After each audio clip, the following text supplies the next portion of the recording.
On YouTube. Hello and welcome into the YouTube stream for everybody tuning in. It's good to have you in here with us today. We're going to hop straight into the debates with the Trump supporters.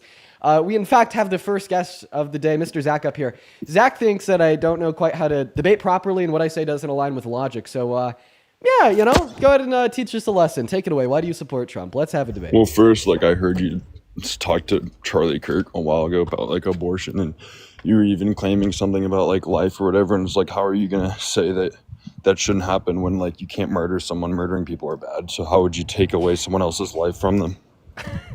Okay.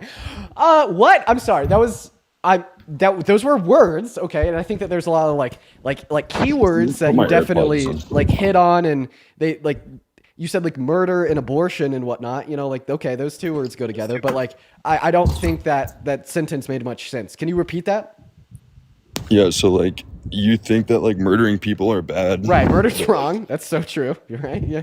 Spit facts, Zach. You're gonna Spit murder facts. a baby? So I don't think that abortion's murder. So that's kind of the whole gist of it, right? Okay, well, why? Right, why? Okay, well, that's a great question. Because I think that murder can be defined as the unjust termination of a human life.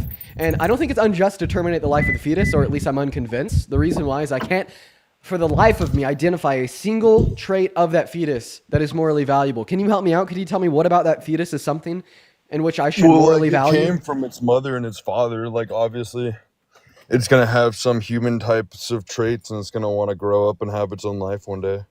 Okay, so you're saying that what makes it morally valuable is the fact that it's human? Well, we don't even have to go down the abortion route. You say, why do you support Trump? I don't know. You're the one that brought abortion up. Okay, whoop-de-doo. Who cares? Now Who cares? Okay, I'll let you pivot, man. Take it away. Pivot. Do it. Why do you support Trump? I mean, I don't know. Maybe because the majority of the people voted for him, and we all are done dealing with all the left's bullshit.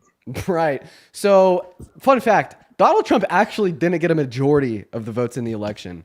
Oh, that's funny. Why did most of the people vote for him instead of Kamala? Okay, so the claim that more people voted for Trump than Harris is true, but this doesn't imply. Oh, okay. Okay, so but this doesn't imply that he got a point. The majority of them voted for Trump. That's not true, and the reason that's not true is because Kamala Harris and Donald Trump were not the only two candidates in the election, okay? When we consider third-party candidates, we come to the conclusion that a majority of individuals in the election voted against Trump, and that's a statistical fact. Okay, but did anyone actually vote for Jill Stein or whatever her name is? No one actually voted for any of those people. 1.3 million people voted for Jill Stein. Yeah, that's not real. Those people are probably programmed by opposition. That sounds like a load of fucking bullshit. Like you. What do you wait? Just you like think you, literally programmed by opposition. When you say literally programmed by opposition, are you saying I'm literally a robot, like an AI? I don't know. You're probably programmed by deep state employees. You send out all this fake news and information to separate and divide our country. I mean, look at what the CIA has done before. They've been involved with coups all across the world. I mean, that's what the CIA does. The CIA has put people out to act like normal civilian people and be humans, but then they're not actually. They're CIA people, and they try to get people to believe shit that's not real to divide our country and make it hateful. And unluckily for you, you seem like one of those people who have fallen victim of the CIA. Holy shit. Okay, can I tell you a story, Zach? Sure. So when I was younger, maybe 3, 4, 5, 6, 7 years old, I had a very active imagination and I had fun with it. Some things that me and my sister would do growing up is we'd play school, right? We'd take an old desk of my father's, maybe a couple things from his work, like a old laptop and maybe a couple pens and papers. And maybe one day she'd act like the teacher, I'd act like the student. We'd have fun, right? There's even a railing on one of the staircases in the house, and we'd sit on that railing and act like it was a school bus, very imaginative children.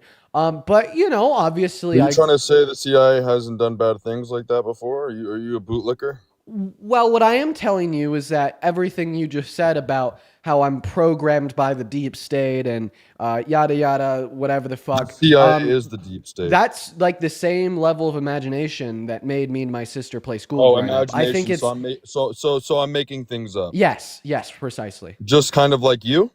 What am I making up, sir? I'm not the one saying that you're like a lizard person born on Mars to destroy our country. That's what you're saying. 3.2 million followers. That's right, I do. From spreading bullshit lies on the internet. Okay, then you're opposition. Okay, I have over 100 videos and over 1,000 hours on record doing these debates in which you could watch How every many single you one of them probably on the YouTube how many channel. push-ups Can can you you do name? right now? Can you Do all name? the amounts of push-ups you can do. You can't even do 10. Okay, before we talk about how many push-ups I could do, name a single lie I've ever told.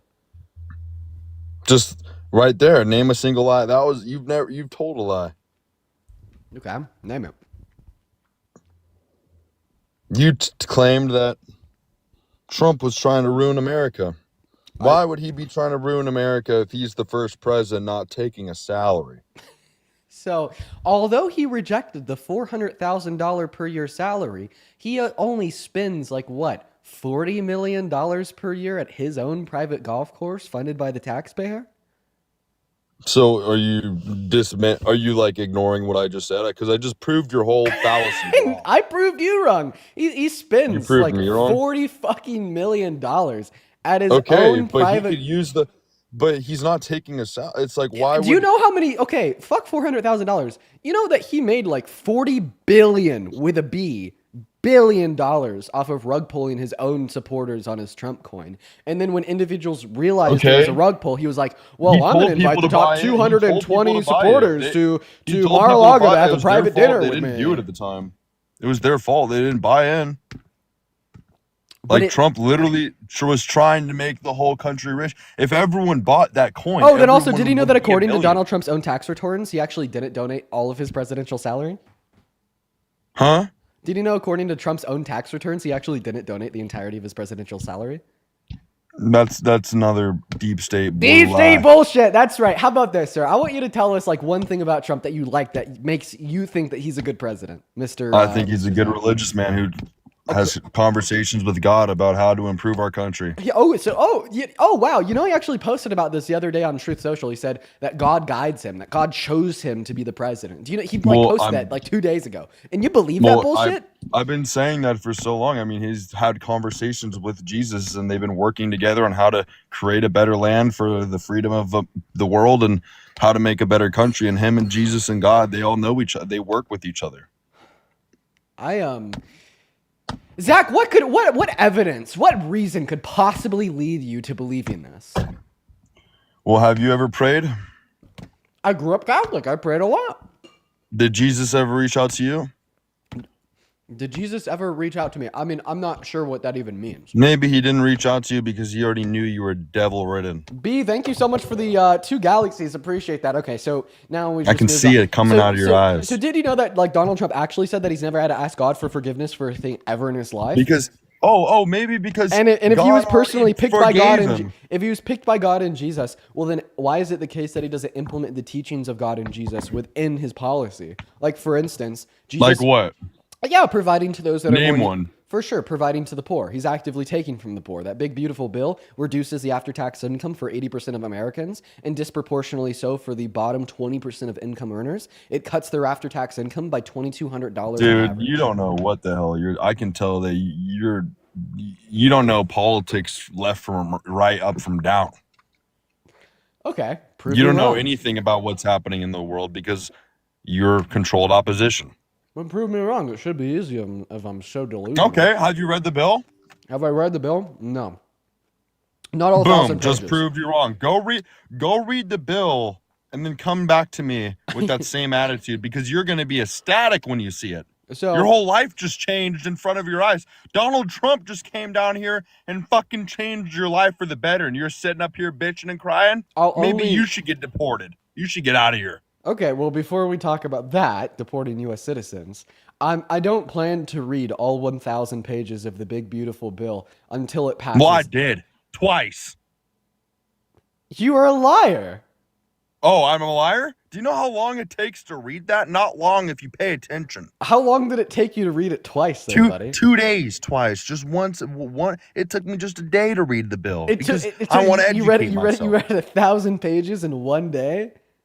It's not that hard if you sit down and pay attention. Truly. It's something that you can do. Okay, so recite it. Well, basically, he's giving tax cuts to everyone, including billionaires. Everyone I gets want a you to be tax cut. incredibly specific about the contents of the 1,000 pages. If you've read it twice, Well, you should it's know. a lot of information to take in. I would have to go get my notebook, and I don't have that on. Wait, you need a notebook? You read it twice. You should I at least wrote know it. the I basics wrote the about most everything. important parts in the notebook, and I don't have it on me. What do you want me to do? Right. I sense bullshit. That's that's what I sense. How about you go to Google and look Google? up best things? Google. You want me to go to Google? What about DuckDuckGo? Is it like Google from like this, like Satan? That one doesn't work as well. You go look up best things in the bill now. You know what? Do you know who Elon Musk is? Do you think that Elon Musk is I know who he is. Do you think he's a good businessman? I don't know. Does his bank account say so? Because I think $400 billion says so. Oh, $400 billion. So he's a great businessman. Okay. Do you know what his thoughts are on that big, beautiful bill? Yeah, and he was another. He's just now trying to change because he hates it. He hates it because it got mad. A whole bunch of baby liberals got mad. Now he's trying to make it seem like everyone loves it. That's the only reason he said it. No. He doesn't believe it. He knows how good the bill is. No. Because listen, man. Okay, what was his purpose in the government? It was to head the DOGE, the Department of Government Efficiency, and he's doing that. Listen to what I'm saying without interrupting me, please, Nardo. Thank you for the galaxy. So here's the deal: he headed a department to cut what it was in his eyes like wasteful expenditure from the federal government, right? And he worked tirelessly for 130 days to serve the American people well, to cut all that wasteful spending. And he was able to get like what, $300 billion? Okay. Well, guess what? Every penny he cut was overshadowed by this big, beautiful bill that's going to cost $3.8 trillion. Man, it's like at the end of the day, this is Donald Trump exploding our country's debt. At the end of the day, this is Donald Trump exploding our country's deficit. I just can't believe it. Yeah, you're just. It's funny because I feel like people really only hate people that they're jealous of. Right. So you hated Biden, right? No, I mean I hated what he did. Wait. So you said that you're a Christian. So do you hate Satan? Do you hate Satan? You're trying to play these little willy-nilly games. Come on, answer my question. You're trying to play some willy-nilly games. So willy-nilly games? Nice, buddy. So answer the question. Do you hate Satan? I don't like him. So you hate him? Don't like and hate are different things. They're different things. They're different. Okay, what's the difference? One is I just don't like him because of what he does, and the other is I hate him, which is hateful. Okay, what is hate? What does it mean to hate somebody? Hate someone means you don't like them to an extent of hate, and you want to just be mean to them all the time. I wouldn't want to be mean to someone all the time that I don't like. I just don't like them. Nardo, thank you for the galaxy. So you wouldn't be chill with like bullying Hitler? I would. Right, so would I, but that's like being mean to him all the time. So therefore, we both hate Hitler. Who cares? How about you tell me? I mean, do you know that under your view, this would imply that therefore you're jealous of Hitler? How about you tell me what Biden did? What I mean, Biden was one of the most effective presidents in modern. No! Effective my ass. He was effective at stealing all this money from America and giving it to the criminals. He stole money from Americans and gave it to the criminals. When you say criminals, I could only assume they let all these illegals in to try to get them to vote Democrat. They gave him money for that. Okay. Are you brain dead, buddy? No, I'm not. I'm not at all. Here's the deal. So you just told us that he was stealing money from Americans and giving it to criminals. So no, Donald Trump did not receive any money from Joe Biden. Huh? Donald Trump didn't receive any money from Joe Biden? You said that he was giving money to criminals. Cool. Obviously he wasn't. He didn't receive money from anyone because he doesn't take money from people. He tries to make them money. You just didn't get that at all. You did. So I don't know. You don't get nothing. You obviously, it just flew right over your head. The implication you don't get nothing is that if you were factual and saying that Biden gave money to criminals, then he would have gave money to Trump because Trump's a criminal. No, he's not. Sure, he is. He was convicted of 34 felonies. He was held civilly liable for the bullshit felonies that all the liberal judges put on him. Oh, the liberal judges. He accidentally brought a piece of paper to his home. Okay. No, so that's going to be the concealed documents case, and that was adjudicated civilly by a Republican judge in Florida. I'm talking about the 34 felonies out of New York, right? Isn't it kind of crazy that now you're Oh, confusing like the New York, litigation and that's the better. Yeah, crimes New York. that Donald Trump has committed with one another? New York. You just AKA confuse him liberal intentionally city. concealing classified documents with him paying off a Peace Star and then writing it as a business expense to Dude, attempt you to guys sway come the up with outcome of all an this election. shit like you don't even know what you're talking about. I'd say just go get someone else to talk to because you quite don't know what you're talking about, and I think I'm too big for your britches. Okay, well, before I move on to somebody with an IQ that is just dramatically lower than yours, let me thank a couple people. TORC, thank you for the $20 over on YouTube Super Chat saying that guest says zero self-reflection. How do you feel about TORC's comment here? That I have zero self-reflection? Yeah. Oh, I do. I wake up every day and look at myself and say, how can I be morally better than I was yesterday? And that is by following Christ. By following Christ. What are the first 4 books in the New Testament? Do I have to tell you? Yeah. No, I don't. How could you follow Christ if you don't even know the gospel? Man. Do you follow Christ? I can tell you don't because you didn't vote for Trump and you don't know what real morals and real values are. So the real moral. So how about you turn off your little live stream and go read a book? So go educate yourself. Oh, you read books? How about you stop? Read books? You read books? How about you read books? You read books? I read the Bible. Really? Name 10 books. Bible. New Testament, Old Testament. Dr. Seuss. You read Dr. Seuss? Do you like read that one with your mommy? Harry Potter. Do you read Dr. Seuss I with could your go mommy on for before you go to days. bed? I could go on for days. For days. Okay, well, actually, I need to read another donation here. Coral, thank you for the $50 over on YouTube Super Chat. Shout out Coral. Coral says, about to go to work, but I just want to say hi and keep up the great work. I hope that you're having a great day and weekend. Thank you for the love, Coral. I hope you are as well. Coral didn't say anything about you. We see Caleb with a $2 saying Christian Good, here. she knows how to keep my name Jessica out of her mouth. with a $2. This guy seriously needs to get an education. Jessica thinks you need to get an education. I've been educated. Kenneth, thank you for the $15 over on YouTube Super Chat. I really appreciate you guys so much for the love. As well as I would also like to thank Michelle. Thank you so much for the $25 over on Venmo, saying that you're the bright spot of my day. Thank you for the love, Michelle. Shout out Michelle. Chris with a $10. Thank you so much for the love over on Venmo, Chris. Dolce with a 5, Gabby with a 5, and Jade with a 20. Jade says, this guy has watched Men in Black too many times. What was he like talking? Never seen it. You should. I don't watch. It was funded by a liberal. Oh my God, you're insane. You're actually insufferable. I'm then Brianna, insane? thank you so much for the I'm $25 over on PayPal. Brianna says, always love to see you live. Glad that you and your girlfriend are okay after yesterday. Thank you for the love, Brianna. That's not And then happening. Danny with a $2 and Marjorie Knox with a aliens? $50. Thank you, Knox, for the Transgender aliens coming down and trying to take over the country. Well, dude, you're fucking delusional. Oh my God, just introspect for a second. Listen to what you just said. You just said that transgender aliens are trying to take over the country. Like you're actually delusional. Bro, just listen. Just listen to me real quick. Actually, just listen to me real quick. But y'all, seriously, show some love to Knox down below in that comment section for the $50 donation. Just hear me out, okay? Right? Like if you're shouting at the top of your lungs about how you truly believe that transgender aliens are taking over the country, bro, just decompress, touch some grass, go out into the woods, go camping for a couple of days, bring a fucking pot, water. I go camping, I go hunting, I go fishing.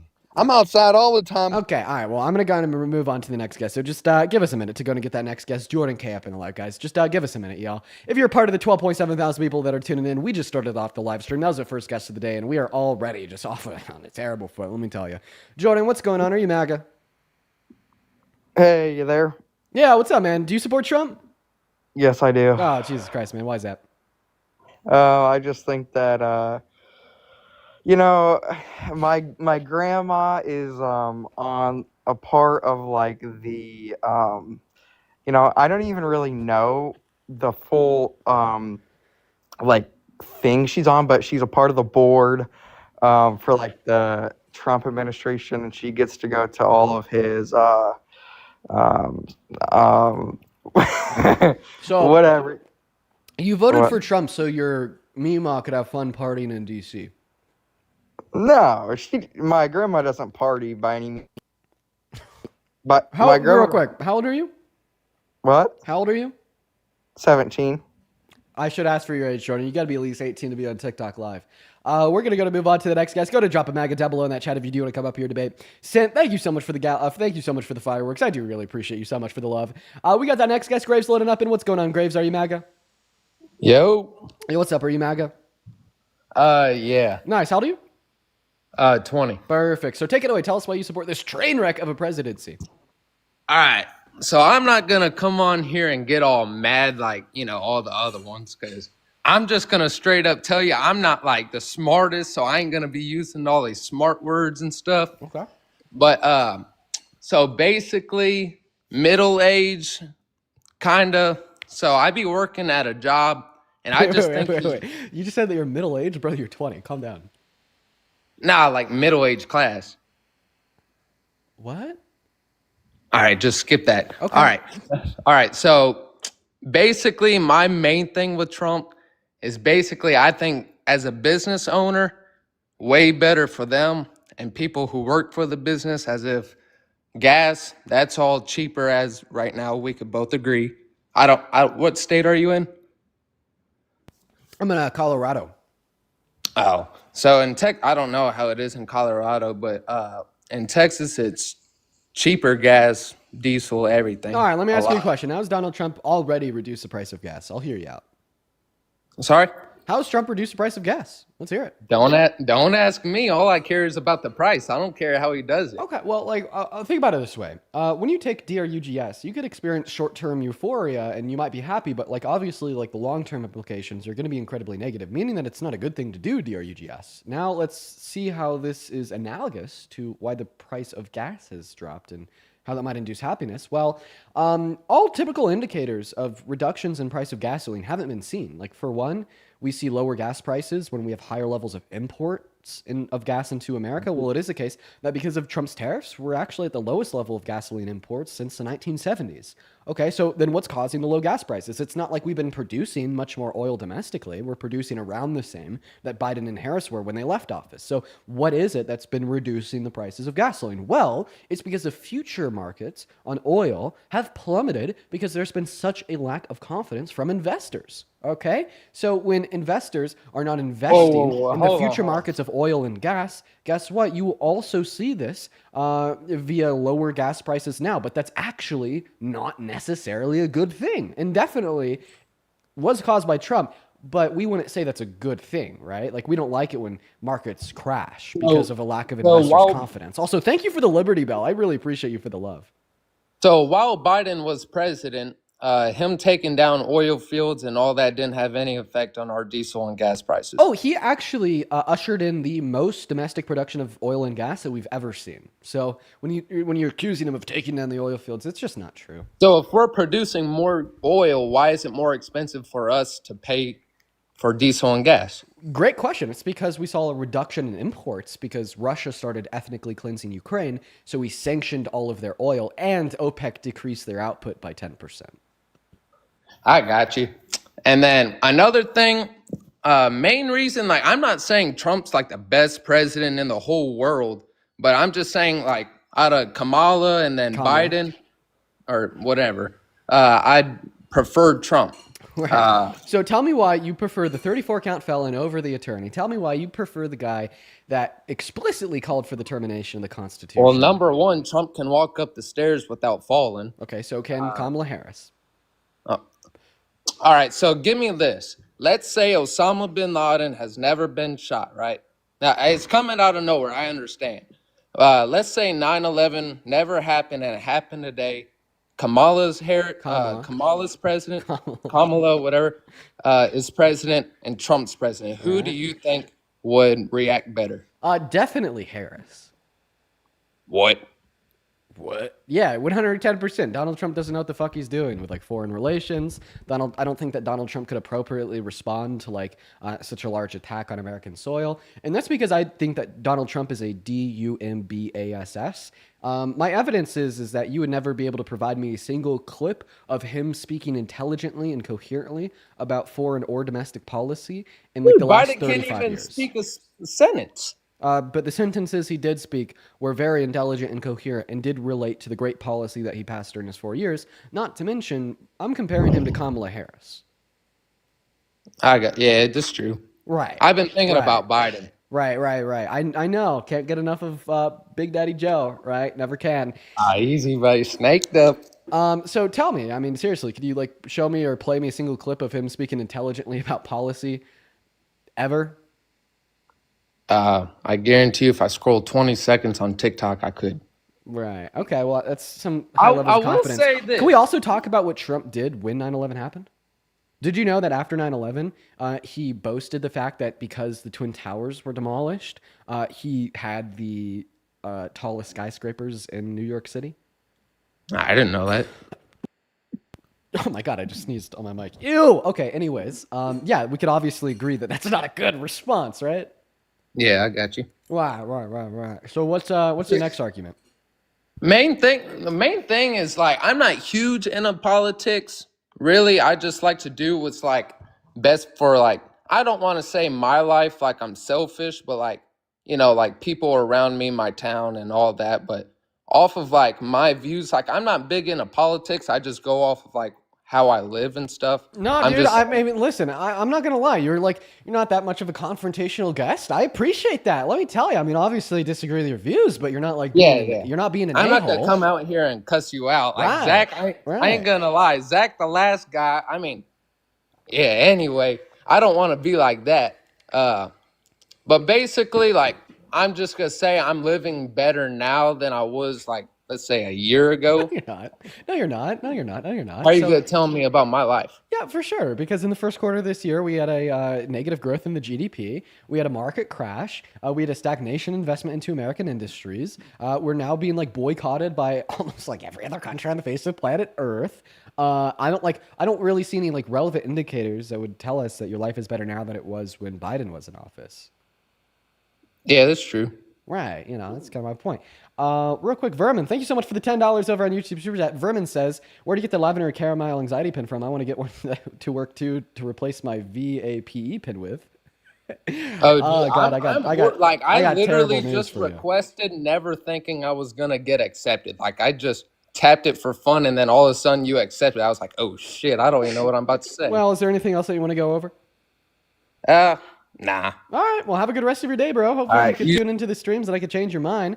Let's go to get that next guest up here. If you're part of the 12.8 thousand people watching the stream, first and foremost, make sure that you're double tapping. I can't believe we're already at 1 million likes. Second of all, make sure that you're sharing out this live with a handful of friends. And third of all, let's go ahead and drop a maggot down below in that chat if you'd like to come up and debate. Brianna, thank you for the galaxy. It's good to see you guys. It's good to see you, Brianna. All right, let's go and get that next guest up in the box right now. Quite frankly, we're going to go to get that next guest up in the box right now. That's right. We tried to get Tony to load in. Tony doesn't want. Okay, Reese, last time you came up here, you told me that Cookie King mogs me. I did see that you actually wanted to debate in the chat. So how old are you? Oh, I'm 18. You're okay. Well, real quick, what year were you born in? 2007. What month? April. April. Okay, you would be 18. Do you have a driver's license? I do. Okay, so what does it mean when you see a dotted yellow line next to a solid yellow line on the road? I'm sorry, I'm just asking this question for further age a verification. dotted yellow line next to a solid? Yep. That you can pass, I don't know, something like that. Okay. I'm sorry, Reese. I'm not going to believe that you're Wait, 18. no, I swear. I'm sorry. I'm just trying to demonstrate. I do demonstrate an abundance of caution as it relates to minor safety in this life. So I'm going to go to move on. What's going on? Do you support Trump? No, I actually wanted to thank you. Base, dude, I'm so sorry for kicking you. A, I don't think that the chat could hear you. And B, we are just looking for Trump supporters, but just know that I really appreciate you, man. Show some love.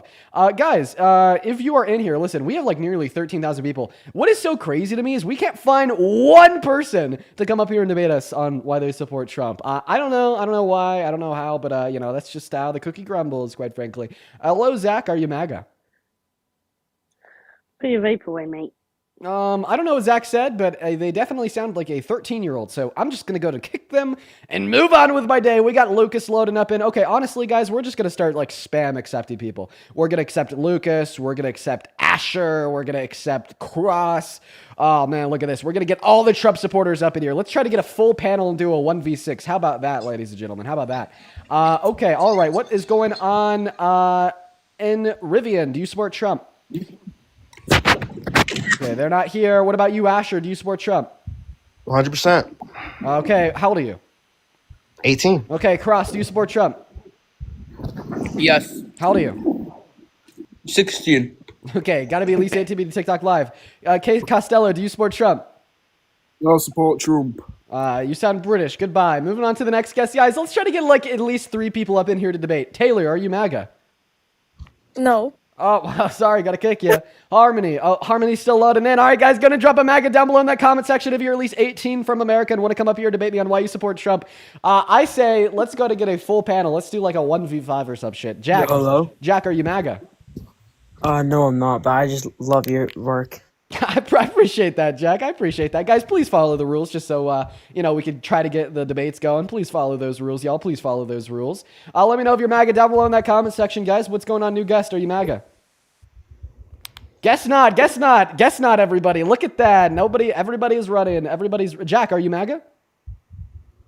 Jack is actually gone. Okay. All right. Go back to spamming MAGA down below in that chat if you're at least 18 years old, support Trump, and want to come up here and have a debate. Here we go, everybody. We're going to get Ed up here. We're going to try to get everybody up in here. Lewis, what's up? Are you MAGA? What about you, Ed? Wow, okay, Asher, how does it feel to be like the only person out of like 13,000 people that's like actually willing to come up here and have a debate? Great. Great, yeah, isn't it kind of crazy how like little... Cookie King mogs you. Cookie King mogs you. He does. Okay, go get a job, please, swear to God. He mocks you. I didn't even kick them. Moving on to Arthur, here we go, everybody. Just give us a minute, go ahead and drop a MAGA down below in that chat if you would like to come up here. Arthur, what's going on? Are you MAGA? Yeah. Okay, how old are you? Hi, how are you? I'm 19. 19, okay, all right. Let's try to get one more person. Okay, guys? All right, we're going to do one with three. What's going on, Cash? Are you MAGA? Yeah. Okay, how old are you? 18. 18, okay, so we got like 2 18-year-olds, 1 19-year-old. I wish that, we had some like older people out here, Let's try to get an older person. We got Cactus loading in right now. Cactus, what's up? Are you MAGA? Okay, they got MAGA Mobile. I guess I'm just going to start it with the 3 of you guys. Go ahead and take it away. Tell us why you support Trump. Pro-life.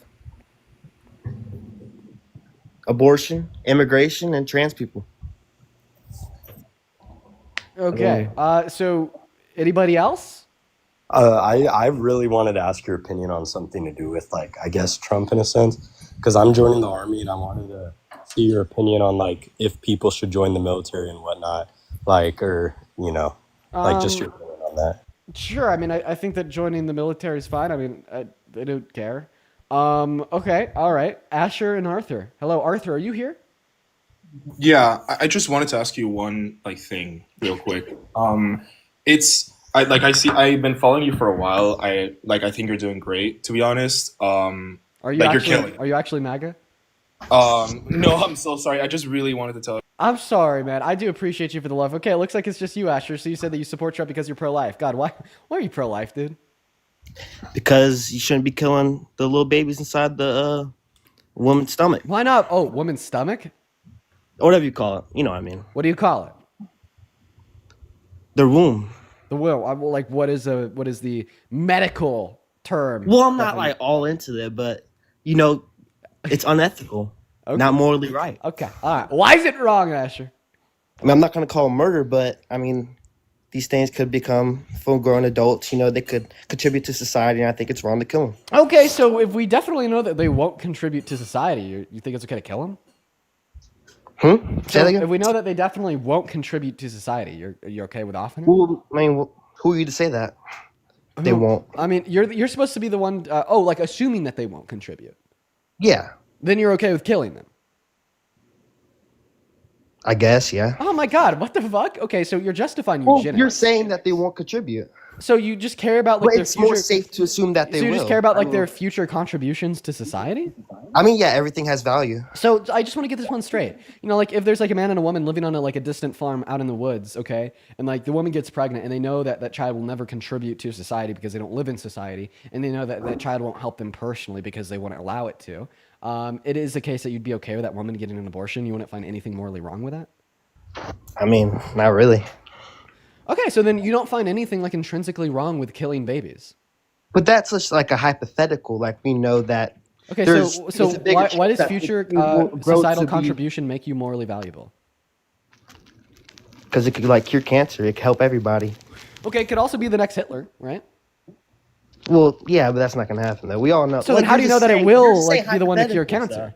You're just saying hypotheticals. I mean, you're the one that said it might cure cancer.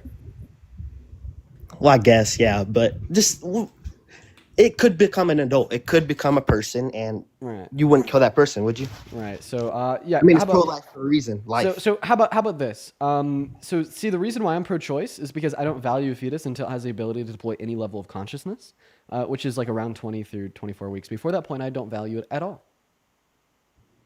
Well, no. That's the best counter argument I've heard all day, man.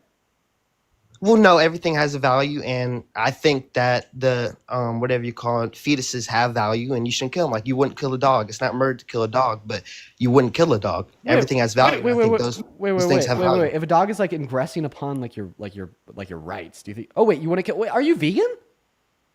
No, but that's not a good argument. Wait, why aren't you vegan?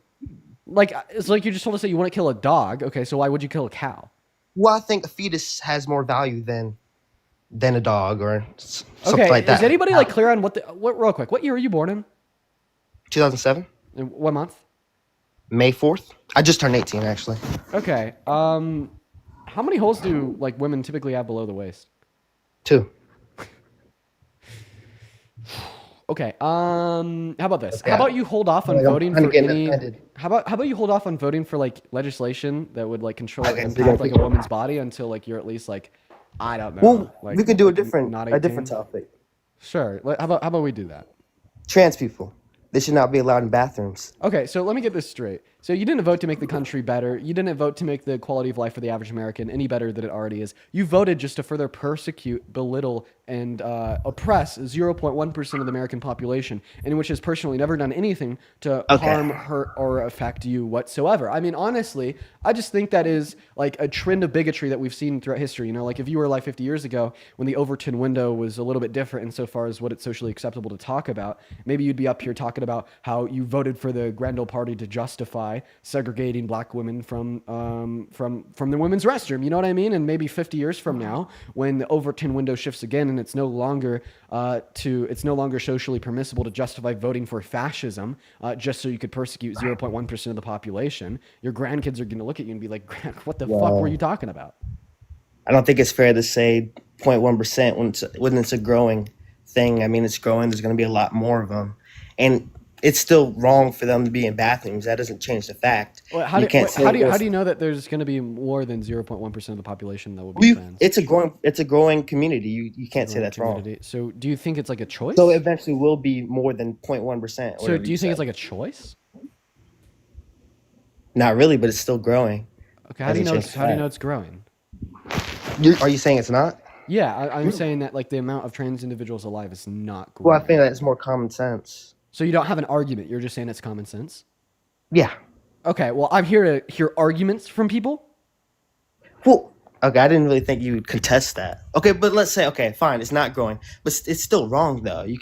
I'm just going to kick that guy. Let's go to get the next guest up here. If you're one of the 12,000 people in the live, guys, make sure that we're double tapping away on that phone screen, y'all. Everyone, just kind of give us a minute, y'all. Veteran, thank you so much for the $50 super chat over on the YouTube stream. I really appreciate you so much for the love, Veteran. Everybody, please show some love to Veteran down below. Veteran says, not many things to be proud of in my country, formerly known as America. I'm on my way out, but you, sir, are fighting for your generation. Mad respect, Veteran. You know I love you, y'all. If you're part of the 12.1 thousand people watching the stream, guys, show some love to Veteran down below in that chat, as well as Brooke. Thank you so much for the $10. I'd also like to thank Haley for the $20 over on PayPal and Megan for the 10. Shout out to Haley and Megan, alongside Chris for the $10 over on Venmo, Alexandria and Echo with a 5, and then Justin with a 5, and Taylor with a 15. Guys, thank you so much. And what is going on, Fitz? Do you support Trump? I support Skibbity Toilet. Okay, I'm like, job, please. Oh, what the fuck? King Nation, do you support Trump? Yeah, I support Trump. Cool. Before we hop into our conversation, gotta thank Mary for the $20 over on Venmo. Y'all show some love to Mary down below in the chat for the $20 donation. Now, Kings Nation, take it away. Why do you support the worst president of your lifetime? Okay, well, I voted for him twice. But let me clarify a little bit.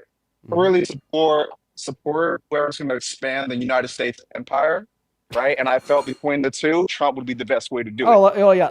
Imperialism is good, right? Yeah. My ancestors are a part of that. I'm here because of that. Right. So Bro, like you're here expanding because of it too. listen. So expanding the empire, even if it's predicated on like the death, demise, and destruction of innocent people and innocent countries, it's still fine, right? Hey, let me ask you this, right? No, Before I I just asked answer you a that, question. yeah. And I'm gonna answer it, and I'm gonna say like this, right? Are you white? Yeah, I Because am white. your ancestors are the reason you're here today, right? Right. And did they not do that? They It did. was okay. They It did. is okay then. It's okay. Oh, okay. So if there's an action which led to my existence today, it's necessarily okay. So let me ask you a question. If there's a man that grapes a woman that leads to a pregnancy, and she goes through that pregnancy, which leads to a person like you or I, does that justify the original circumstance of grape?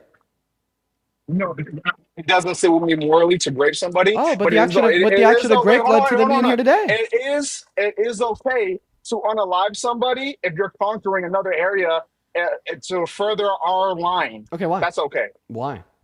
So why is it Because okay? So why is it not okay to grape somebody to further your quote unquote line, but it is okay to unalive somebody to further your line?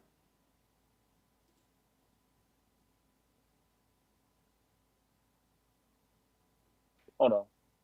I don't know what the heck happened. Raping people morally just does not sit right with me. But taking over but killing people their does? country, yes, in the name of expanding our Why? So what we tell are. me the relevant distinction. So graping people to expand what we are, that's not okay, but killing people to expand what we are, that is okay. Right? Well, I mean, I fail to see like a relevant difference. Okay, they're both very grave human rights violations. So I think that you're going to need to give us the distinction between these grave human rights violations that justifies one but not the other. Yeah, I think everybody in here can agree that raping people is bad.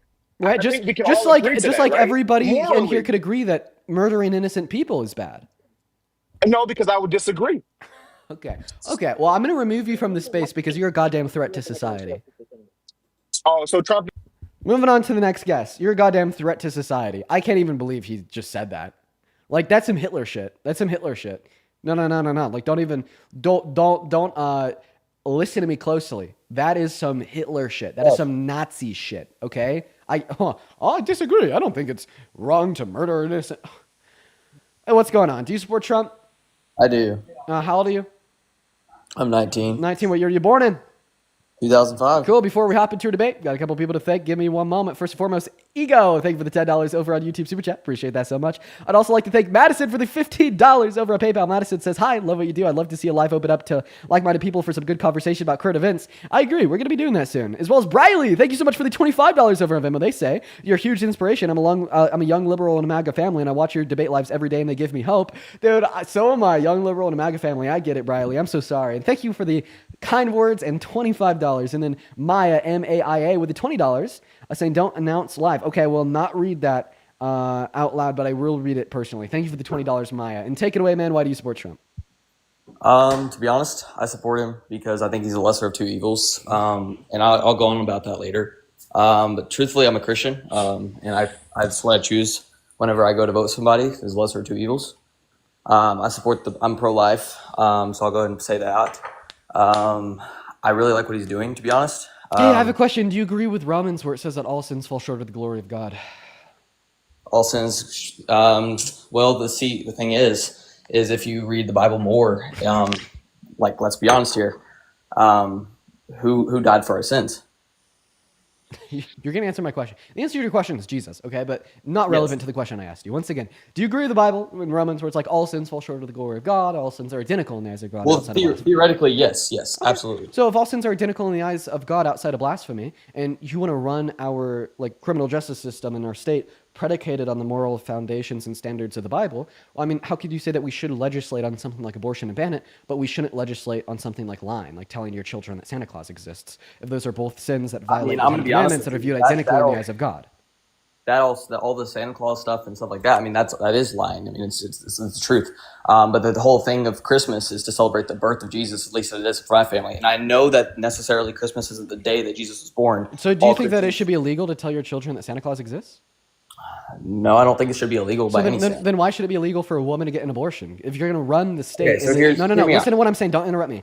Hear me out. I'm going to slow down as well. if you're going to run the state on the basis of Christian moral beliefs and principles, and you agree that in according with Christian moral beliefs and principles, all sins fall short of the glory of God and are viewed identically in his eyes, this just means that your standard of morality would view the sin of lying identical to the sin of abortion. And if we want to be able to use a standard to like justifiably run and operate a criminal justice system and reform our legislation, how can we yield the conclusion that we should not legislate on telling your children that Santa Claus exists, but we should legislate on a woman's access to abortion? See, it is absolutely incoherent to legislate on the foundational beliefs of the Christian religion, and this is why I support a separation between the church and the state, and you should too.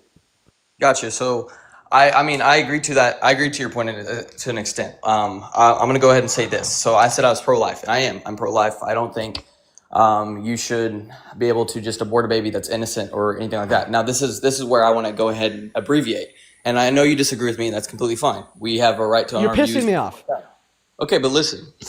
What I think is genuinely a woman should have the choice if and when it's a health issue and they are at risk of dying. That's a whole different circumstance. I think they should have a choice to abort the baby.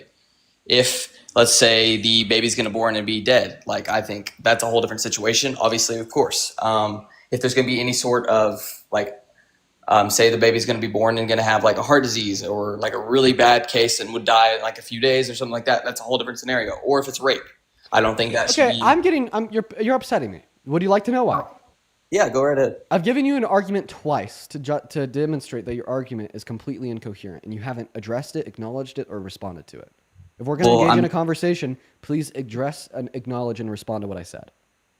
Okay, but see, here's the thing. I'm not a pro debater. You go around debate people on a basis. I'm just asking and telling you my point of view to kind of give you an idea of what I believe. Okay, well, I appreciate you for giving me an idea of what you believe, but once you've shared that idea, and then we debate it, right? And by debating it, you tell me what you believe, and then I respond and debunk it. And that's kind of what I did, as I demonstrated how it's absolutely incoherent to justify and run criminal justice system on the basis of the Bible, and you didn't really respond. Also, a lot of the people in my comment sections are saying that you're under 18. I'm not. I'm in college. I'm at Texas A&M University. I actually know that whenever you came to A&M here, that you didn't have very many people in the crowd. And I'm not saying that's necessarily a hate against you or anything like that, but I know that. I know that Charlie Kirk was there and all that whole situation.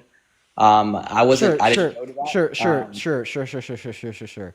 Tell me about the founder of Texas A&M. The President Welsh. So President Welsh is the president now. The founder of Texas A&M is actually Sully. We call him Sully, and we actually have a statue out in front of Texas. I think that he's under 18, and it doesn't really matter. Even like according to you guys in the chat, you're saying that he's a minor, and it says so on his Instagram. I'm just gonna believe you. Hello, Sids. Are you MAGA? I am. Can you hear me? Yeah, I can hear you. Before we hop into our debate, I got to thank a couple people. Chris, thank you for the $20 super chat over on YouTube. Chris says, very evident that he didn't read the Bible. 1 out of 5 Americans read not too well. I want to be friends also because I'm an AZ and have no decent humans around me. Chris, I appreciate you for tuning in, and thank you so much for the $20 donation, as well as Nina. Thank you for the $10 saying, tired of men using Jesus to dictate what women should and shouldn't do with their bodies. I couldn't agree more. CJ, thank you for the $2 over on PayPal. Thank you so much. I do really appreciate that, CJ. I'd also like to thank, let's see here. Everyone just give us a minute. Alexandria for the $5 on Venmo. Now, if you're watching and you'd like to support me and support the stream, you can find my Venmo, my PayPal, and the link tree in my bio. You get 100% of the proceeds over on those platforms. They'll go straight to me, as well as you could attach a message that I could read out to everybody watching. If you're watching on YouTube and you'd like to support me, my Venmo and PayPal are in the pinned message in the chat, as well as in the link in the video description. Now, take it away, Sids. Tell us why you support Trump, the worst president of your life. I wouldn't say he's the worst president of our life, but if you want to go there, we can go there. I would definitely say the border was a huge thing with this president election, especially just because kids were getting raped by illegals and other terrifying things that just shouldn't happen with our country in general. So I think border security is very important. Yeah, for sure. Could you give me an instance of an undocumented immigrant raping a child? I mean, it happened all throughout the border. I mean, you can look it up and you can see multiple instances. I don't need to list them out to you. I mean, I think it's your argument. I'm just curious. Can you name one? I mean, on the top of my head, no. But if you did look it up and you did do your research, I could see multiple. I don't have. Do you feel like where do you now. feel like you heard this from? I look at a lot of different news sites. I obviously educate myself with both Fox, CNN, and other news sites, just to Right. educate myself as well, because Okay, I am all a right, female all right. that is supporting a male in office, and I So you wanna care know about what is people. So you care about people Sorry, getting go on. raped, right? Absolutely. I mean, So then why did you vote for a rapist? what exactly do you mean? I mean that Donald Trump was held civilly liable for the violent sexual abuse and/or rape of E. Jean Carroll. And I guess I should also add on here so we're not just spreading misinformation. Undocumented immigrants are 2.5 times less likely to commit violent crimes like rape compared to natural U.S.-born citizens. So if you're concerned with violent crime, maybe you should start by targeting the demographic of individuals who are most likely to do it, which would be American citizens. But let's sidebar that. Tell us I why you're do a have a woman that cares about question rape. now. That Justify voted for a rapist? I come from a military family. Right. Both my dad and my grandfather served for the country. And they were seeing people that they served with homeless on the streets. And we are actively giving illegal immigrants housing when we are not serving our Americans that have served for this country. And I just don't understand how that is okay. Right, Sid. So first and foremost, you are completely ignoring my point that you pretend to care about grape, but then you put a rapist in the Oval Office. But we'll sidebar that too, because I want to respond to this point. What benefits for housing are undocumented immigrants eligible for from the federal government? I mean, they're given most of them are given different areas to live after crossing the border illegally. Like Section 8? And I have a Hispanic Are you family just talking as about well, Section and- 8? Yes. Okay, so undocumented immigrants are not eligible for Section 8. Well, you see it. I mean, it's happening. I You see mean, it? then why are you homeless talking people- about like the undocumented immigrants in like the Roosevelt Hotel in New York? I mean, if you want to say that, sure. Yeah, so they're actually not undocumented immigrants. They're legal immigrants. They're asylum seekers. And the only reason why the state provides them housing is because for the first 6 to 12 months of their residency, they're not legally eligible to work. That'd be pretty shitty for us to take in refugees who are running away from persecution and death just to tell them that we're going to dump them on the streets and not give them the legal ability to work, right? I mean, yeah, it's not really, if you're going to dump someone who fought for a country on the streets, and then I don't. Okay. I just think that's That's terrible. just So we need to provide for the homeless. Name one thing that the GOP has ever done for homeless Americans. I don't know. I don't have that on the top of my head again. I I'm can name a not couple trying things to that the come off Democrats have rude. done I'm off the not top of my trying head, to like food attack you stamps, by any means. EBT, I'm not. Section 8. I want to be as transparent as possible, but I'm just trying to also understand that there are real things happening, and some things aren't seen on the news. Like a lot of things aren't, and I feel like the news also portrays things that are false. And it honestly, you have to go to biased news sites and things like that to understand. Okay, all right. That's I agree. Non-biased news. That's great. That's great. I just want to further hone into what you just said. Can you tell me anything that Trump has done or wants to do for low-income Americans? I mean, personally, I'm middle class, so I don't really know. I feel like I would have to talk to someone that was experiencing it to know and understand. Okay. I'm not under 18. Everyone's saying that in the comments. I'm 21 years old, but thanks. Right. Okay. All right. Well, let's go back to the point that I brought up earlier. So, I mean, the first thing that you said when you joined this live is how much disdain you hold for undocumented immigrants since they rape children. Well, I think if you were truly like an advocate against harm to women and harm to children, you wouldn't have voted for Trump. The reason why I say this is because once again, a court determined that Donald Trump was guilty of raping a woman, alongside the fact that he's openly boasted about perving on naked teenagers while they were naked and changing in their changing rooms. I mean, he's hitting a 10-year-old girl. He's then if you guys say you guys are pro woman, I could say the same thing back at you guys about abortions. I mean, the kid could be a female as well, and you're killing them. I get having certain abortion bans, but I don't feel like you can have it whenever and late in the stage of a pregnancy. I don't think that's okay. If you're going to support women, you're also going to support unborn that are still in. So what's a woman? Fetus. It has X. Why do I don't know why I have to explain this to you. How do you not know what a woman is? That's another thing with your party. It's like, I don't understand. I mean, to be fair, you're the one that can't define the term. I mean, like, assuming like your position would be that a woman is an adult human female. So like fetuses can't be women because they can't be adults. They can be a gender. So they could be male or female. Yeah. Yeah. Correct. Which a girl so you think that will like become a woman one you think day. that abortion is like anti-female because it kills females? Yeah, I mean, yeah, it does. Okay. I mean, so that's just why do you think it's wrong to kill a fetus? Or I guess more so, why do you think abortion's wrong? because it's eventually going to grow into a person that can withstand not being attached to an umbilical cord. Right. Okay. So because of what it could be in the future. So, you know, like the sperm and the egg that inevitably became you. I mean, they could have been you, a person that wasn't attached and sustained by an umbilical cord in the future. Does that mean it would have been wrong to kill that sperm and egg? I mean, if you look at a baby, they still depend on their parents. So it could be the same argument. So are you saying that your logic implies that it's okay to kill doesn't newborns? mean like you need help or you need assistance. I mean, okay, well, my argument isn't that it's okay to kill a fetus because it's attached to the woman. My argument is that it's okay to kill a fetus because I can't identify any traits of the fetus in which I should find to be morally relevant. I mean, what about the fetus matters, right? it being alive? What do you mean? Why does it matter? Are you a vegan?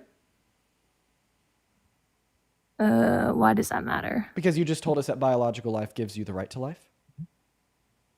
I'm not a vegan. Okay, so you don't think that merely being alive makes you matter. Okay, so what is it? What's what? Like, what is it about the fetus that gives it the right to live? I think there are some instances, and I will say that, like rape and other things that I feel like are not portrayed as much as they should be, but that's a very small fraction. I feel like if you perform a certain action, that it could have consequences, and those consequences you have to be okay with. Right. And Can we talk about that principle that you just detailed to us super duper quickly? Sure. So you just said if you perform an action that could yield consequences, and it does yield those consequences, you got to deal with those consequences. That's your argument, right? Yeah, I mean, if you perform a certain action, you have to know the outcome of the action before you perform it. Yes. Right. And if that outcome occurs, you got to deal with it. You got to see it through, correct? Absolutely. I mean, if I got pregnant, I'm 21 years old, a college student, I would follow through on that 100%. Right. So check this out. If I perform the action of smoking a cigarette, knowing it can run the consequence of giving me lung cancer, and it does, do I have to deal with that lung cancer, just toughen up, or should I be able to go to a medical health professional and get treatment to kill it? Sorry, can you repeat that? I couldn't hear you for half of it. Sure. I mean, you just told us that if you perform an action that, you know, could yield a certain outcome, you got to deal with that outcome. Mm-hmm. So basically, if somebody smokes a cigarette knowing that could give them lung cancer, if they do get lung cancer, they got to deal with that lung cancer. It's not like you think they should be legally allowed to go to the hospital and get chemotherapy or anything, right? I mean, that's a totally different argument. That's about it health. Is completely, I mean, unless it's affecting your abortions. health. Again, if a child was affecting my health, if it was between me and the baby, I would obviously want myself to live. What do you say? Life or death. Oh, so if it's not life or death. So if that lung cancer developed by smoking a cigarette, maybe had like a 5% chance of killing you. Do you think it should be legal for you to go get chemotherapy? Yeah, you're allowed to. Great. Well, pregnancy actually has around a 5% chance of killing you. Okay, what I'm saying is if the person holding the child, like I said before, has any risk during the pregnancy where the doctor says it's you or the baby, I do respect that you would have to let go of that baby, like I said before. Oh, okay. So basically, if it's like more likely than not that it's going to kill you, then you don't have to deal with the outcome. So let's assume that this lung cancer developed by smoking a cigarette maybe only has a 40% chance of killing you. It's not more likely than not. You think that they should not be legally allowed to get chemotherapy? And well, I'm not even talking about chemotherapy, so I don't really know why you're bringing that up. Sure, because If it falls it's- under your principle. Once again, your principle was. No, it doesn't fall under my principle because cancer is different than a pregnancy at the end of the day. I mean, So you're basically telling me that the cells of a fetus are different than cells of cancer. Would you say the difference is that the cells of the fetus are morally valuable and the cells of the cancer are not? cancer is a bad thing and pregnancy can be interpreted as a good thing or a bad thing depending on the situation you're in. Okay, so you're basically saying if a woman interprets it as a bad thing, then they should be able to get an abortion? Well, I got news to tell you. That's why women get abortions. Again, like I said, if it was early enough, I do support that, like I said before, or if you got raped or other outstanding circumstances that are literally less than 1%, I think, of abortions in general. So you said it's early enough. What's your cutoff? I would say about 12 weeks. Okay, so what happens at 12 weeks that makes you change your perspective from saying that a woman should be able to get an abortion to the position Just that a woman different shouldn't? stages in general. Like, okay, so like what's the different, like I know that it's going to be a different stage. What's the relevant distinction in the development of the fetus that makes it valuable at 12 weeks? I would say the growth and what about the growth? That even babies in the womb have certain feelings. Ah, okay. Guess what? If you were being logically consistent, you'd actually be pro-choice. Here's why. Because you're telling us that something about a baby having any feelings at all makes it morally relevant, and that's what makes abortion wrong. Well, guess what? Sentience, the ability to have subjective experiences, and then later the ability to feel, experience pain, that's developed at 20 through 24 weeks, right? And that's the current understanding that neurobiologists across the globe uphold. So if you were truly consistent in your position that you only begin to care about the fetus when it has the ability to feel itself, this would mean that you think women should have legal access to elective abortions until 20 to 24 weeks. And funny enough, that is the position of Roe v. Wade, the policy that Kamala Harris ran on codifying through government, through Congress. Sorry, I'm reading these comments. Okay, I mean, honestly, again, like I said, I'm feel better about it if it's within a certain time frame or if an outstanding thing happened, like I said before. But it's more of a religious thing for me that I wouldn't do it. So, Great. Yeah. Is there anything else that you want to talk about? I feel like we've kind of, tired it out on abortion. I don't know if we're going to get anywhere. Oh, I mean, there's nothing else I want to talk about. I just wanted to get on here and honestly just learn things as well. Like, I feel like we're always in a state of learning and understanding. And even if I don't fully understand that side, I do have parts of me that are somewhat liberal. So I do like to know both sides. Okay, before you leave, please respond to the one thing I've been trying to get you to respond to this whole time. The very first thing that you said when you came up here was what? Undocumented immigrants are raping children. Explain to me why you voted for an adjudicated rapist.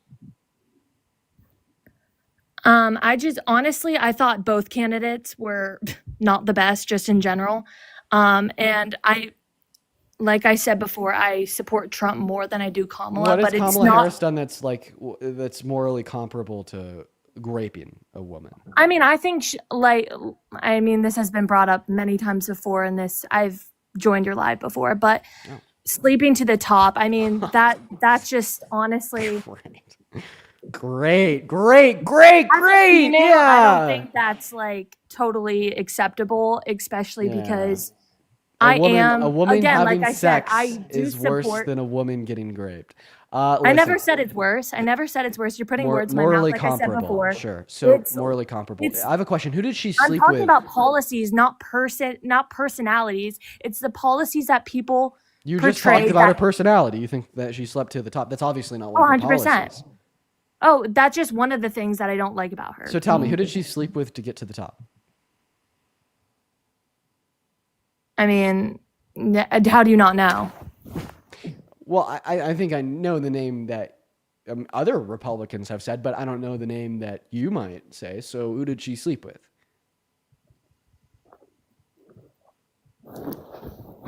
I'm not doing this whole thing because you were on fucking Jubilee and you like. I'm not like entertaining this. You're not entertaining. Just Willie like a very Willie simple Brown, Willie Brown. is And who yeah. who is Willie Brown? He's a politician from California. Specifically, like in what role in government did he serve? I mean, I don't. Again, I don't know the specifics. I do. But He was the ex-mayor of San Francisco. What state do you live in? I live in North Carolina. North Carolina. Can you name like a handful of cities that are in North Carolina real quick? Yeah, Raleigh, Wilmington, Charlotte. Could you name a mayor of any of those cities? No. You have no fucking clue who the mayor is. I don't know. Maybe that's fair. I don't know the mayor of any cities in my state either. And, you know, politics is my full-time job.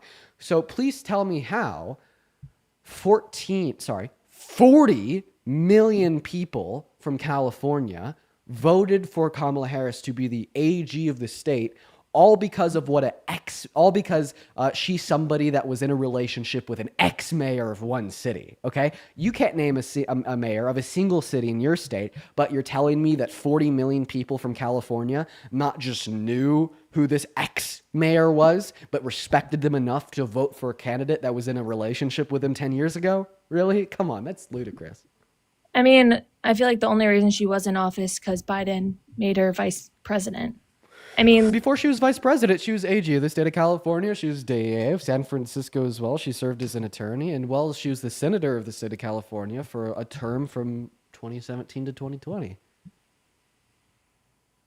Okay, again, I'm not trying to argue with you. I just wanted to put my points out there again. But do you see how like I disputed and disproved? Information from you as well. I mean, I watch so many debates online, and I just see so many things, and I always try to learn as well. So this is not me attacking anyone or. I mean, do you see? Could we agree that it's like fair to say that I completely disputed your belief that she slept her way to the top? Because it's kind of outrageous to think that 40 million people from California voted for her to be a politician that's in power. I mean, that's not disputing anything. So. But you're saying that she slept with him to get votes to be AG, to be senator, when you can't name a single mayor from any town in your state. So how can you expect the 40 million people that voted for, not just to be able to name Willie Brown, who wasn't even a current mayor, he was an ex-mayor, but have enough respect to him to vote for somebody that he slept with? And how would they even know that she slept with him? Because it's all right. Like how could like ex-mayor Willie Brown of one town have a material impact on the outcome of her like nomination and run for the AG or senator of the entire state? Okay. I don't know what to. I have no rebuttal for you. I gave you my points, and I'm done with the.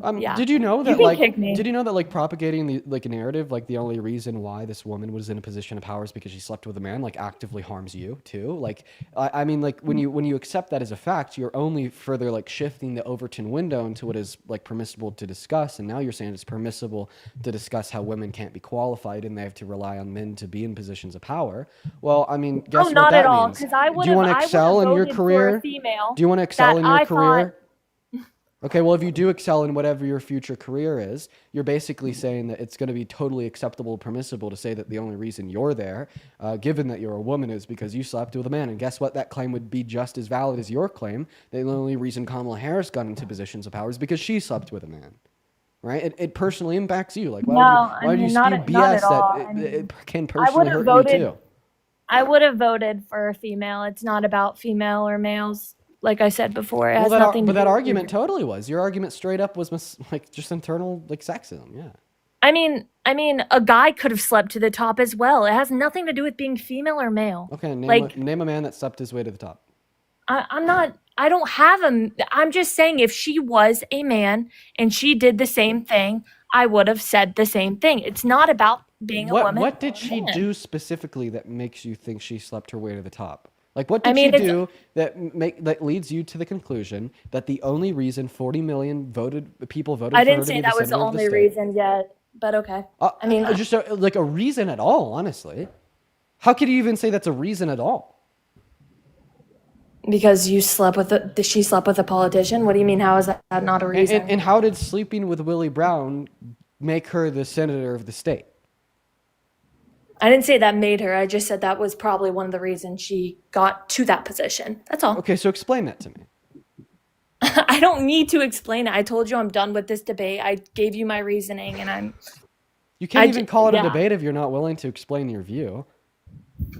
I already debated with you for the last 10 minutes. I'm okay. Okay, you're done? I'm good, yeah. Cool. I hope that you end up becoming a more intelligent person and you change your mind, because the beliefs in which you just quote unquote debated me on are like shit that can actively impact you too. Because, let's not forget that you're a woman, and like those beliefs, those statements, those attitudes, like saying the only reason why women can be in positions of power is because they fucked them in. Those hurt women. Okay, that's a category that includes you. Okay, right? So we're going to move on to the next guest. If you're part of the 14.6 thousand people in that TikTok stream and you'd like to come up on the stream and have a conversation with me about why you support Trump, do let me know down below. We'll get you up here. Brianna, thank you so much for the motorcycle. I really appreciate you so much for that love and kindness. But yeah, we're going to go to get that next guest up in the box right now, y'all. Just looking for the next guest. As well as Manta, thank you for the $7 over on PayPal. Caitlin, thank you for the 5. And Maria, thank you for the 15. Maria says, love your stuff. Big fan of what you do. Thank you, Maria. Show some love to Maria down below in that chat, y'all. Show some love to Maria down below in that chat.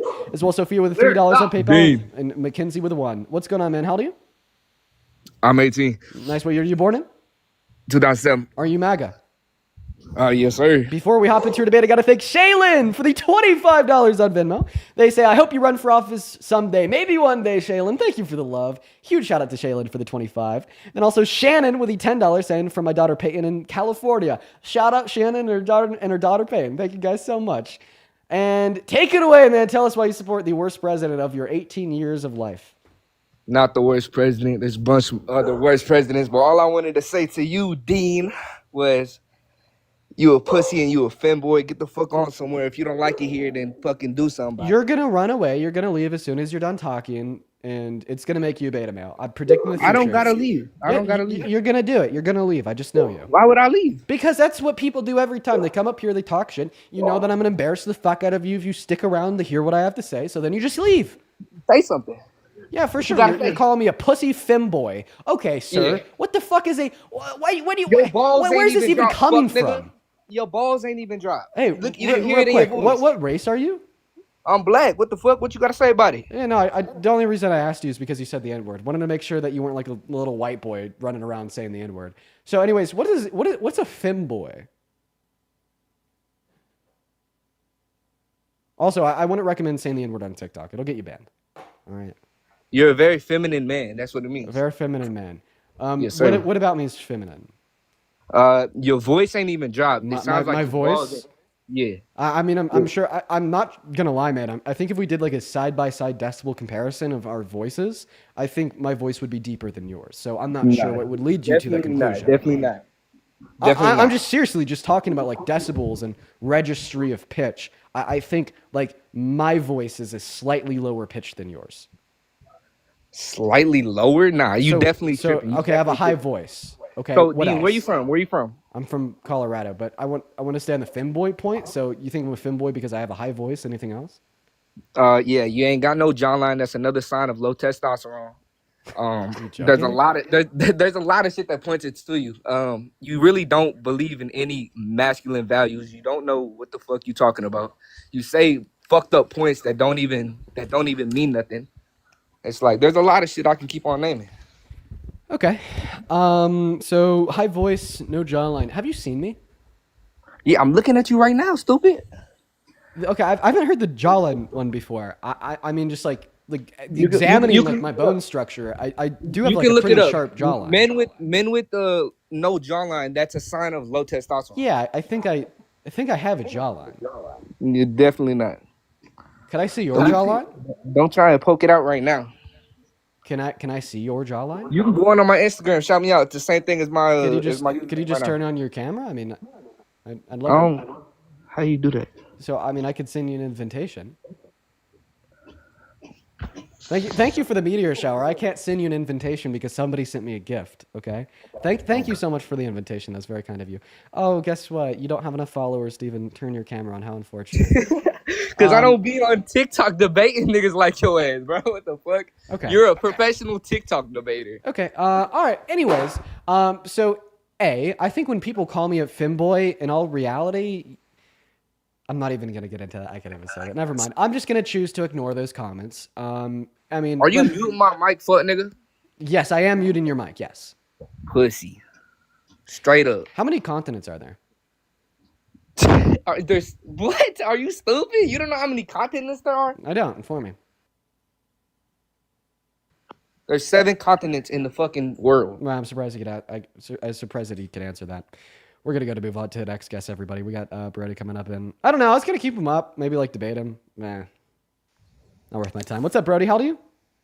I'm 23. Also, I'm just seeing the chat now. You guys are saying he was white. Dude, are you serious? Did he lie about being black? If so, that's like, dude, come on, be better. Brody, how old did you say you were? I'm 23. 23. So, yeah, why do you support Trump? Well, really, Dean, I just got on here to just talk to you for a few minutes. I support Trump because he's more on the.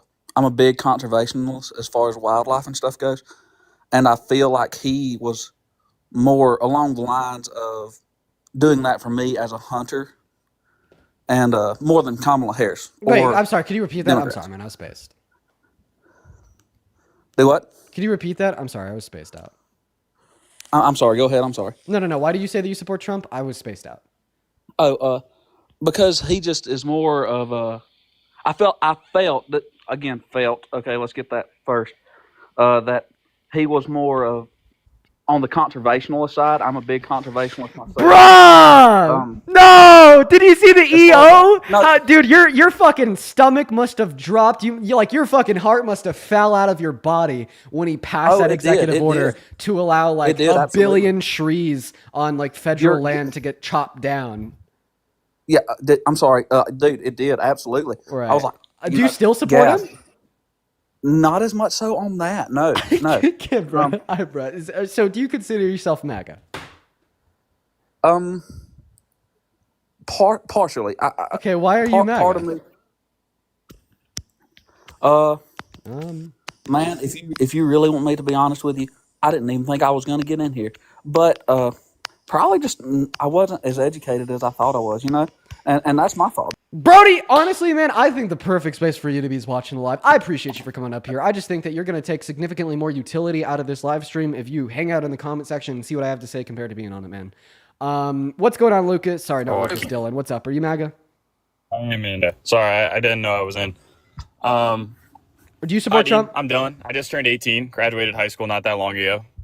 I would consider myself moderate as of right now, but I did like Trump more than Kamala. Okay, all right. Well, let's talk about it. I did have a question for you though. Well, before you ask that question, I got a couple of people to thank. Isabella, thank you for the $20 over at PayPal. Isabella says, "Hi, I joined your live and yelled I love you yesterday." Melissa, sorry, Isabella, thank you for the $20. That is incredibly kind of you. As well as Kiana, thank you for the $20 as well, saying keep cooking, Chef D, and I'll never stop cooking, quite frankly. As well as Christine, oh my God, says no need to shout me out. Okay, all right, I'm not going to shout you out because you said that, but just know that I fucking love you. Shout out to C, y'all. Shout out to C. Thank you so much. I mean that seriously. You know who you are and you know what you did. Taylor, thank you for the $10 on PayPal. Mimi, thank you so much for the motorcycle. Take it away, Dylan. Tell us why you think that Trump is a good president. I had a different question related to that, if that's okay with you. It's not directly related to Trump. Oh, so I don't know. Ask the question. Let's see what I think. When it comes to like how divided the political sides are now, like there's whole MAGA, everyone was supported Kamala, everything like that. Do you think there's a specific reason like why now everything's so divided? Yeah, Trump. You don't think it's because of media or because of how like fast technology's growing? Like there's no reason that could cause it. It was just Trump. I don't know. Maybe like there's other causal factors, but like the main one by like far is Trump. Yeah, for sure. Do you know when like, I don't know what the right word would be. When did becoming like transgender become like a thing? Like when were we scientifically able to do that? Do you know? So trans people have existed for as long as people have existed. I know, but I appreciate you for coming up. You said that you had like one question. I answered your one question. Then you asked a second question. We're gonna try to. Cookie King mugs the shit out of you, little bro. 5'1", buddy. Hey, Tony, guess what? I'm a job application. Boo! Oh, scared you. Oh my God, it's Halloween. Oh, scared you. Oh my God. We're gonna move on to the next guest. Let us know if you're MAGA down below in that comment section. We're gonna get you up on the live to debate. Y'all go to drop a MAGA down below. All right. Let us know if you're MAGA. We're gonna get you up in here, y'all. Just looking for that next guest.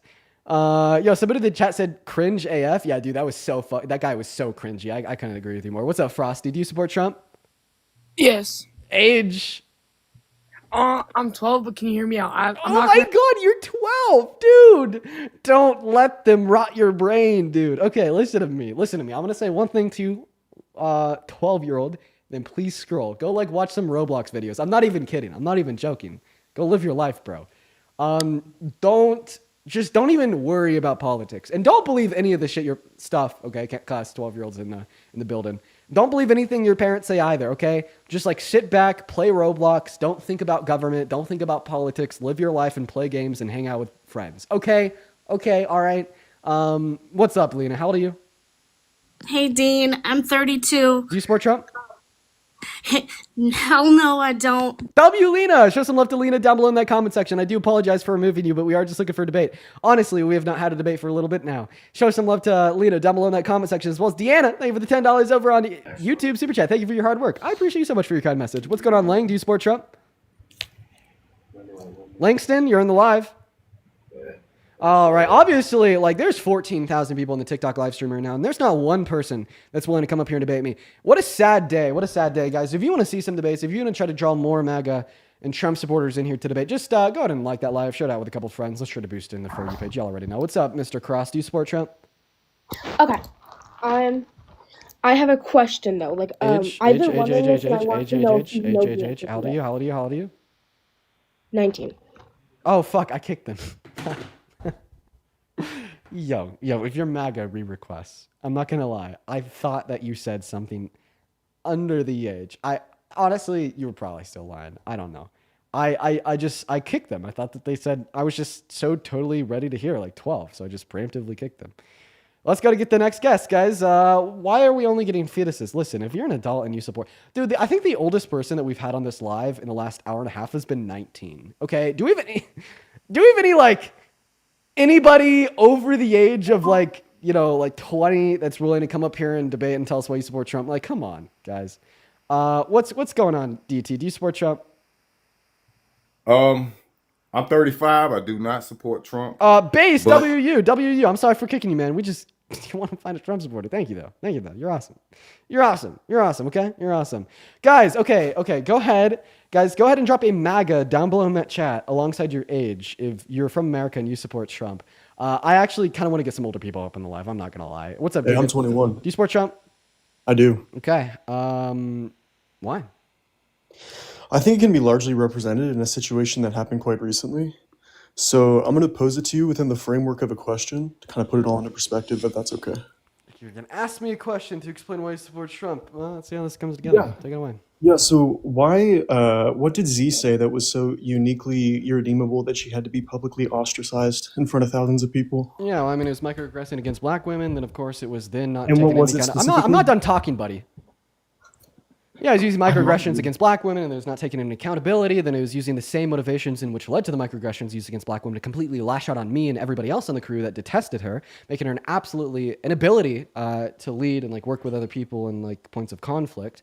Fuck, she screamed at me over the phone just because I told creators not to sign an NDA, which limited them from working with other creators for the next 3 years. Holy shit.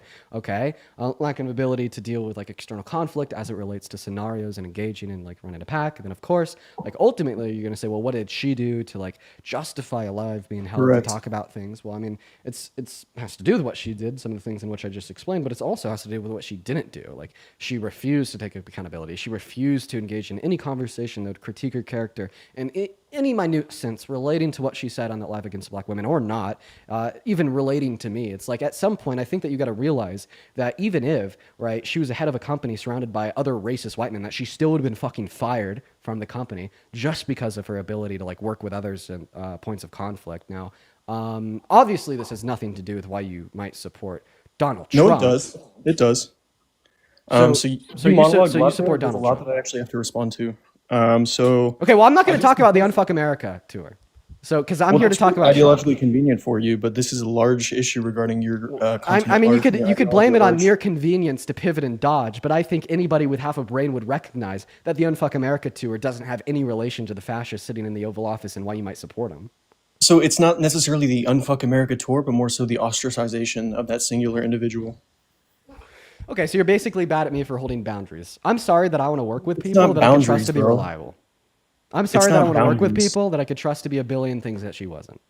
Yeah, so again, my question to you is going to be, would it be logical to expect somebody to apologize for actions that they personally don't see as racist in any capacity? Okay, so you're just going back to the Unfuck America tour. Once again, we're not talking about Z, we're talking about Trump. I'm going to give you one last opportunity. Yeah, I mean, dude, I don't support Trump. I'm a liberal. Yeah, get the fuck out of here, buddy. Yeah, come up here and make it all about yourself, my friend. Go ahead and take the attention of like over 17,000 people that are in this space to watch me debate Trump supporters and make it all about yourself. And then guess what? When Dean is unwilling to allow you to make it all about yourself, then call Dean a runner. Call Dean scared, dude. Say whatever the fuck you want, bro. We're here to debate Trump supporters. I told you that a billion times. If you read the five-word sentence on the top of my head, you would have picked that up the moment you came into this space. Very annoying. Now we're going to move on to the next guest, everyone. Go ahead and drop a maggot down below in that chat if you want to come up here and debate, guys. Go ahead and drop a maggot down below in that chat if you do indeed want to come up here and debate. We get Eli loading into the live right now. Hey, Dean. What's up, Eli? How old are you? I am 20 years old. Great. Do you support Trump? I do, actually. Great. Well, before we hop into a conversation, I got a couple people to thank. Kyle, thank you so much for the $20 donation over on YouTube Super Chat saying, man, you are amazing. Keep destroying these Trumpsters. I'll never stop. Thank you for the love. That's incredibly kind of you, Kyle. As well as Jonah, thank you for the $20 as well. Saying, I'm a 40-year-old woman and environmental scientist, and I've been hurt by the executive orders against the environment and actions against women. Thank you so much for being an advocate in this chaos. Please run for president. First and foremost, I really appreciate you for your kind message and your $20 donation. And maybe one day, I don't know, we'll see if I ever end up running for a public office. But Eli, take it away. Tell us why you support Trump. Yeah, so I really like his immigration policy, especially with the mass deportations that are going on currently. And I get that those are very much a touchy topic at this current point. But even going back to his previous term, pre-COVID, economic growth was huge, as well as, his America First approach, which really stands out. Okay, we'll talk about that for, I don't know, maybe 30 seconds. You said that he caused a lot of economic growth in his first administration. What did he do to cause a lot of economic growth in his first administration? See, I wish I could tell you that I'm educated enough to tell you exactly what he did, but we all know that the unemployment rates were low, rising stock markets, and so on and so forth. Okay, well, if you just want to basically associate things that happen in the economy being caused by the president, you understand that this logic would also imply that you would have to blame the 14.8% level of unemployment in April of 2020 on Trump. You'd also have to blame the crashes and stagnations in stock markets today on Trump. You'd have to blame the negative GDP growth in the first financial quarter of this year on Trump. You'd have to blame basically everything bad that has happened in his first and second term on him. So do you blame the highest level of unemployment since the Great Depression that occurred in 2020 on him? That's a good question. I haven't really thought about it that way, to be honest with you. I mean, I feel like kind of it's common sense. I mean, I appreciate you for being honest. That's cool. But yeah, of course. You've thought about it enough to blame the things that you've observed as being good under his first administration on him. Well, the logic is very first... obviously would say you'd also have to blame the bad things on him too, right? Yeah. And to be completely honest with you, under his first administration, under his first term, at the time I was still, not really paying that much into politics. But what really stuck out now, where I'm able to vote, is, like I said, his immigration policy and his America First approach. America First approach. Okay. All right. And you said that you think that mass deportation is America First? I would say so, yeah. Okay. How can mass deportation place America first when it only hurts this country? Do you mind me asking how it hurts the country? Yeah, for sure. Undocumented immigrants as a demographic, lower per capita crime rates, generate $300 billion in which they add to the American GDP per fiscal year, as well as they pay $100 billion per year in taxes on the federal, state, and local level. So, I mean, not to mention the fact that there's millions of them definitely galvanizes the American labor force. So, I mean, we see that the economy benefits from it. We see that average qualities of life benefits from it. Per capita crime rates benefit from them. So, obviously removing them would remove, $300 billion from the GDP per year, remove $100 billion that our government could spend on increasing the qualities of lives for people in this country. It could remove millions of individuals from the American labor force, decreasing overall productivity. So I guess I'm just confused why you'd call this an American First plan. I feel like it's not necessarily coming down to the money and all that. I would say it's more of the safety of the American people. And I know that not everybody was under attack, but there were the certain few that unfortunately fell short to it. Okay, well, I mean, if you care about the safety of the American people, why would you put a 34-count felon, adjudicated rapist that boasted about perving on changing naked teenage girls at Miss Teen USA in the Oval Office? I mean, that's not completely related as much as I do respect you, Dean. I respect that you know your stuff, but I wouldn't say that that's completely related to the immigration policy. I mean, I'm just more so talking about like safety and people that can be a threat to it, and seemingly when I understand a very that. large threat to public safety, a huge position of power. And I mean, like another thing, can we like agree that like a lot of violent crime is consequential of poverty? I mean, yeah. Okay, well, according to the Center on Budget and Policy Priorities, I mean, this big, beautiful bill is going to decrease the after-tax income for 80% of Americans, and it's going to decrease it the most for the bottom 20% of income earners. So it's obviously going to increase levels of poverty. Thereby, consequentially, we'd expect it to increase levels of violent crime. I mean, yeah, that would theoretically line up, yeah. So that's why I maybe don't think that Donald Trump is good for public safety. And then also, like with the whole like mass deportation thing, like he's not fixing like the root cause of undocumented entry into America either. Okay, so seemingly he like wants the issue to persist. He just wants to put band-aids on bullet wounds, do mass deportation, and use undocumented immigrants to fulfill the third tenet of fascism, which is the identification of an enemy as a unifying cause for his base. Right? Yeah. So can I ask you something then? Sure. What exactly are your thoughts on the whole, CCOT situation? CCOT. Well, for sure, I think that it's a grave immoral travesty that we're illegally deporting undocumented immigrants to a prison for terrorists. I mean, that's what it's called. It's the terrorist detention center without due process and without a day in court. So when you say grave, do you mean that literally or figuratively? When I say like, grave immoral because I know that it's like very immoral to violate Okay. undocumented immigrants' constitutional rights, Yeah. and to send them to a center for like terrorists, like a constant concentration camp. Can we agree? I wouldn't compare it to a concentration camp, though. Can we? Okay. Listen. Okay. We caught up on this. I'm just asking you. Can we agree that it is a grave moral travesty, a massive human rights violation, to illegally and unconstitutionally deport people for a center for terrorists in another country without due process? To an extent. I mean, What good? What's good about that? but the thing that I'm trying to wrap my head around. No, is I want you to that- respond. Why do you only say to an extent? Why is Well, it because only wrong to an clearly extent these people to had to illegal have and done something illegally and wrong. unconstitutionally? How could we know that if we didn't give them due process?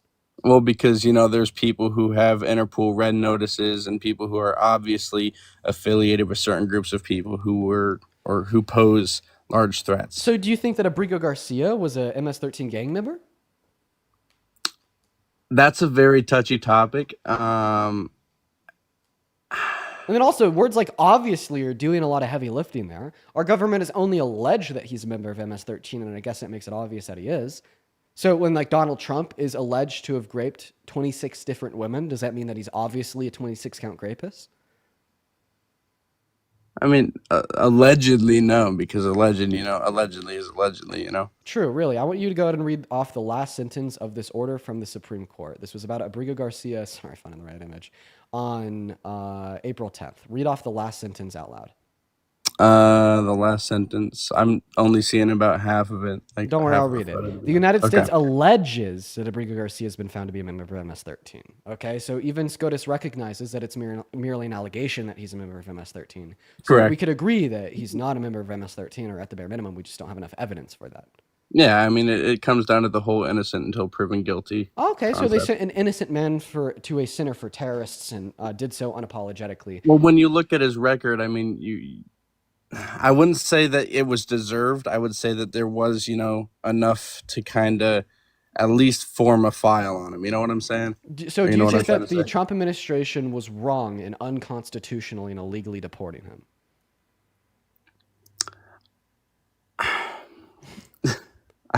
Oh, I so can't. why? I can't say. So why do you I can't hesitate? say that they aren't wrong.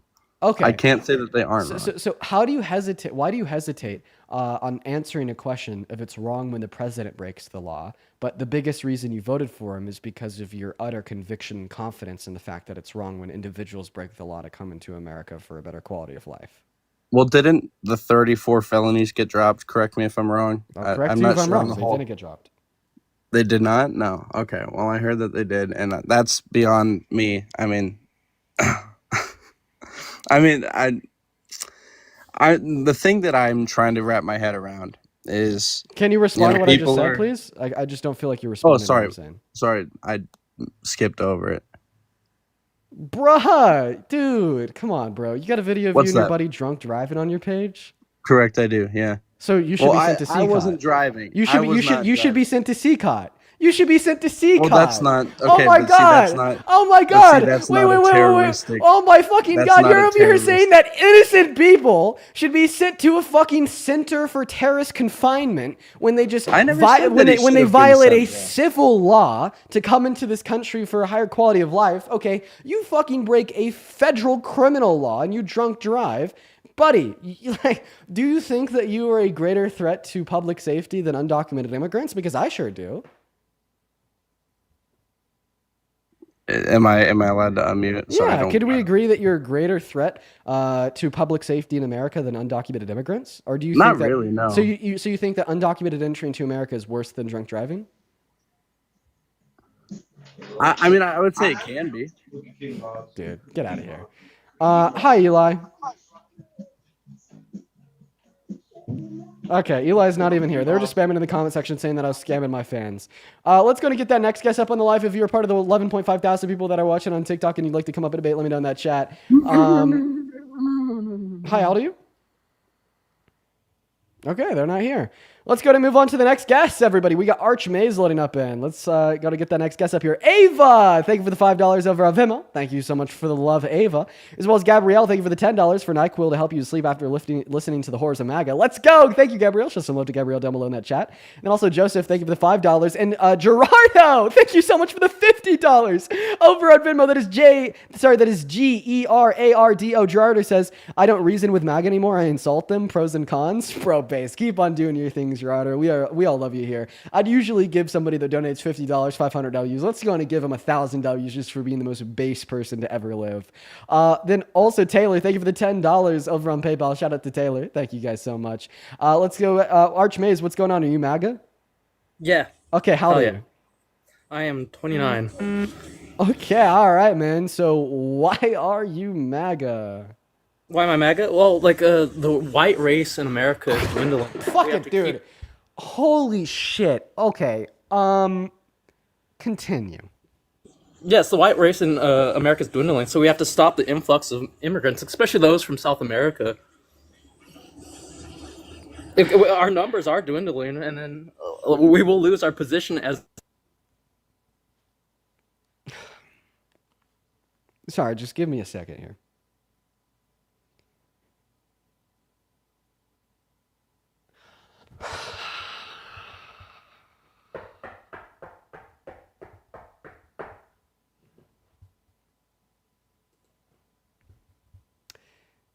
Man, go ahead and unmute that mic for me.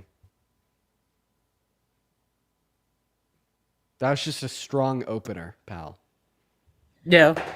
So, well, am I incorrect? Why? Correct. So, why do you think that individuals that aren't white immigrating into America is a bad thing? It's a bad thing. Well, they're natives, but we have to like push them out of this area. Okay, why? To have superiority. Why not? Like that's literally why. So you believe in Superiority like numbers. white superiority? Why is that? Why? Because we are the superior race. And why is that? Like, innovation through attrition. We're better at war. So you think that white individuals are better at innovating and inventing? Yeah, we pretty much are. So why do you think that? Through capitalism and like the social structures that we have. So capitalism is a word, not an argument. Why do you think that white individuals are better at inventing than black individuals? Because we're pretty much an invasive species naturally, biologically. So you're just saying that white individuals are biologically designed to be better at inventing than black individuals. What makes you think that? Or better than inventing than black individuals, like better at inventing things of war and stuff like that. So That's why we're what makes you think that white individuals are biologically designed to be better at inventing than other races? because we colonized pretty much the entire world. Okay, so you're basically saying because historically speaking, white individuals have had access to more resources than other groups of individuals, particularly in Europe. Therefore, that means that they're biologically better at inventing. Like, I mean, listen, this is like saying that men are like biologically better at leading than women because men have had access to more societal power through more resources, right? Like, do you believe in that? That like men are better at leading than women? Like biologically, just because they've had a greater opportunity to lead via access to more resources and societal power. Yeah, and that's like genetically inherent in like our biology. That's why. Okay, so what do you think is genetically inherent to men that makes them better at leading than women? Probably like one factor is testosterone and aggression. That's why we're more prevalent at leading than women. Okay, so if being aggressive makes you a good leader, I'm just gonna kick him because like the reductio there would be like therefore do you think that Hitler's a good leader? Because he was very aggressive. We all know his answer to that. Buddy, you're an incel. You deserve nothing in life. I'm not even gonna lie. Yeah, you deserve to be laughed at. Yeah, we're going to move on to the next guest, everyone. Go ahead and let us know if you're MAGA down below in the comment section. All right, everyone, just give us a minute. Everyone, just give us a minute. If you're MAGA, let us know down below in that comment section. We got the freak off the live. All right.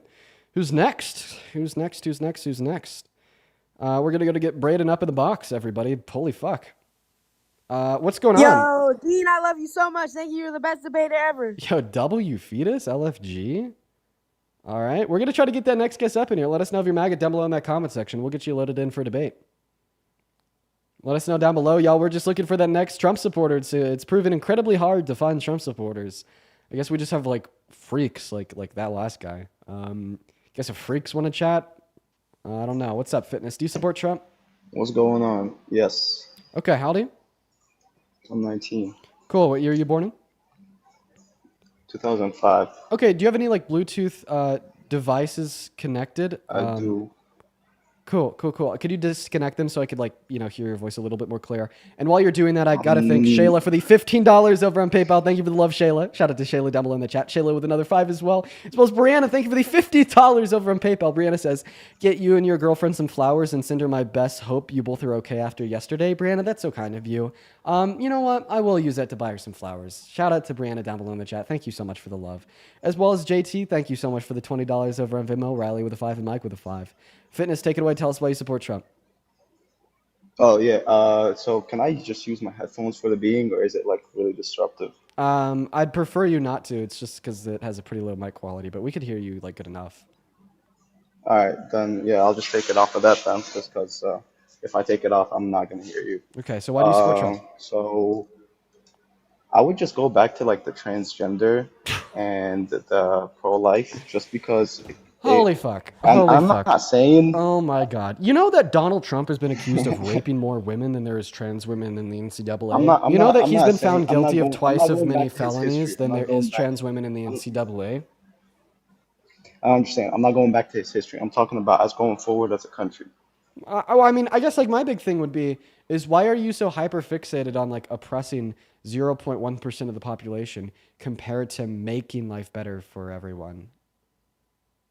Like, isn't that a fair question? You know, it's like I feel like your political values are like very corrupt in a sense that you're not focused on like making material conditions better. You're just focused on making material conditions for an extreme minority worse. Like, why is that? It's not that I want to make it worse. It's just you got to think about it of these people leading over the next generation. As it is today, you've seen it in schools, transgender people leading classes, and they literally change kids' minds. A little life decision that they can literally become a female if they wanted to. Okay, so you think just and like they have the access to that, and, so and they literally allow you access to that. So, I don't think that you know what it means to be trans, and I don't really feel like explaining that to you because it's not that a male's becoming a female or a female's becoming a male. It's more so viewing gender identity as a social construct. that although it may be related to sex, isn't explained in totality by sex, right? And I'd also like to point out here that you're telling us that you voted for Trump for this reason? Like, Donald Trump, like, can't stop people from, like, promoting virtues of acceptance. He hasn't made it illegal to say that being trans is okay. So why would this relate to why you voted for Trump? Okay, like, I understand that you're a bigot, but, I mean, like, once again, Donald Trump isn't going to stop people from saying that it's okay to be trans. So, look, I'm not saying that people just want to claim something, that these people are fine. I'm saying about the people who actually take action and actually Can you influence respond to what other I people to said? take action. Yeah, like Donald Trump will Oh, not the other stop me things, yeah, nor others but from telling individuals that it's okay to be trans. So, like, how does so this the other relate to a things, reason why you vote for Trump? raising tariff, trying to get work back into his own country. Okay, why are we pivoting? What do you mean pivoting? You just pivoted He's from raised talking up about trans tariff. individuals to talking about tariffs. You said what other political views I have. No, with I him. didn't. I didn't say what other political views did you have. I asked What? you how this one view of being a bigot, thinking it's not okay to be trans, relates to why you voted for Trump. Because Trump isn't going to stop people like me or other good virtued Because humans if I from decide, promoting acceptability. because if I decide to have kids here in the U.S., I'm gonna be raised. I'm gonna be living around those people, and I want to know where I'm gonna be raising my kids, and I want to make That was sure a I have a good environment. completely incoherent response. Okay, could you repeat the question that I'm asking you? Like, I just want to make sure that we're on the same page here. What? Can you repeat the question that I've asked you? Because I don't think that you're understanding the question that I'm asking you. All right, can you repeat it? Okay, you don't understand the question that I was asking you. How about this? How about this? You don't like the idea of trans women going into the women's restroom, right? I don't. It's not that I don't like it. It's just I don't want because I don't want the younger generation to be influenced Can by you it, just which answer my literally is question? gonna Do you think change that trans everything. women should be able to use a women's restroom? Sorry, can you repeat that? Buddy, what the fuck is going on? Do you think that trans women should be able to use a women's restroom? Trans women should use the women's restroom. So are they male or female at that point? You don't even know what a trans woman is. No, like it's just like it's a little difficult. Like the whole thing is complicated Oh my at a certain god. point anyway. So a trans woman is a male with a gender identity that of a woman.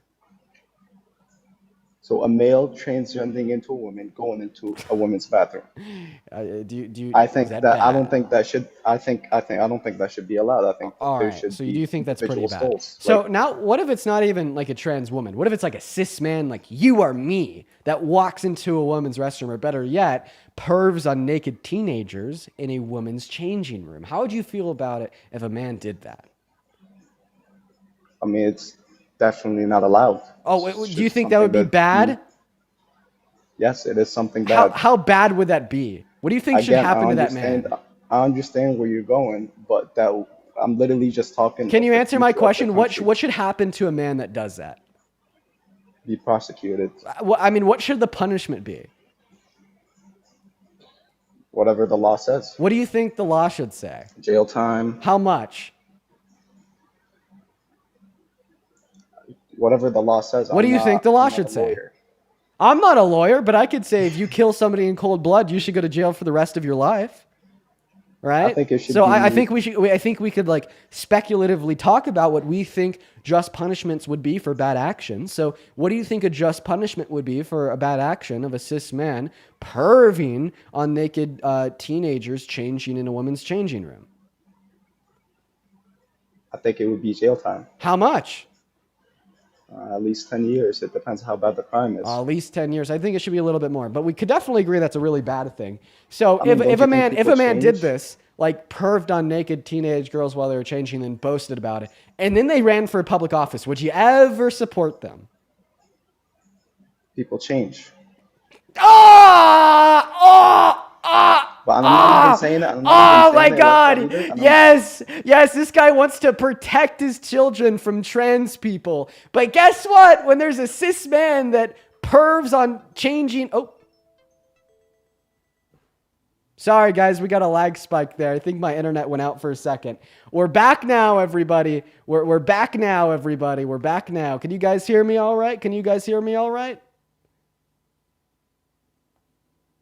Can you guys hear me? Yeah? Yeah, okay. Sweet. Anyways, we're back now. Anyway, so this guy thinks that trans individuals existing is so terrible. I mean, truly, it's just gonna fuck his life up. It's gonna destroy this country. But then when there's a cis man that pervs on naked teenagers in their changing I mean, rooms, I never said that. people change, make him president. People change, give him the nuclear codes. People change, let him control the culture. Jesus Christ. I mean, come on, man. There's a lot of people that change after coming out from prison, don't you? Wouldn't you think the same? Donald Trump didn't go to prison for this. In fact, there was never any level of accountability that he faced whatsoever. Let's go to move on to the next guest. If you're in that queue, make sure that means that you support Trump. If you're watching and you'd like to support me, support the stream, you can find my Venmo, my PayPal, and the link tree in my bio. Y'all, I get 100% of the proceeds over on those platforms. You could also find them in the pinned message over on the YouTube stream. I appreciate you guys so much for the love. What's up, Tiff? Do you support Trump? Yeah. How old are you? 18. What year were you born in? What? Nothing. I don't think that's an 18-year-old. Moving on to the next guest. If you're one of the 11.6 thousand people tuning in, let me know down below in that chat if you'd like to come up and debate, y'all. Let's get that next guest up on the live right now. Yo, these guests have sucked, bro. I'm not even going to lie. Like, these guests have been, like, terrible, bro. Like, absolutely just, like, terrible guests today. Anita, thank you for the £5 over on YouTube Super Chat, as well as Megan. Thank you for the 15. You're awesome, Megan. Thank you so much. Yeah. These guests suck. These guests, dude, like, we're getting some really smart guests today. Okay, we're gonna move on to the next guest, everyone. I'm gonna troll this one guy, then we're gonna get a real debate going. Let me just troll this one guy real quick. Everyone just do be patient. Hey, Liam, tell me right now, do you support Trump? You gonna kick me like a little child? Good boy. Cupid, do you support Trump? What's up? No. Based. Goodbye. Pisces Moon 15 is loading up into the live. Give us a minute, y'all. What's going on, Pisces Moon 15? Do you support Trump? Absolutely not. But I want to tell you something. I'm sorry. I'm really sorry. I'm sorry for cutting you off. I would love to hear you out. Dude, you should join my Discord.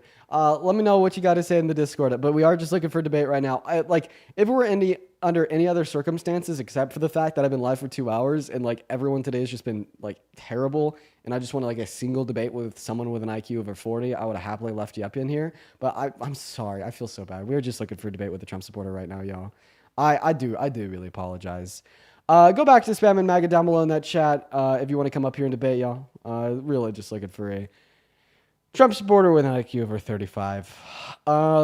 Yeah. Hey, Jack, thank you for the $10 on Venmo. Jack says, have a good day. Thank you, Jack. Hopefully today will be better than yesterday. Yesterday sucked. What's up, George? Do you support Trump? Oh, yeah. Oh, George. All right, man. Well, thank you so much. Watching him right now on TV. Very nice, George. George, thank you for joining the stream. I think that we could have a very productive conversation. Now, before we start our conversation, I have a handful of people to thank. Mike, thank you for the $5 on Venmo saying get yourself a drink after talking to the racists. It's Friday night. I'll be doing that. Hell yeah. As well, Sophia, thank you for the $20. Sophia says, love watching you eat at these debates and leave no crumbs.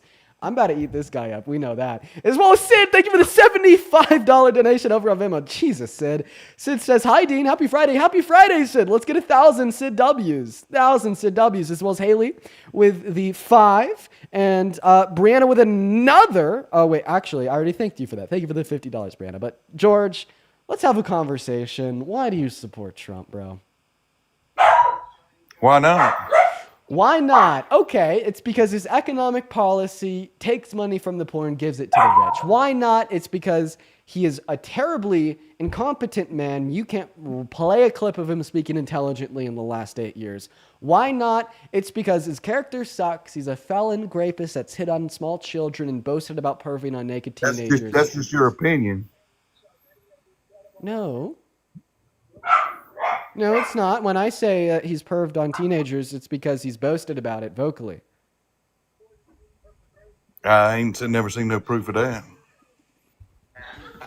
Think about the conflict a little bit later on. The question is, how can it not be construed? No, I mean, some of these foreign girls, Mr. Trump, in my country, we say hello with vagina. And well, you could also say, as the owner of the pageant, it's your obligation to do that. So you have done that. Now, tell Well, me I'll what tell you the- the funniest is that I'll go backstage before a show. Yes. And everyone's getting dressed and ready and everything else. And, no men are anywhere. And I'm allowed to go in because I'm the owner of the pageant, and therefore I'm inspecting it. I'm inspecting. I want to make sure that You're like a everything is doctor. good. You're there. Yeah, the dress. Is everyone okay? They're standing there with no clothes. Is everybody okay? And you see these incredible-looking women. And so I sort of get away with things like that. Well, now you have. Well, that's his job. That was his job, wasn't it? Sound like So no, he was in charge. It's not the What job. they got to do? It ain't saying that he's following the women or doing whatever to them. So it's not the job of a business owner to perv on naked women in their business. Didn't sound like he was perving on naked women. He was walking into a place where pretty women was all I heard. I don't know if we listened to the same thing. He said that he would walk backstage before a show in the women's changing room where there's no men around, and they'd be standing there with no clothes on, and he'd be looking at them. And keep in mind, some of these women, we'll call them girls because that's what they were as young as 15 years old. How do you know they was 15? Because it was at the Miss Teen USA pageant. Well, I mean, I wasn't there, so I don't know. Are you a Christian? Oh, yeah. Were you there at Jesus' resurrection, George? Nope. But I know it happened. Why? Because you read about it in a book? Well, I mean, we heard it from the source. Donald Trump just admitted it. That's like imagine that we had like a video recording of Jesus resurrecting from the dead. Okay? That's like the same level of evidence that we have as it relates to Donald Trump perving on naked teenagers. I mean, shit, he admitted to it. He boasted about it.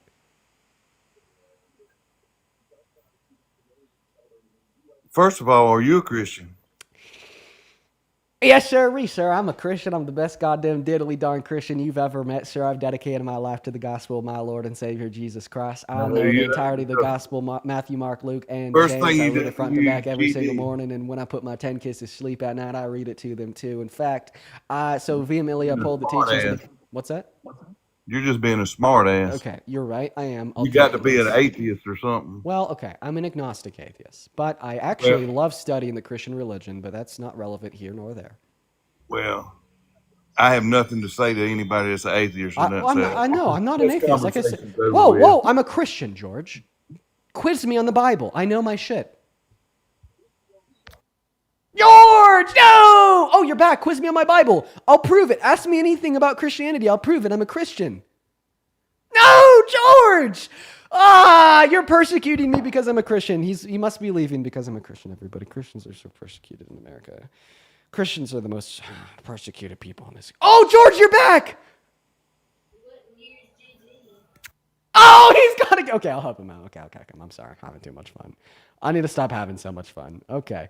All right. I'm sorry, bro. We're going to move on to the next guest. Go on and drop a MAGA down below in that chat if you'd like to come up and debate. Funny that he won't talk to me because I'm not a Christian, but then he'll vote for I don't know. Hey, Kevin, what's up? How old are you? Too young.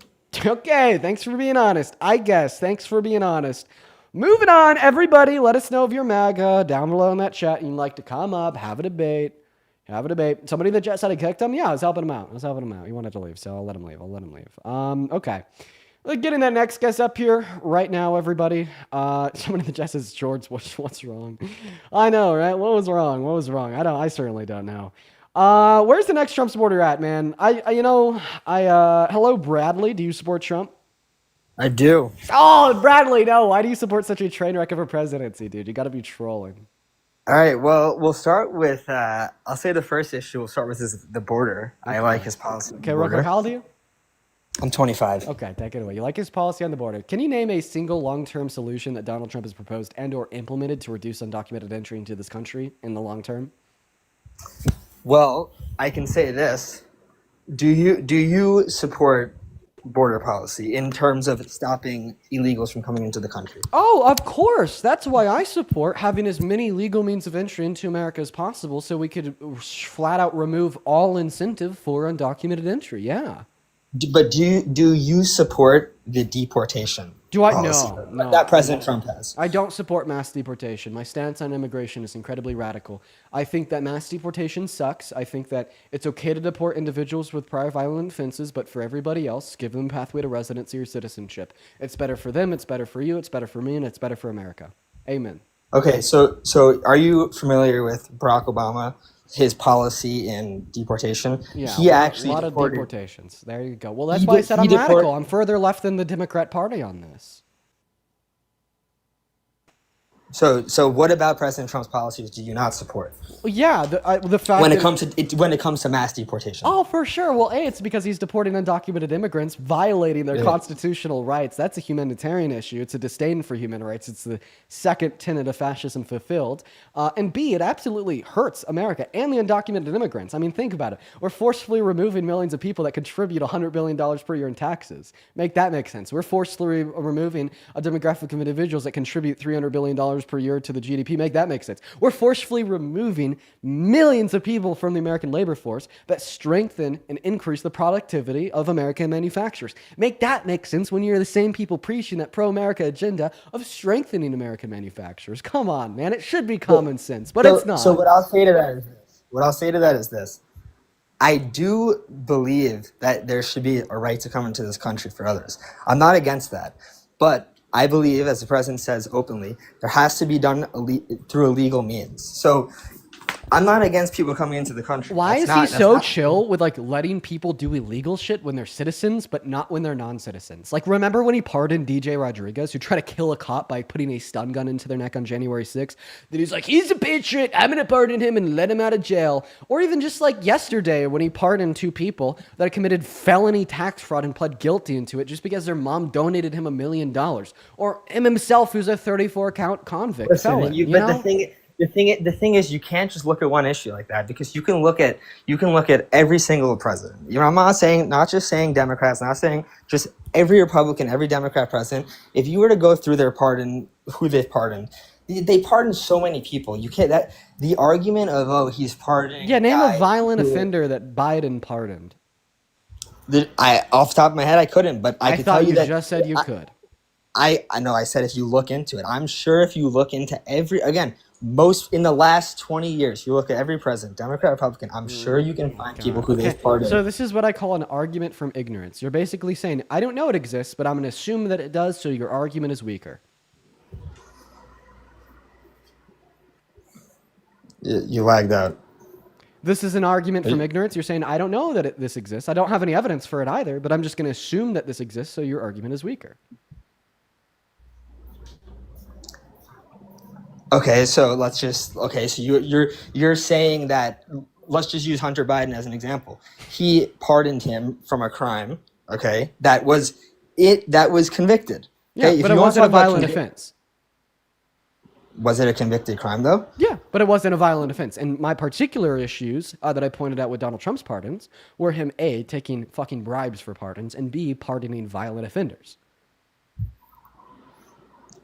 So where is there proof that he specifically took bribes for pardons? Because I can tell you this before you get into that. I'm familiar with the back in the first term with the whole Rudy Giuliani thing, where they mentioned that he was basically selling, I would say would be the word, pardons for $1 million, but there's no actual proof that this happened. Those are just only the mom of two people he just pardoned sending him $1 million 3 weeks before the pardons. If you don't want to call that proof, I guess we're just going to have to agree to disagree and talk about something else. Do you want to talk about how he tried to steal the election for Biden in 2020? I'm not. Listen, I can say this, okay? So my opinion on Trump, I support him. Why? But do I think he's perfect? Why do you support Absolutely him? Wait, not. actually, wait. We all pivoted away because you asked me for my thoughts on mass deportation, and I gave you them, and you never responded to them. I don't remember exactly what yeah, for point, sure. What part would you like me to respond? I certainly justified that mass deportation is a terrible plan for America. It hurts undocumented immigrants. It hurts you, me. It hurts Americans, and it hurts America as a whole. So do you disagree with Barack Obama's deportation policies that he had? I disagree with the deportation of any undocumented immigrant that hasn't committed violent offenses. However, I think that Donald Trump is demonstrably worse than people like Obama or Biden because A, they focused on people. But we're not talking about the person. We're talking about the policy. Yeah, I'm talking about their policy, sir. What are you not tracking?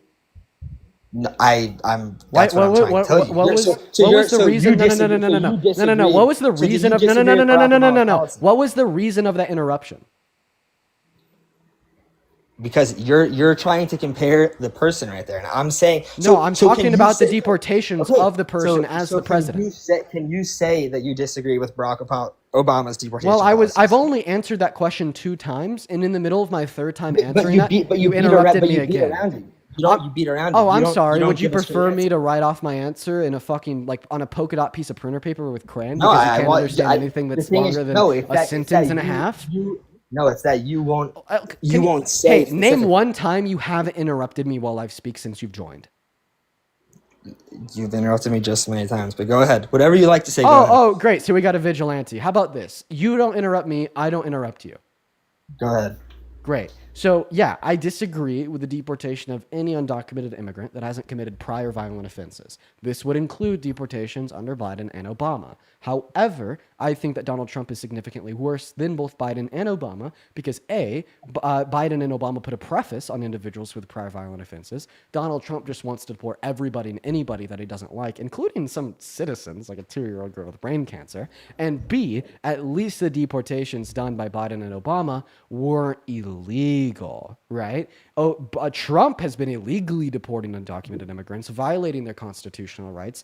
And D, Donald Trump has identified undocumented immigrants as an enemy and has lied about them being gang members, P3DOs, and violent murderers and rapists to further galvanize his prejudice base to get them to support him, while proactively torpedoing any proactive solutions to reduce undocumented immigration into America in the long term, such as he did when he torpedoed the bipartisan border bill under Biden and Harris. That's something that Biden and Obama never did. So it is for those reasons that he's significantly worse than them. Now, would you please respond to the reasons why I disagree with his mass deportations? What I'll say to that is so we have a disagreement on the deportation policy to an extent. You're mentioning specifics in it where you're saying Trump does it with non-violent criminals and Obama and Biden did it with we're not violent even criminals. listen. I answered your question because I'm a nice guy. No, that's fine. But it You was a asked me to pivot. respond. I want That's you not to responsible. respond to my reasons why Donald Trump's mass deportation is bad. You're asking me to respond to why it's bad? Yes, I explain why it's bad. I don't agree that it's bad though. So why would I respond that it's bad? Because this is a debate. Okay, and as I said, I don't agree that Donald Trump's deportation policy is bad. I know. That's why we're debating. Okay, so what I will say to that is, again, as I said when I brought up the point, there's a legal means to entry in the country. And regardless of violent or non-violent... You are not responding to my reasons. I'll repeat them. I think that mass amnesty is preferable over mass deportation because under mass amnesty, they could continue to contribute to GDP growth, they could continue to pay $100 billion in taxes, and they could continue to galvanize the American labor force and American industries. Mass deportation is costly, costs $175 billion up front, $100 billion in reoccurring opportunity costs by year because that's what they would pay in taxes if they weren't deported, as well as it shrinks economic growth and decreases it by $300 billion per year, which is what they personally contributed, as well as the long-term impacts of weakening the American labor force. So I specifically want you to respond to my argument detailing why mass amnesty is preferable to mass deportation. If you cannot rebuttal that position, I'm going to go to move on. Go ahead and unmute.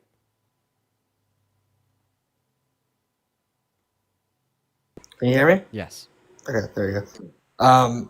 Okay, so have you looked into the numbers regarding what illegals they get out of healthcare services per year? Yeah. It's a lot. It's very high. What is so it? You're talking about I believe, if I'm not mistaken, it's close to $500 million a year that they take out of covering from Medicaid. Yeah. Okay. $500 million. That's great. You want to know why? Sure. Because they pay $100 billion per year in taxes. That's like saying that we're gonna spend half a dollar to get $100 back. Is spending 50 cents to get a return of $100 a good investment? They don't. Who said that illegals pay $100 billion a year in taxes? The IRS. The Institute on Taxation and Economic Policy, House Republicans, and even Donald Trump himself affirmed that when he went to the IRS to ask them to identify the undocumented immigrants that pay taxes to them. Okay, well, I was unfamiliar with that, but at the end of the day, I still do believe that. Listen, the bottom line is this. I don't want to hear the bottom line. I want to hear your response to what you just said. You said that they cost our government $500 million, yet they give our government $100 billion. How could you possibly justify that they're a drain on the American economy? Listen, I can tell you, but it's not just about that. It's not just about economic growth. What else is it about? If you want to talk about economic growth, this is what President Trump's tariffs are. And I will say something, because I know you're going to say, oh, what about tariffs? And I will say this about before tariffs. Before we pivot to the tariffs, then what is it about as it relates to mass deportation? Well, no, because you can't just take one piece of information and say that, oh, we make $100 million, $100 billion off 500 million in taxes, because if you make it up in other places, and that's what the president's trying to do with tariffs. He's trying to make up money from different things that they would lose money from, and that would essentially be that lost money. Yeah, tariffs decrease the productivity of the American economy. That's why we had negative GDP growth in the first quarter of this year. That doesn't make money; it loses money. Yeah. Okay, so I figured you'd say that about tariffs, but the thing with the president's tariffs is the president's tariffs are a long-term objective. If you look at how they would work long-term, he dropped it. They would. They're not long-term because they're already gone. Taco Trump. No, he did not drop them. Yeah, he did. He did not drop them. No, he did not. Yeah, he did. The president did not drop the tariffs. The president. So were you just like completely unaware when he put the 90-day pause on them? Yeah, pause is a big. I was gonna say he paused them, which is a big difference. The pause, and if you know what the pause is for, the pause is purely for negotiation with other countries. That's all it is. Negotiation for what? Negotiation for fair tariffs in his mind. I don't know what he's gonna come up with. So he said he could get 90 deals in the first 90 days. How many deals has he gotten? Again, I don't know, but you have to. I do. You can't. He got one deal. Okay, but the point is that after a certain amount of time, give it a year or 2 years, and of course it's not the 90 days he promised, but that's how politicians work. Politicians don't. Oh, so you're basically saying that the tariffs will end up benefiting us in a year or two? Give me an argument for that. I think that you wait 2 years, that the tariffs will definitely benefit the U.S. Okay, so then give an argument for that. I'll give you an argument. So right now, we're the trade deficit with China. I want to say off the top of my head, I don't know the exact number, but I want to say it's roughly $300 billion a year between the U.S. and China. Would you agree that's the number? Yeah, I don't know the number, but do you want to make an argument that the tariffs will benefit us in 2 years? No. What's the sound justified? My argument. Can you calm down? My argument is the trade deficit's about $300 billion. Again, don't know the exact number, but it's around there. So if you can come to an agreement with China, and again, these things don't take a day. They don't take 90 days. The president says 90 days, figure of speech, whether it's true, whether he really at the time. Dude, this guy's like annoying the fuck. Dude, I'm sorry. Like honestly, I was about to say like you're annoying me. I think that you're overstimulating me. Because you're ping-ponging around the place, talking like 100 words per minute and saying absolutely nothing. Well, that's just how you're taking, because you don't hearing my how argument. about this? But if you let me finish, I agree. Can you just slow down a little bit? Okay, don't speak at 150 words per minute, and don't fill the blank space with words that may or may not make an argument. Just put a little bit more intention and conscious thought on what you're saying. Give me an argument to justify that the long-term economic outcome of Donald Trump's tariffs will be positive for the American economy. So again, the trade deficit between the U.S. and China is about $300 billion per year. I believe that if Trump can come to an agreement with China, I'm not saying it's going to take 90 days, could take a year or two. If he comes to an agreement that he believes is fair, and that's what they would work on, they can hopefully get that trade deficit maybe down to, possibly there could be no trade deficit. What is a trade deficit? The trade deficit would be the difference between what we receive and what we receive from China. Do you think that trade deficits are a bad thing? I mean, trade deficits could be having no trade deficits. Definitely not a bad thing. Really? Because we had no trade deficits during the Great Depression. You're talking about 100 years ago, where it's a different day and age. You can't make an argument about 100 years ago. So what I'm trying to say to you is that So I want you to tell me why trade deficits were good during the Great Depression but bad now. Listen, I don't have an opinion on the Great Depression in the early 1900s, unfortunately, and you really shouldn't either, because times have changed, things have changed. There's no. But no, like the principles of macroeconomics haven't. So trade deficits aren't inherently a bad thing. In fact, they'd be expected from the richest country on earth. Of course, the richest country on earth is going to be buying more goods from countries with lower per capita expenditure, right? Because we're the richest country on earth. We account for 30% of all global commerce. One country, 30%. Okay? It's a damn expectation that we're going to have trade deficits with other countries out of the mere simple fact that we have more money to spend than other countries. Now, what's the argument to justify that the long-term economic outcome of the tariffs will be a good thing? I'll give you one more chance before I move on, because you're still overstimulating me, because you're just like speaking fast and saying nothing. Listen, it's overstimulating to you, because this is how it is when it comes to you hearing an argument from a person who supports the president. That's the bottom line. No, not all Trump supporters overstimulate me. That's not true. Okay, well, the trade deficit. Okay, so the argument has something to do with trade deficits. Got it. No, this is just part of it, and this, I believe, is a strong part of it. If you can get this trade deficit, because you have what I'm trying to tell. We already know what Donald Trump is doing to try to get the trade deficit down with China. Can I tell you? Sure. Yeah, to increase our tariffs on them. So right now, the deal he was able to achieve was in total a long-term 30% tariff on the country of China. And how is that going to drive the trade deficit down, sir? Well, the trade deficit, ideally, from that situation, if the tariffs are increased on China, would go down just based off the simple fact that we would be we'd be selling more products to China, and in turn receiving more money, because No. Keep in mind that a tariff that we have on Chinese goods has nothing to do with what we're selling to China, because that tariff applies to what they're selling to us. So how is an overall increase in the average tariff on China going to decrease the trade deficit? Yeah, but the whole idea of the tariffs is that the president doesn't like the fact that our products are getting tariffed. Are you gonna answer my question? How is a 30% tariff that he's achieved as a long-term deal on China going to reduce the trade deficit? I could tell you.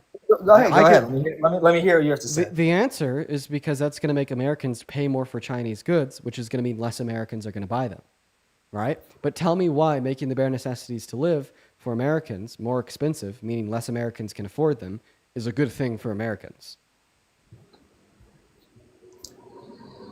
Because that's not what ideally would happen. That is ideally what happens. Yes, that is the trade agreement that he met via negotiation by increasing the tariff. No. You interrupt me one more time and I'm going to kick you. You're laughing at that as if you're not just totally being a little fucking ass, dude. I'm up here trying to have a genuine conversation, explain to you the truth behind macroeconomics and the way in which tariffing other countries can impact America. I'm being super calm about it. I'm being polite. I'm being respectful. And I'm just trying to literally explain to you principles of macroeconomics. You interrupt me 4 fucking words in, and I'm like, if you do that again, I'm going to kick you because you're being a little piece of shit. And then dude, okay, just come on, be civil, okay? Anyways, all right? The deal that he achieved with China is the long-term agreement, okay? Because that is what he was able to negotiate when he got them to the table by increasing our tariffs on them dramatically to like 250%. So the 30% tariff on China is the long-term deal, all right? And that will reduce the trade deficit. You're right. But I don't think that's good for America, because all that means, as I already stated, I want you to listen very closely this time, is that Americans will be able to buy Chinese goods for a higher price. Okay, meaning some Americans will be less likely to buy Chinese goods because they're no longer affordable. However, many Chinese goods can be considered as the bare necessities to live for a lot of Americans, basically implying that Americans will be paying more for a lot of the bare necessities to live. Okay, and yeah, that will reduce the trade deficit. However, this is why I say that a trade deficit isn't always a bad thing, because obviously that's a bad thing for America as will have Americans paying more for the bare necessities to live. So what I was gonna say to you before you mentioned that I interrupted you was what ideally I think the president is trying to do. That is the I know ideal. That is the ideal. That is the ideal success. That's a long-term trade deal. Okay, so what I'm trying to say is I think the president, what he wants to do, and you can tell me if I'm wrong, but I believe the president wants to get the tariffs. I'm not saying he's going to get them to a 0-0 situation. It's basically not happening. Okay, this following statement must be going in one ear and out the other. This is the ideal long-term deal that he achieved through 60 days of negotiation with a country. Okay. Was a 30% tariff on them. That is the long-term deal. But this is not the final deal that they want. I'm not saying it's not. Great, I'm going to kick you now. Goodbye. We're going to move on to the next guest. It is. Like, that is the long-term deal. Oh my God. What an absolute raging idiot. Moving on to the next guest, everybody. I'm sorry. I'm sorry for like getting upset. I'm sorry for getting pissed. But it's like, holy fucking shit. You come up here, you speak 200 words per minute. You interrupt me every time I open my mouth, and you just spout off nonsense. You have no clue what he's talking about. I asked him, what will the impact of a 30% tariff on China be on Americans? He has no fucking clue. He has no fucking clue what a tariff does to American consumers. He has no fucking clue what trade barriers do insofar as a reduction in efficiency in the American consumer base, or how that could impact the American economy on the macro scale. Now we're in the long term. He has no fucking clue. He's just spouting talking points. And when I try to be good faith, when I try to just have a reasonable conversation with him, I say, hey man, this is the trade agreement that he was able to achieve with China. It pisses me off. What's up, Genesis? Do you support Trump? I do not. I just wanted to debate on a quick topic. Okay, I'm sorry for kicking you, Genesis. We are just looking for Trump supporters to debate. Let's go and get that next guest up in here, y'all. We got Maddie loading in. Let me know if you're MAGA down below in that chat, y'all. As well as Ann, thank you so much for the $10 over on Vimeo. Saying, do I scare board? I ski. Thank you for the $10, Ann. As well as Ian with the $5 over on Vimeo. Maureen with a 5 as well, guys. Thank you so much for the love. Thank you so much. I'd also like to thank Caitlin for the $5 on PayPal. Saffron with the $13. Shout out Saffron. And Haley with the 5. Thank you so much. What's going on, Maddie? Do you support Trump? No, I do not. I just wanted to say... I'm sorry, y'all. Please stop joining the queue unless you support Trump. I do apologize for kicking you guys out pretty quickly, but we are just looking for Trump supporters to debate, y'all. As well as Home of the Brave, feel free to hop in that queue for me. I'd love to have a conversation. What's up, Christian? Do you support Trump? Yes, sir. How old are you? I'm 21. 21. So why do you support the worst president of your life, Donald Trump? Because there's only 2 genders in this world. 2 genders, therefore fascism. 2 genders, therefore redistribution of wealth from the poor to the rich. 2 genders, therefore we need the grapists, right? Am I right? Yes, sir. Yes, sir. Okay, how many continents are there? Well, first, let me answer why I'm saying there's 2 genders. There's 2 genders because there's only me and bitches. Oh, so and refer to women as bitches, right? You can say that. How would you feel if I called your mom a bitch? You'd be upset, right? I never said that women are bitches. I said that you're a bitch. I said you're a bitch. You weren't even myself. You weren't even referring to everybody women as else bitches. is a bitch other than myself. He was referring to me as a bitch. To you. Okay. And well, I'm gonna explain why I asked you how you'd feel if I called your mom a bitch. The implication there is that you'd be feeling bad, right? Right. Therefore, you shouldn't call other women bitches, right? Because they can be mothers, or they might be mothers in the future. Right? I don't know. Pretty simple logic. That's what I told Togi when I was on Steiny's podcast. It's just a pretty common sense view. Let's be respectful. Let's not call women bitches. All right? It's very demeaning. Now, you think I'm a bitch? Go ahead and unmute.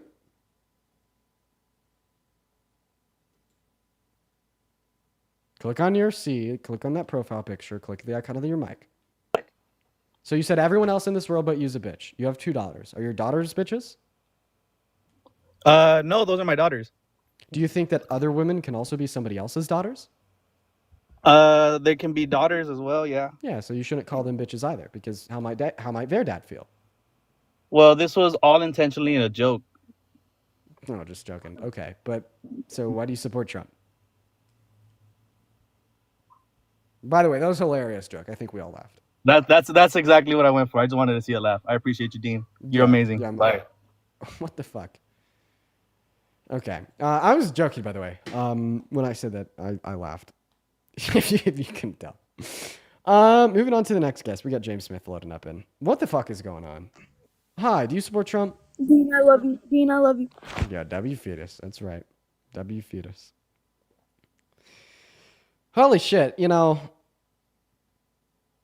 Moving on to the next guest. Okay. All right. Hey, hello, Reed. Do you support Trump? And Reed went bye-bye. Reed said, see you later. Reed said goodbye. Hey, if you're one of the 10.3 thousand people watching on TikTok and you're like, hey, I like this guy, Dean, I'd like to support him. Well, you can find my Venmo, my PayPal, and the link tree in my bio. I get 100% of all the proceeds on those platforms that go straight to me, and I'll be able to shut you out, read off any and all donation messages. I appreciate you guys for the love. Charlie, what's going on, man? Are you MAGA? Yes, I would like to discuss the topic with you. Dear Lord, Charlie. So I would like to discuss Trump trying to get rid of the Department of Education. Okay. We could have a little chitty chat about that. I would like to get your opinion on that. Well, I think that's terrible. I think we need a federal Department of Education. Okay, well, if he gets rid of that, doesn't that mean the education is up to the state then, and not up to the government? Isn't that what that means? Well, actually, state and local districts determine curriculum as is. I mean, the primary functions of the federal Department of Education is to set some low standards, while then also delegating funding to schools in which need it, so they don't have to tax their local residents as much. All right, which, by the way, disproportionately is given to red areas and red states. And they're also up there to uphold very common, decent things that should be true in all 50 states, such as Title IX, equal treatment of women, or even upholding standards for personalized education programs for students with special needs, right? And for those reasons, I think that the federal Department of Education is great. Okay, that's a really good point. All right. That's it. That's all I needed. Thank you.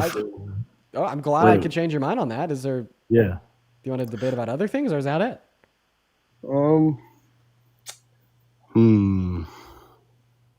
Let's see.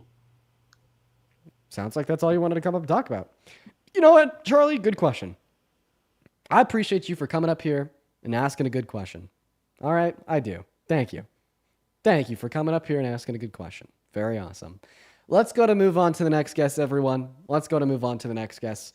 Hello, Connor. Hello. How old are you, Connor? I'm 22. 22. Do you support Trump, Connor?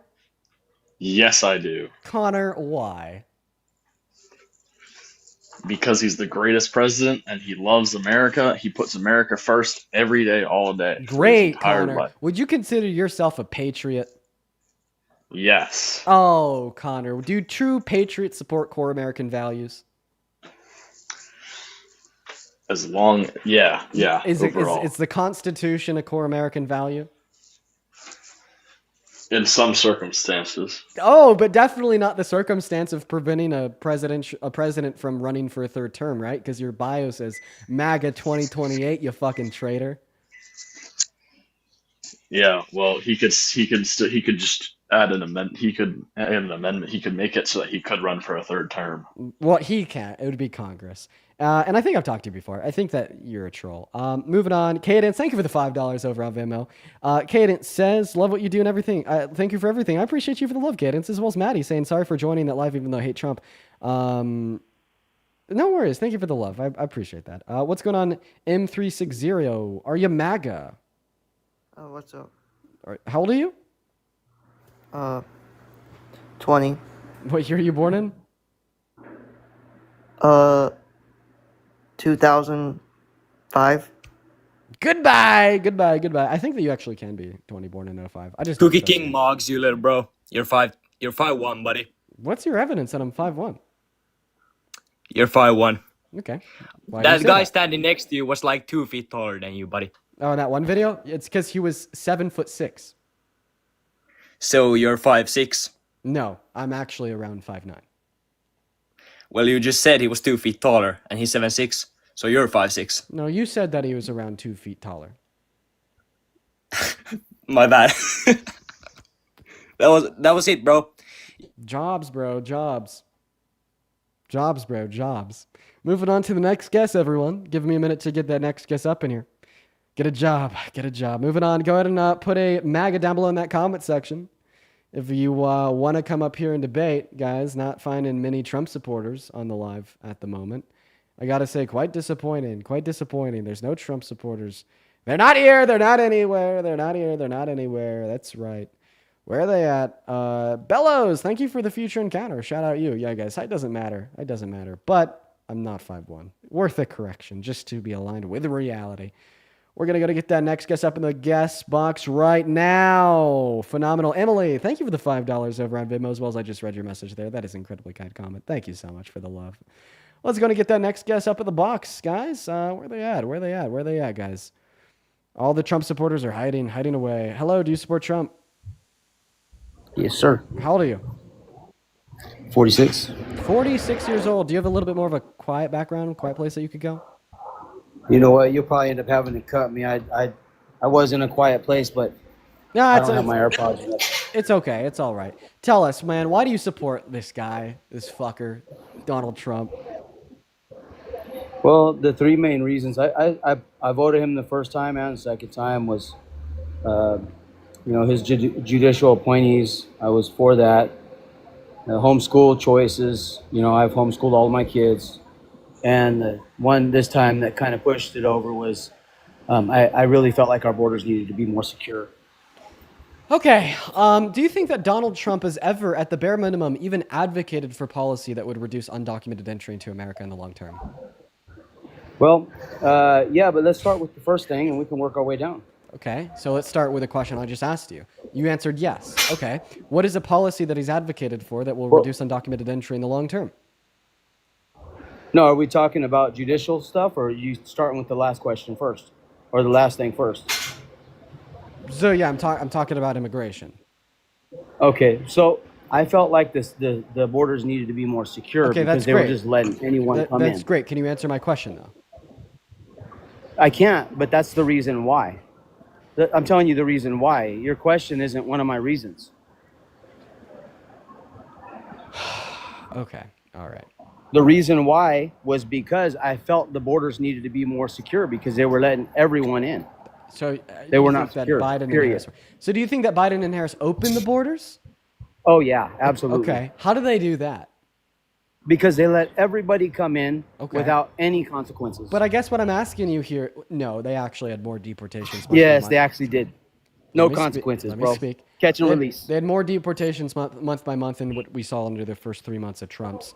And then also, you said that they opened the borders. Did they open the borders through a policy in Congress, an executive order? What did they do to open them? They turned their head and let everyone come in. Okay, so that's not a legitimate answer. See, a president can't just ignore an issue. They either have to pass new policy, or are you saying that they just kind of like step back and let the policy that was in place play out, and the policy that was in place was open border policy? They did not give consequences for people to come across. They catch them, they release them. I know that because I have family. So do you think that they just kind of like step back and let the machine run as is? I don't know. I know you're trying to trap me in something, but I'm just asking you a question about your view. Let it happen. Okay, they step back and let it happen. Okay, so this means that what actually opened the border was all of the border policy passed by Donald Trump in his first term. Because if you're just saying that they stepped back and they rode the coattails of what was true under Trump's first term, this just means that Donald Trump passed open border policy. If that's how you feel, then we can move to the next thing. Well, I mean, that's not how I feel. Okay, well, that would be the conclusion yielded from your argument. No, I disagree with what you're saying. Okay, so then you'd think that they personally were the ones that took action to open the border. The administration, yes. Okay, so what was the action that they took to open the border? Well, look at how many people came in. Oh, so you're saying that there's high numbers, therefore, because there's high numbers of border crossings, that must meant that they passed policy that caused the high numbers of border crossings. That'd be open border policy. So because we had the highest level of unemployment since the Great Depression in April of 2020 under Donald Trump's first term, this must mean that he must have passed unemployment policy to cause the highest level of unemployment in the last 100 years, right? We talking about border or are we talking about unemployment? Well, I'm talking about an analogy because you're basically associating anything. Your analogy is off because we're not talking about unemployment. We're talking about people coming across the border illegally. Who stopped the building? What's relevant is you blaming anything that happens under their term on them. No, not anything. I'm talking about this specific thing. Okay, well then how do you know that specific thing can be blamed on them? Who stopped the building of the wall? Trump, when he torpedoed the bipartisan border bill that Biden and Harris advocated more, that would have built more wall than what was ever built under Donald Trump's first term. That's absolutely wrong, and it's your You're twisting things. No, he admitted to it. He said, blame it on me if the border bill fails at a rally in Nevada. And then we also had the person that drafted the bill, which was Langford, a Trump-endorsed Republican, also detests Trump on Fox News. Same thing with Mitch McConnell and Ted Cruz. No, he was saying that you're taking what he said out of term. He was saying you can blame it on me. He was taking responsibility like a grown person does. Why would he take responsibility for something he didn't cause? I'm saying you're twisting his words. Okay, That's what you guys do. What were his true words? I don't know. You're the one that twisted it. How do you know that I'm twisting his words if you don't know what he Because everybody actually was said? against building the wall that was on the liberal side. Okay. So they were able to work with the Republicans in Congress and say that we're okay with building more of the wall, given that we could also hire more judges to expedite the legal means of entry into America. That's what that bipartisan border bill was, and that's the bill that Donald Trump killed. He torpedoed it. He stopped it from passing. Okay, so the wall was stopped when the next administration came in. Right, because and he a bunch didn't- of people. Wait. because Let it me is- finish. Sure. Let me finish. Sure. And a bunch of people flooded in. So that's what I look at. How much of the wall was built in Trump's first term? I don't have that in front of me. I do. 50 miles, less than 3%. You're telling me that 50 miles of a wall covering less than 3% of the border is what was single-handedly stopping a total and complete border crisis? No, I'm telling you that if they would have continued to build the wall and completed it, we wouldn't be in the same situation. So I don't know if I believe that, because if he could only build 3%, why would you expect Biden and Harris to be able to build more? And then second of all, once again, they did try to build more with a bipartisan border bill. Is that a lie? Yes. Okay, why do you think that's a lie? Because you could Because read they the bill. didn't try to build more. They were against the wall. Sir, you could read the bill and see it for yourself, man. Here, just listen to me. I don't know what to say in these scenarios when Trump supporters just straight up deny reality. Like, you could go on congress.gov, you could look up the bipartisan border bill, go Langford, okay? You could read the bill. You could read how one of the allocations under the bill to be bipartisan, they also had to, assume what the Republicans wanted, was to fund more construction of that Trump border wall than what was ever built under his first term. I mean, this is on congress.gov. You could read it for yourself. I don't know why you just deny reality. Is it possibly because it doesn't fit your narrative? Well, this is why I put this as my third thing, because I knew we'd run into this. I wanted to start with judicial appointees. So as soon as I call you out for letting your beliefs build reality, not letting reality build your beliefs, and I just described to everybody how you're clearly a member of a cult, you want to change the topic and move on. No, I told you that from the beginning. Yo, Owen, thank you so much for the $10 over on Venmo, man. Yo, go, guys, just some love to Owen down below in that chat. Let's get 100 ONWs. Thank you for the $10 on Venmo, Owen. So what is your Didn't I tell you that from the beginning? So what is my response to me calling you a member of a cult for just simply pointing out the fact that you lied about the contents of the bipartisan border bill, stating that it did not include funding for more border wall? I told you that from the beginning, that I wanted to talk about judicial appointments first. Okay. Well, you're running. And so you're twisting. Because you're a runner, I'm going to kick you and move on. Hello, Parker. The Trump supporters today have been absolutely insufferable, man. You have missed out on nothing. They've been so insufferable today. Isn't that right, chat? Haven't we had like significantly more insufferable guests today than we typically have? Isn't that right? Isn't that right? Stephanie, what's up? You're in that queue. Are you MAGA? What's up? Yeah, I am. Oh, dude, Stephanie, why? Honestly, I voted for Biden in his first term, and I was pretty tired of a bunch of empty promises saying that they were going to help out minorities, they were going to help out immigrants, and we were just used as a pawn. We were just used as something that they could say that they're going to, help us out with and this and that, and they didn't really do anything for us. So do you think that the material conditions of minority communities and immigrants is better under a Trump administration compared to what would have been under a Kamala Harris administration? Truthfully, I believe there needs to be order. I believe there needs to be a pathway for immigrants to be able to... So Stephanie, that's not the question that I asked you. Would you mind repeating the question that I asked you so I can make sure that you're clear on what I'd like you to answer? Yeah, you're asking me if minorities would be better off under Kamala. That's what you're asking me. That is the question that I asked you. I'm not sure what the pathways of immigration and how are we supposed to be helping minorities if we're just using them as pawns? Like, how are we supposed to be? So this isn't an answer to my question. Would the material conditions of minority communities be better if Trump was president or if Biden or Harris was president? Truthfully, long term, I believe Biden. I believe if we are able to clear a pathway and make sure that immigrants are given the priority that they desire, that they need. So with that being said, I believe that we should be getting rid of illegal criminals, not overlooking as well as the homegrown criminals that we have here. But I do believe that there needs to be a pathway. And the only way that that can happen is if we remove the people who are abusing the system and putting America first. And if you look at other countries do this as well. If I were to go to a country right now, say in Latin America, they would kick me out if I am over there, if I overstay my visit. Let me test your logic. If you think that America should just simply mirror what other developed countries in the world does that mean that you also think that America should have universal health care since every other developed country in the world does? Yeah, I do. But I also believe that we can't be a socialist country, because if you look at these countries that are having universal health care, which is great, I don't think that we have to be super conservative or super socialist and liberal. I have a question. What is socialism? Can you define Huh? that? I was going to ask that same thing. Could you define that silly little word? Could you tell us what socialism is?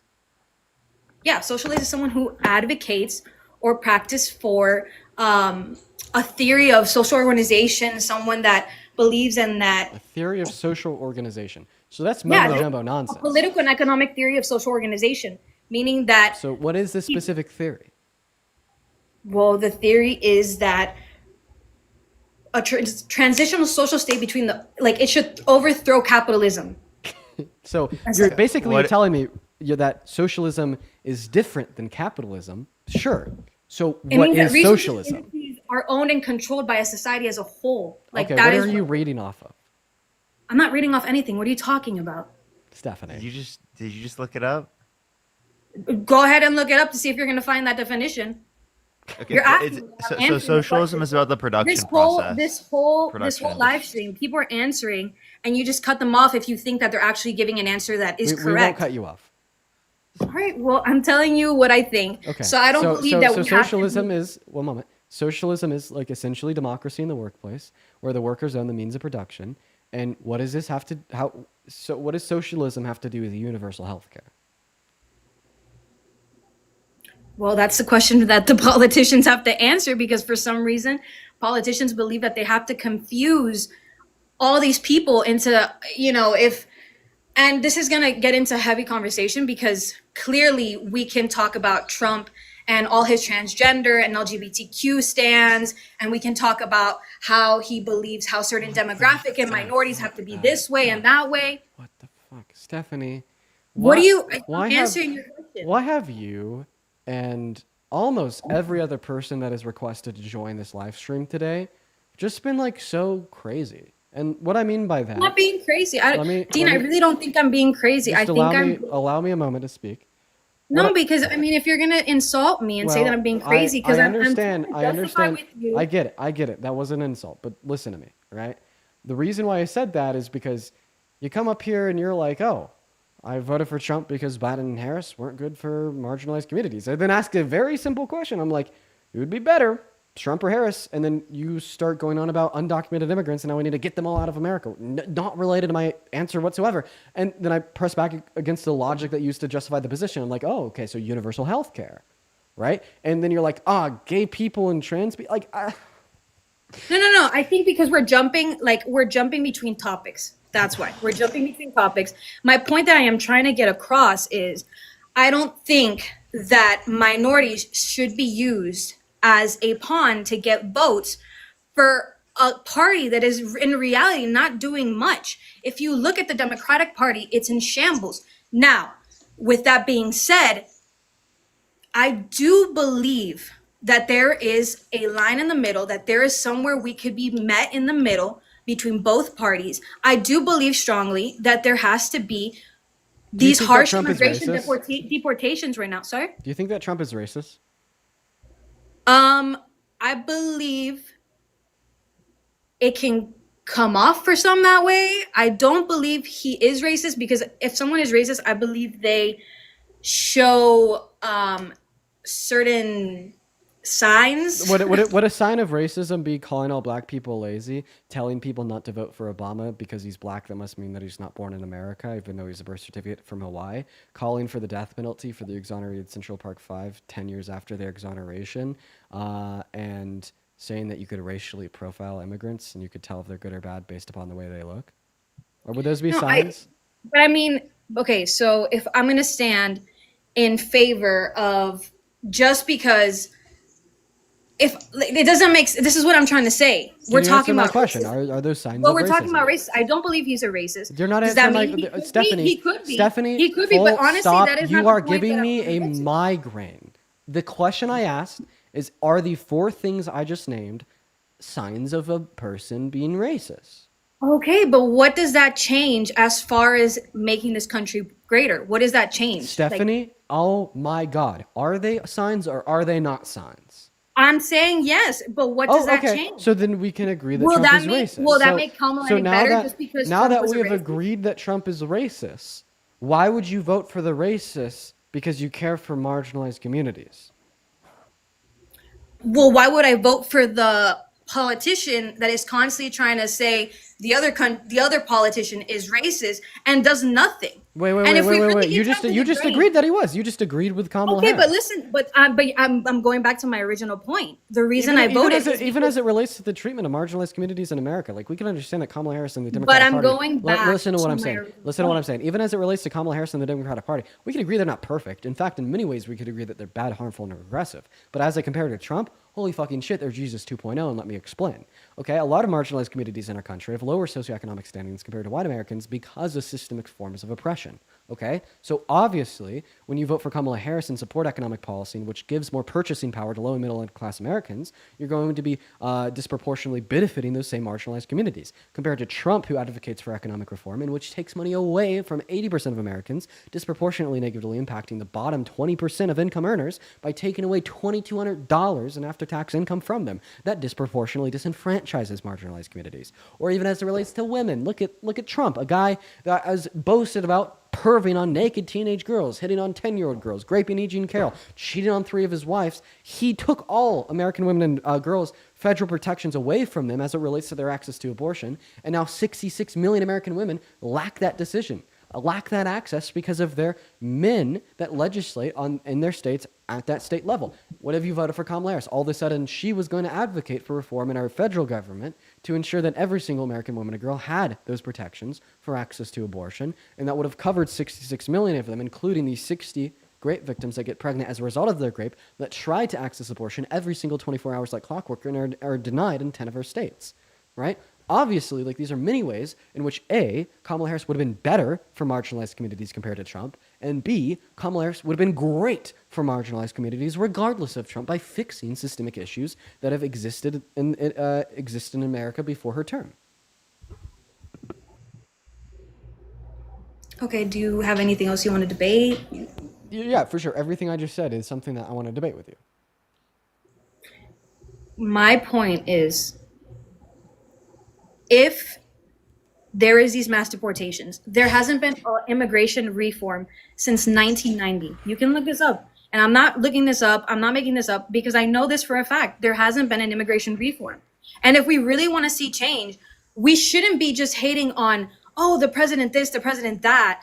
What about our governors? What about our senators? What about our Republicans? People are not even going out to vote in these important elections. So when there is immigration reform that needs to be done, people are not voting for what the country needs. And then we all just lead it back to, oh, the president, oh, this, oh, that. But it is not the truth.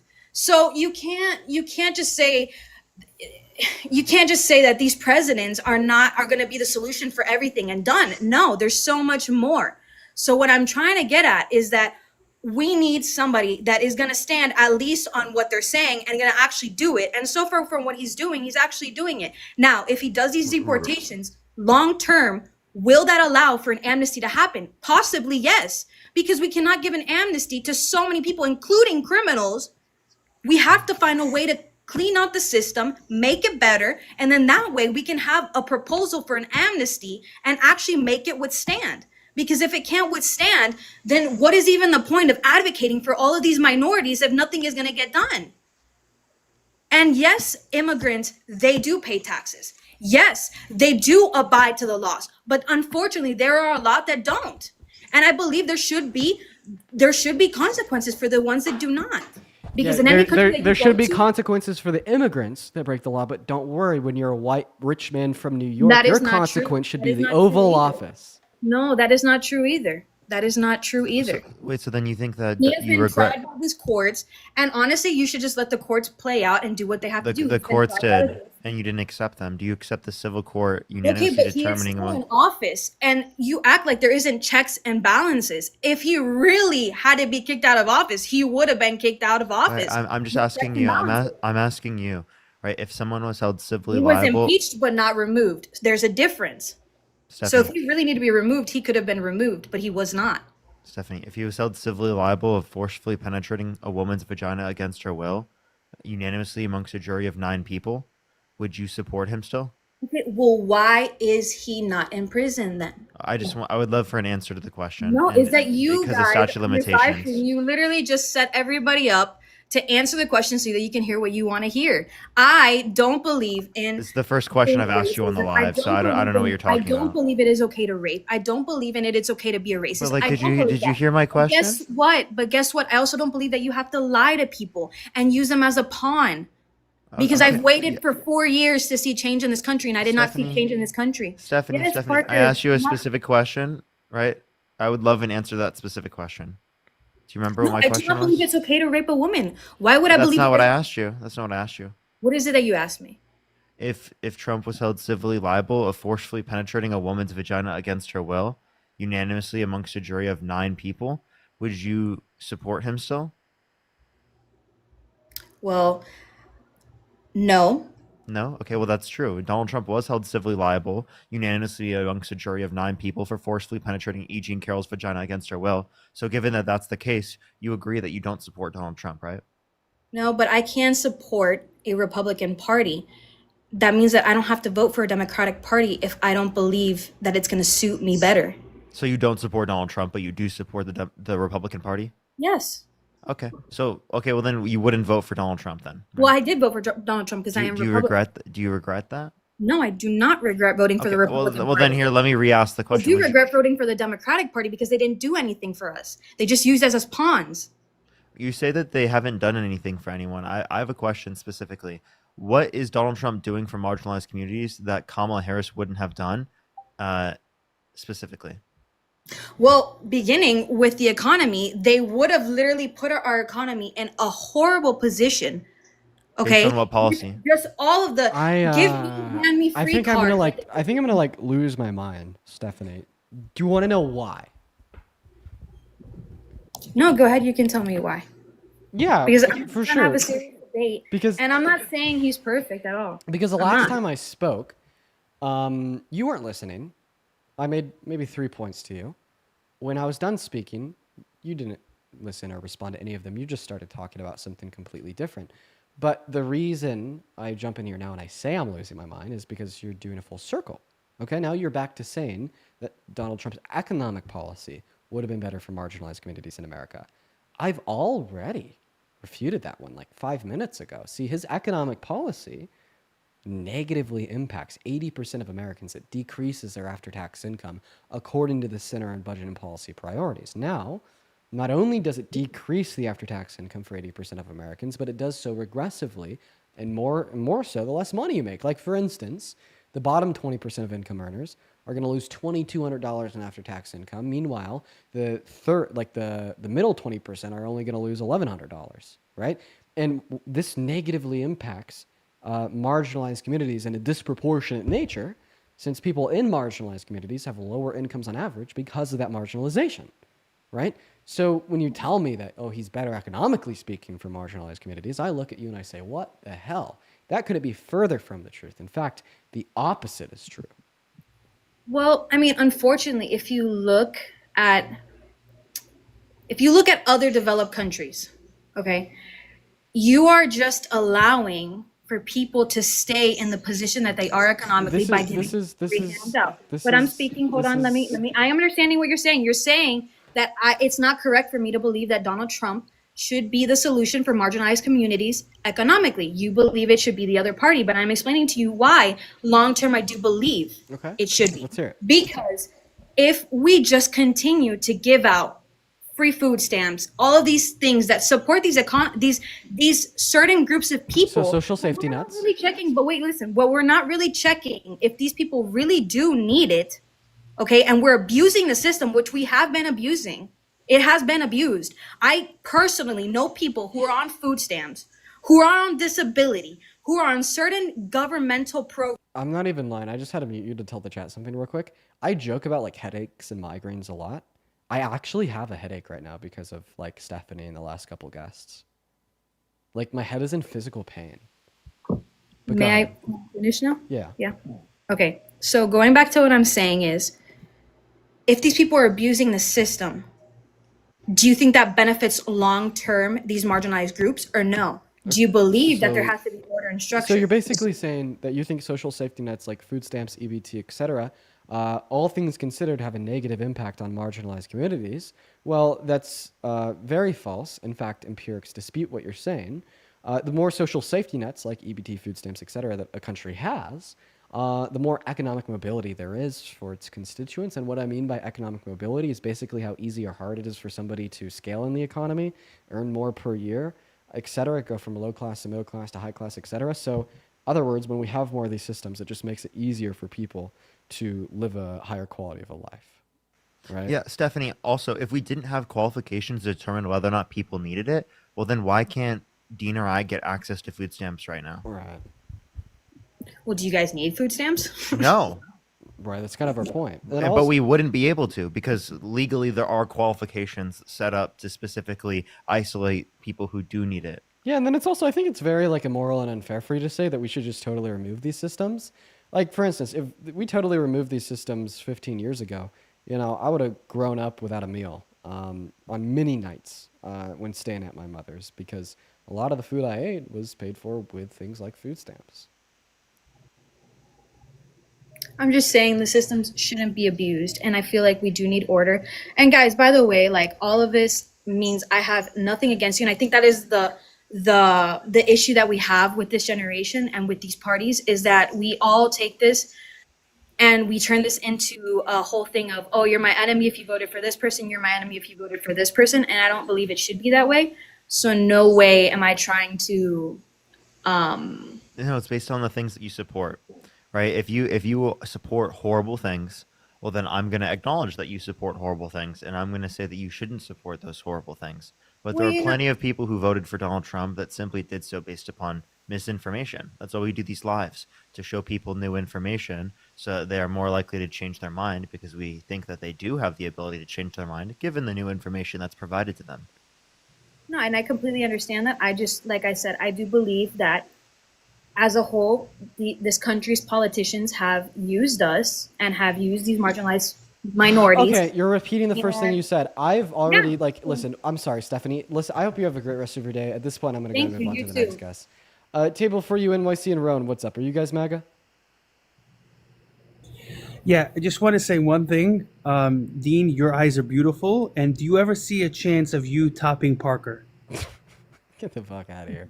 Rowan, are you MAGA? What a weirdo, dude. Holy shit. Okay, Rowan's not even here.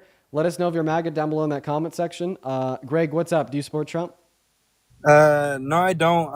I kind of had a question. Like, what do you guys think? WU. We were just looking for people to debate. Moving on. Brianna, thank you for the $10 over on YouTube Super Chat, saying that Dina's going to need 50 Excedrin after these guests. Yeah, bro, I'm fucked. I'm cooked, dude. I'm cooked. Yo, Janelle, thank you so much for the $20 on Venmo. Janelle says, MAGA supporters cannot just admit when they are wrong. They defend a racist man who clearly only cares about himself like he's a god. That cult juice must taste amazing. So real. So real. Thank you for the love, Janelle. I appreciate that. What's going on? Do you support Trump? Yeah, he's a Sigma. Bye-bye. Middle schooler. If you're MAGA, hey, let us know down below in that chat. We'll pull you up here for debate. Honestly, I think that the main issue that we're facing right now is just like a lack of people who are willing to come up here and debate. And I'm How? gonna, You have 11,000 people. That's actually crazy. doesn't make sense to me, man. Asking the wrong guy, dude. Asking the wrong guy. Quite frankly, Aves, thank you for the motorcycle. You're awesome. And hey, if you're watching and you'd like to support me, my Venmo, my PayPal, and the link tree in my bio, I get 100% of the proceeds on those platforms. They go straight to me, as well as you could find them in the pinned message on my YouTube stream. And you'll get a notification at the top of my phone screen where I'll be able to give you a shout out, read off your name, and any and all attached messages live on air. Hello, Jenny. Do you support Trump? Like, can I be an independent? Is that cool? Do you think that Trump is doing a better job right now than than Kamala Harris would have? Well, no. I mean, like, but at the same time, Base We W. appreciate you. Can I say thank you to a few people real quick? Yeah. Yo, Karen, thank you for the $5. Thank you so much. I really appreciate it. Judy, thank you for the $10. Thank you. Ink with the $5. I really appreciate it. Josh with the $10. And Christian with $100 on PayPal. Thank you so much. Oh my God, I'm going to debate someone. Thank you so much, Christian. I really appreciate it. Thank you so much, Christian. Santi, how old are you? On TikTok. I'm 18. I'm 19. Sorry. I'm 19. Okay, Santi, Tylee, how old are you? 11706. I'm 27. You're 27.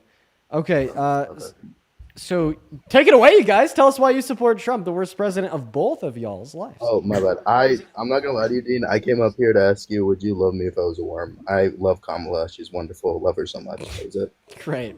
Tylee, you're the last man standing. Real quick before you take it away, got to thank Kane, C-A-I-N, for the $10 over on YouTube Super Chat saying Free Palestine. Hell yeah, Kane.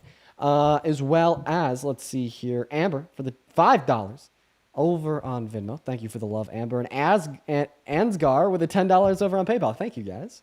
Take it away, Tylee, Mr. 27-year-old Trump supporter. Why do you support this terrible president? Okay, so first I just want to say, I actually, back in 2020, after I graduated college, I was the biggest Trump hater. I hated Trump. Sad how a person can change. Yeah, change for the good. So why do you support him now? That's what we're interested in. Well, because after I graduated college, I realized how kind of fucked up the world was and what was going on. And once Trump left office and Biden and Kamala took over, whatever, they, what do you call it? Everything just went to shit. Gas prices went up. Groceries went up. Oh, man. Are you ready for the easiest counter argument I've ever made? Go for it. Explain to me how Biden and Harris caused any of these things. Be specific. Well, part of what I think what the problem was, and I could be wrong, and so I'm open to you changing my mind, but I feel like a lot of the things. Well, first of all, my biggest problem with the government during their time of being in office was all these Am I wrong when I say a lot of the immigrants? I feel like I am living on the 9th level of hell, and I'm in this never-ending loop. And I want to just end the live stream right now. And I'm not even trolling this. I'm not having a good time. Here's why I'm not having a good time. You're doing the same thing that the last 15 guests have, where you give me a reason why you support Trump. I give you a counter argument. You completely ignore it. But then you're like, well, how about undocumented immigrants? Okay, listen. You said that the Biden-Harris administration caused the price of gas, groceries, etc. to go up, and there's all these bad things that happen in their administration. I asked you the follow-up question. Explain to me how they personally caused any of those things, and please be specific. And you're not answering that question right now, so I humbly, politely, and directly ask you to please try to answer that question of how did they specifically cause the price of groceries or gas to increase? He left. I think you're having a good time, man. Oh It looks my like you're having a God. good day. Oh my It looks God. like it's been really a productive dialogue today. Oh my God. Good conversation. Oh my God, Parker. Oh my God. I can't take it. I can't take it. This is it, chat. Look, we got what's Beavis up? and Butthead up here. Let's go. Oh, okay. Someone's already mad. Okay. What's wrong? What do you want, Sorry, Bruce? butthead.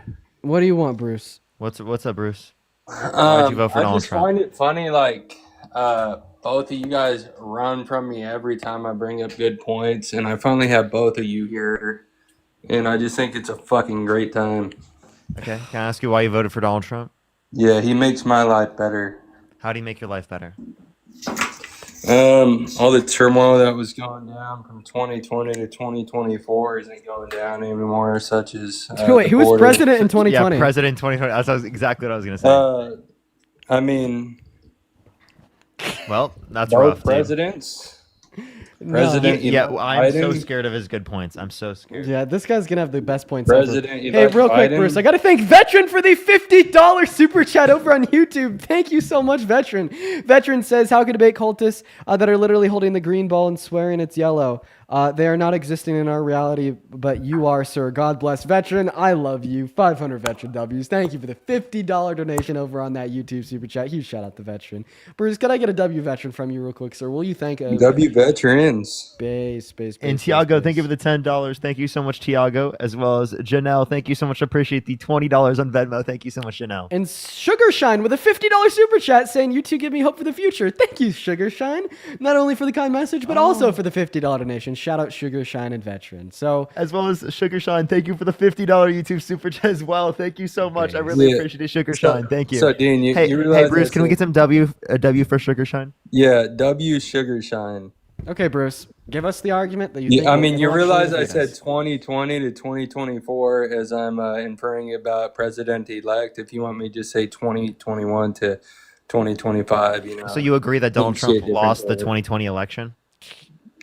I mean, Biden was president. Nice. So who won? Biden won. Great. We can't even talk about that. I got a flag for that earlier. They're really strict on it right Really? now. Yeah, Bruce. Okay, so you're basically saying that the Biden-Harris administration sucks so bad that Trump's doing a good job now. First of all, that just simply doesn't logically follow. I don't understand Absolutely, that's what I'm saying. Great, Brace. First of all, that just simply doesn't logically follow. I don't understand why you guys are so deranged with Biden that you think your perceived performance of his administration means that Donald Trump is doing a good job today. But I'll still disagree with it. I think that the Biden-Harris administration did great things for this country. Their domestic policy was some of the very best domestic policy that we have seen in modern American history, if not ever, right? So the PACT Act that invested $800 million into the expansion of VA healthcare benefits. So what did we see instantly? Great. So I'm telling you instance? the policies. You're going to listen to me because you asked a question, and I'm going to give you your damn answer. Don't interrupt the answer to your question. You asked me like what? Like the PACT Act that invested $800 million into the expansion of VA healthcare benefits. The CHIPS and Science Act, in which promoted and invested in American chip producers, so we'd go from producing less than 1% of the global supply of chips to 30 in the next 6 years. The American Rescue Plan, which helped America rebound from the pandemic, invested so much money into our economy and increasing consumer confidence and gave us the quickest bounce back from the negative economic implications onset by the pandemic out of any other country in the G7. The infrastructure bill, rebuilding American infrastructure, creating jobs, putting money back in the pockets of the people. Those were the great policies of the Biden-Harris administration. In fact, I want to ask you a question. Can you name one bad policy? 800 million. We just got a $5 trillion investment from fucking Middle East. So That's not true. Those little From boy who? numbers, bro. From who? $5 trillion from who? That's not true. Well, Saudi Arabia was 1.4, UAE was 0.8, No, Qatar was, all wrong. something All else. wrong. I want you. A bunch of these are new. Yeah, so. sure. Please give me So one. you're talking about little boy numbers. Please give me one White House fact sheet that justifies the investment figures that you just gave. They're so ridiculously false that not even Donald Trump's own White House has proposed them. I mean, it's coming out of the Middle Eastern's mouth. So give us the fact sheets from the White House. What? Bruce, you're delusional. Give us a source. No, I'm not. Give us a source. I'll give you plenty of sources. Do it. By the way, those figures came out of Trump's mouth. And they were wrong. They were so wrong that even his own White House corrected him. Like on the fact sheets talking about the investments, they reduced them by 1 billion times. Funny enough. But that's actually really funny. Yeah, it's also funny because he told us that he likes Trump because of how bad Biden and Harris were. And then I asked him to explain how he thought they were bad by telling me the bad policy they passed. And then he says, well, they were so bad because of how good Trump is. Here's one source, the Economic Times. Sure, give us the title. UAE to invest $1.4 trillion. That's not the number you provided. and that's just one of the numbers. I said 5 trillion from different countries, so that's about 25% of the number. So I'll give you the rest of the. That's total. 25. You think that's wait? You said that's I said it's 25% of around 5 million. I said it's around 25%. 1.4 Of 5 million? is Oh, around, okay. 5 trillion. Wait, actually, I'd like to make it divided by clear. So that is Wait, one. it was 0.4. So that's $1.4 trillion over the next 10 years, which is $140 billion 40 billion, per yeah. year. For 10 years. And now, if you would like me to finish, And not just that'd one be- country, would my could I- friend. Could I finish speaking? Sure, Beavis. My name's Dean. Okay. Can you refer to me as Dean? Okay. I will. Good boy. Okay. You are a good boy, Dean. Bruce, you just got fucking absolutely butthead. dismantled, bud. So anyway, Let, so it's 100. let fucking this guy talk. That's $140 billion per year. You know, he wants to highlight this win For to you. 10 years. Hey, man, do you know how to engage in a civil conversation without interruption? Oh, just don't leave shit out, bro. Thanks. I wasn't leaving that out, little bro. You just simply weren't listening to what I'm saying. Okay, big bro. Do you have an ability to speak without being like just a total Yeah, annoying asshole? just speak the whole thing. Nothing, no lies, no bullshit. Okay. Just He be said no. transparent. He essentially just said I'm no. gonna go ahead and just make the boundaries of the space clear. I'm not gonna kick you if you interrupt me again. I'm just gonna start muting you if you interrupt me again. Is that fair? Just don't lie, bro. You're good. No, I want you to tell me. Is it fair if I start muting you if you continue to interrupt me? Not if you're lying, but yeah, I'll be quiet. Okay. Well, what you think is a lie is a fact, right? But that's what we're here No, to I'm debate. just saying, don't leave out the 10 years. I didn't leave out the 10 billion years. a year. Yeah, it's Okay, 140 billion a year for 10 years. Okay. I'll be quiet now. You just interrupted me again when saying that you'd be quiet now. Like, Bruce, I don't understand if you know how bad of a day I'm having. My day has been so I bad. understand.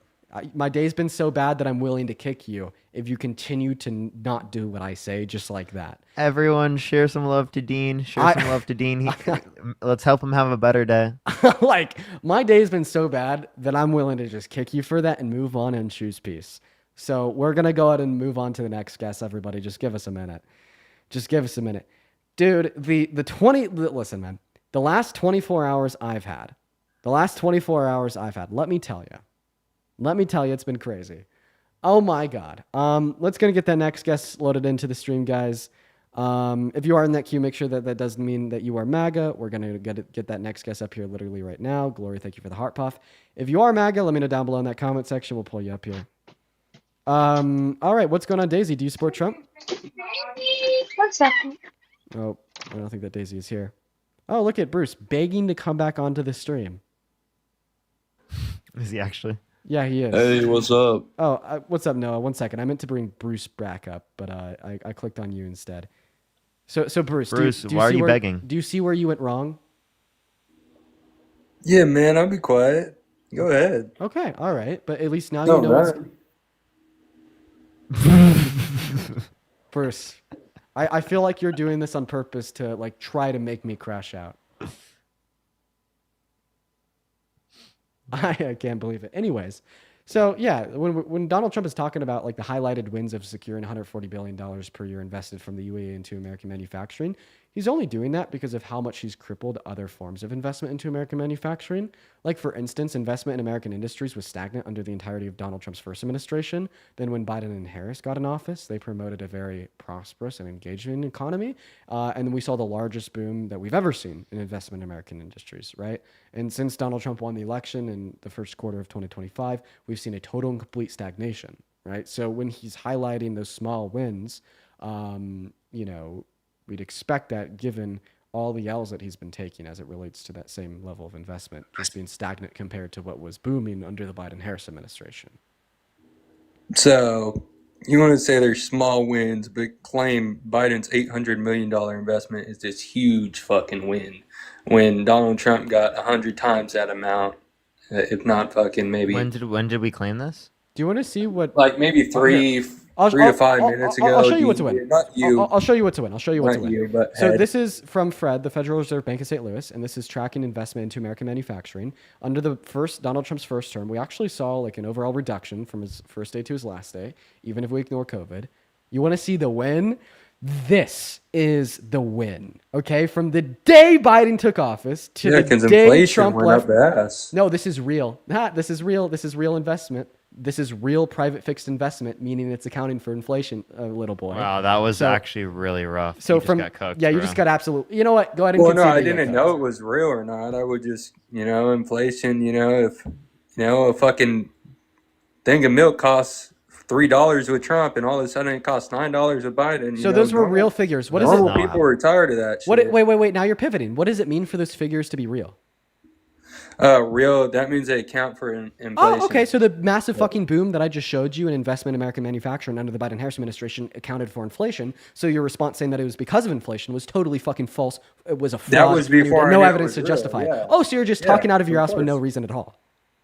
No, I was challenging the fact if it was real or not. No, you That's all. were just attributing baseless speculation, Hey, speculatory dude, we reasons don't gotta insofar get as why we saw mad. the Like, boom. I was just challenging you to that. Wait. You think that I'm getting upset by merely pointing out the fact that you made a claim with no reason at all? There was no reason to not make that claim. Wait, so you're saying that I have to provide reason that you're wrong? You don't have to Yeah, provide you got to reason that show you're me right? it's real. Yeah.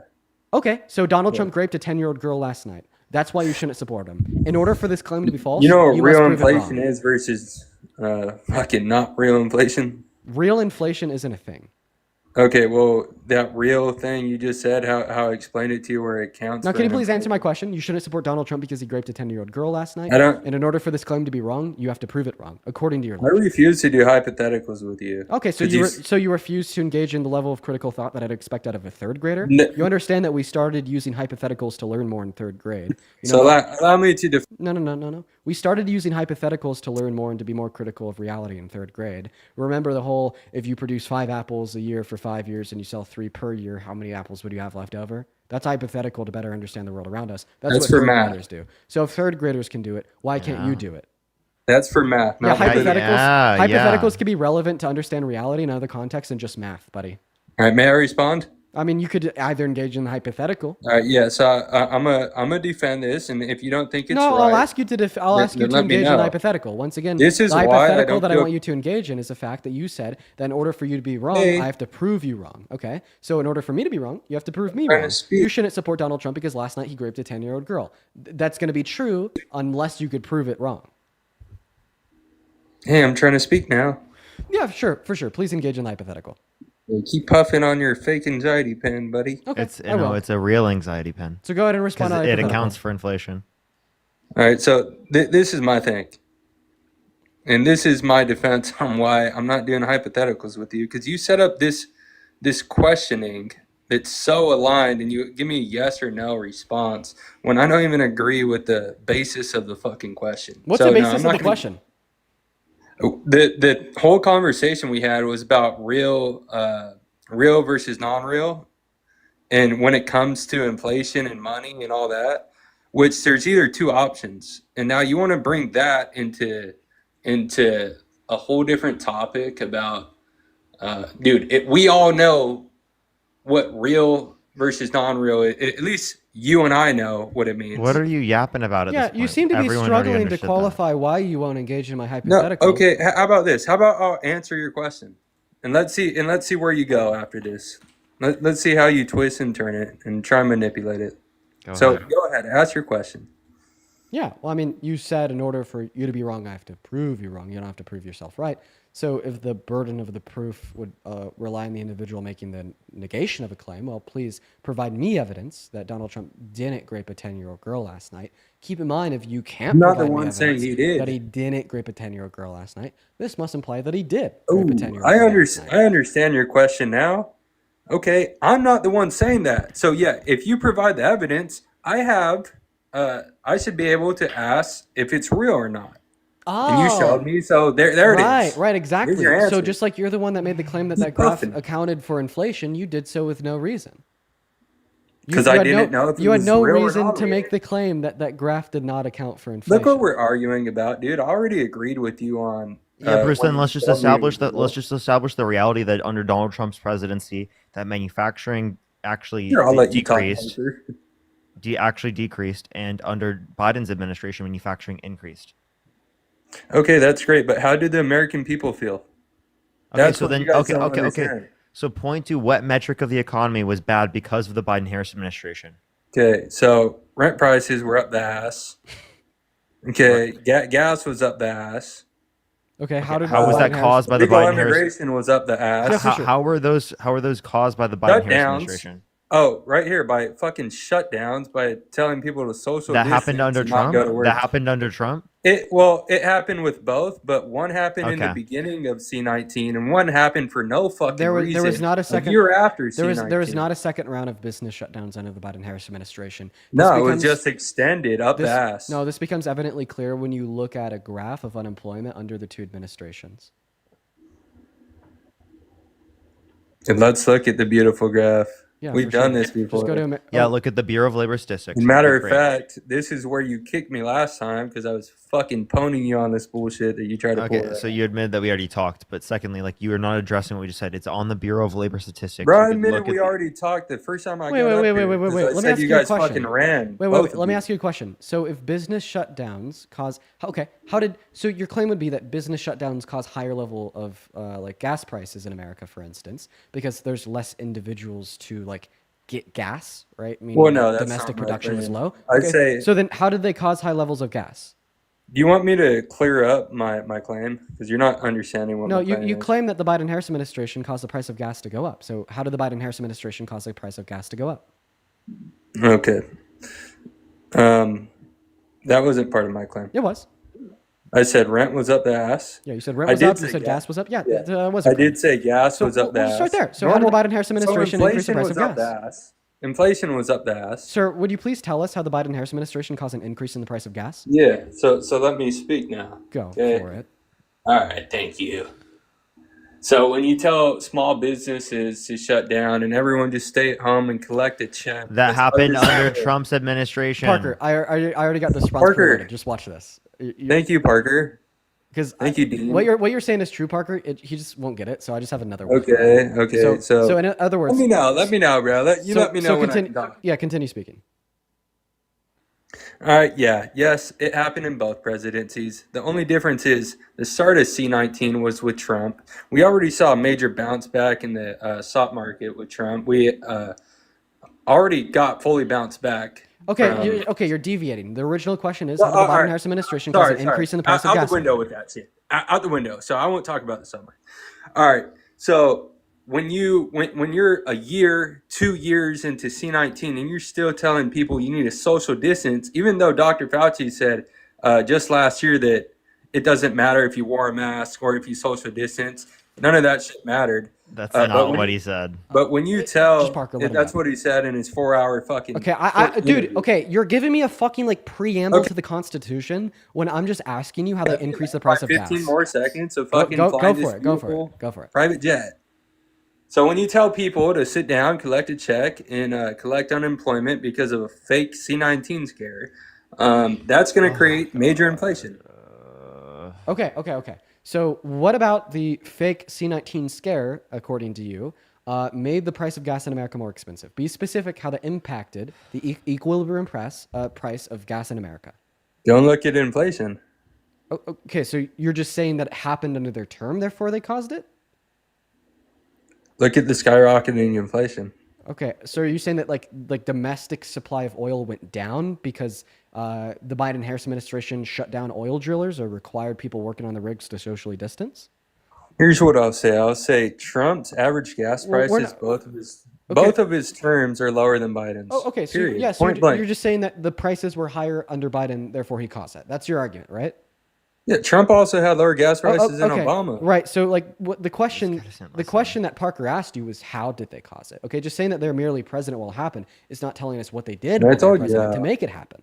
When you cause inflation. Bruce, I'm just going to be totally honest. The fact that you're still answering my question is unbelievable. I'm still Answer the answering it. direct question. Yeah, like once again, the direct question is like literally, what did the Biden-Harris administration do to make gas in America more expensive? Did they pass an EO? Did they, pass a policy through Congress? Did they decrease domestic production? Did they cut imports? Like, what is it that their administration did that made your gas at the pump more expensive while they were president? Okay, and Bruce, honestly, we have been trying to get this answer from you for 10, 20 Did I minutes not now. just explain like how inflation was created by telling people to not work and collect a check? Okay, so basically you're saying that the price of gas in America went up because there's less people working on oil rigs, therefore the supply of oil went down, right? Well, no, simply I'm saying inflation got up to 9% and Okay, fuck. so if that's not We what got you're saying, fucked okay. hard. So if that's not what you're saying insofar as how the administration of made the price of gas more expensive, then what are you saying? What about like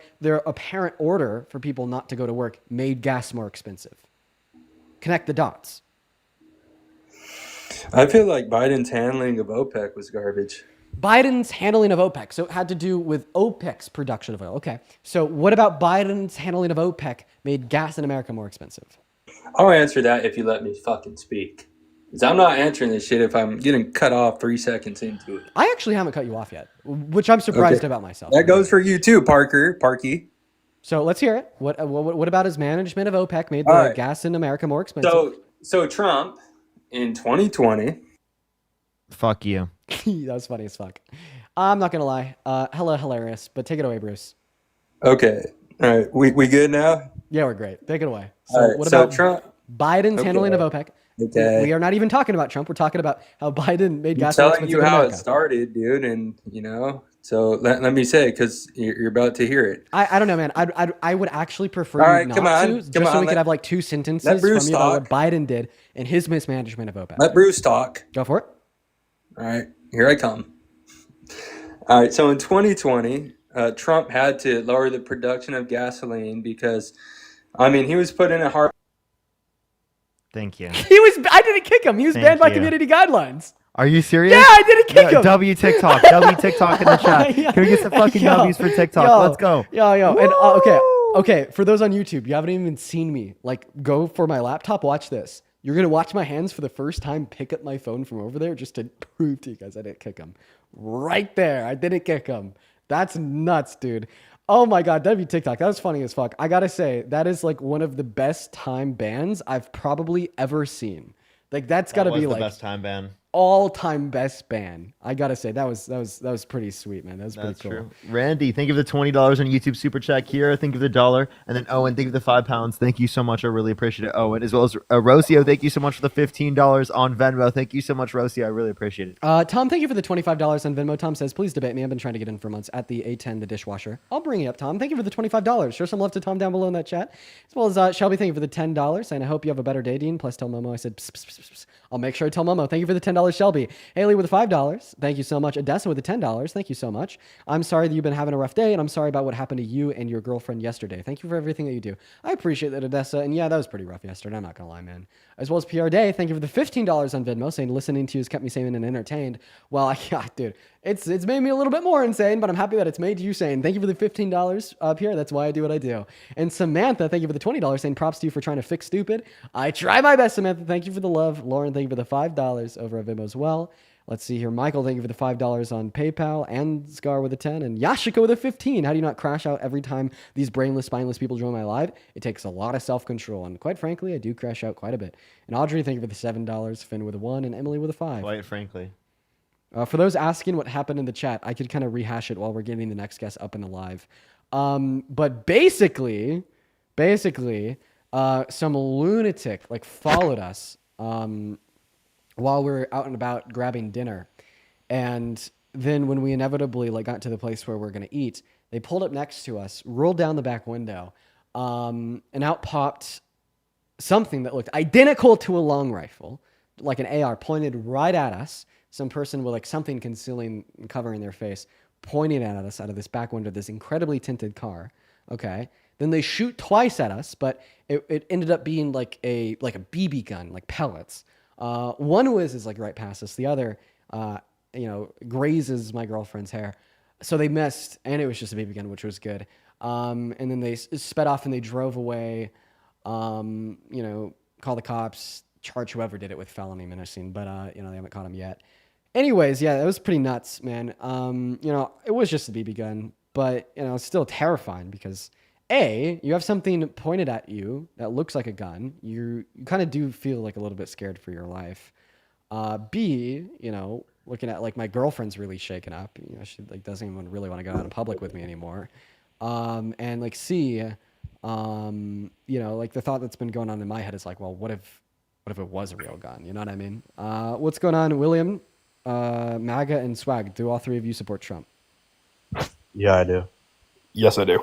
Okay, awesome. I previously did. I do not now. Okay, who's that just said that they previously did? Which one of you? Swag. Swag. All right. Well, I appreciate you for coming up, man. Also, I've seen a couple people in the chat saying that you wish it was a real gun. That's MAGA for you guys. That's MAGA. I mean, that's actually insane. Yeah, if you want a good depiction of like, you know, who these people are, you know, just look at the handful of people like in the chat right now, just like publicly called for me and my girlfriend, public execution. You know what I mean? That's MAGA. That's man. so disgusting. But anyways, MAGA and William, guys, take it away. Tell us why you support Trump. I support Trump because of his social and economic policies that are conservative. Okay. What about his economic policies like fiscally conservative? Because like fiscal conservatism under like my perception is like cutting expenditure, downsizing the size of the government. But he's ballooning it. I mean, like he wants to add $3.8 trillion to our expenditure with one bill, right? That's more than every dollar spent that was non-COVID related by the last administration. Elon said it went against everything that he did at Doge. Yeah, for me, it's mostly tax cuts and lowering inflation. But tax cuts for who? Well, in his 2017 Tax Cuts and Jobs Act, you lowered the corporate tax rate from 35 to 21. Ah, okay. Well, what about his big, beautiful bill that increases taxes for 80% of Americans, according to the Center on Budget and Policy Priorities? I haven't heard of that myself. So, I mean, if you're probably more educated on that, I am. But I mean, for me, I think decreasing taxes for all Americans. But I mean, obviously, the more rich are going to benefit more from it. That's well, like my claim is that 80% of Americans don't benefit from all. They're actually served a detriment. Once again, 80% of Americans' after-tax income is going to go down if it passes through the Senate, and it's going to regressively negatively impact you more the less money you make. For instance, the after-tax income of the bottom 20% of income earners in America is going to go down by $2,200. Meanwhile, the top 1%, their after-tax income is going to go up by $25,000.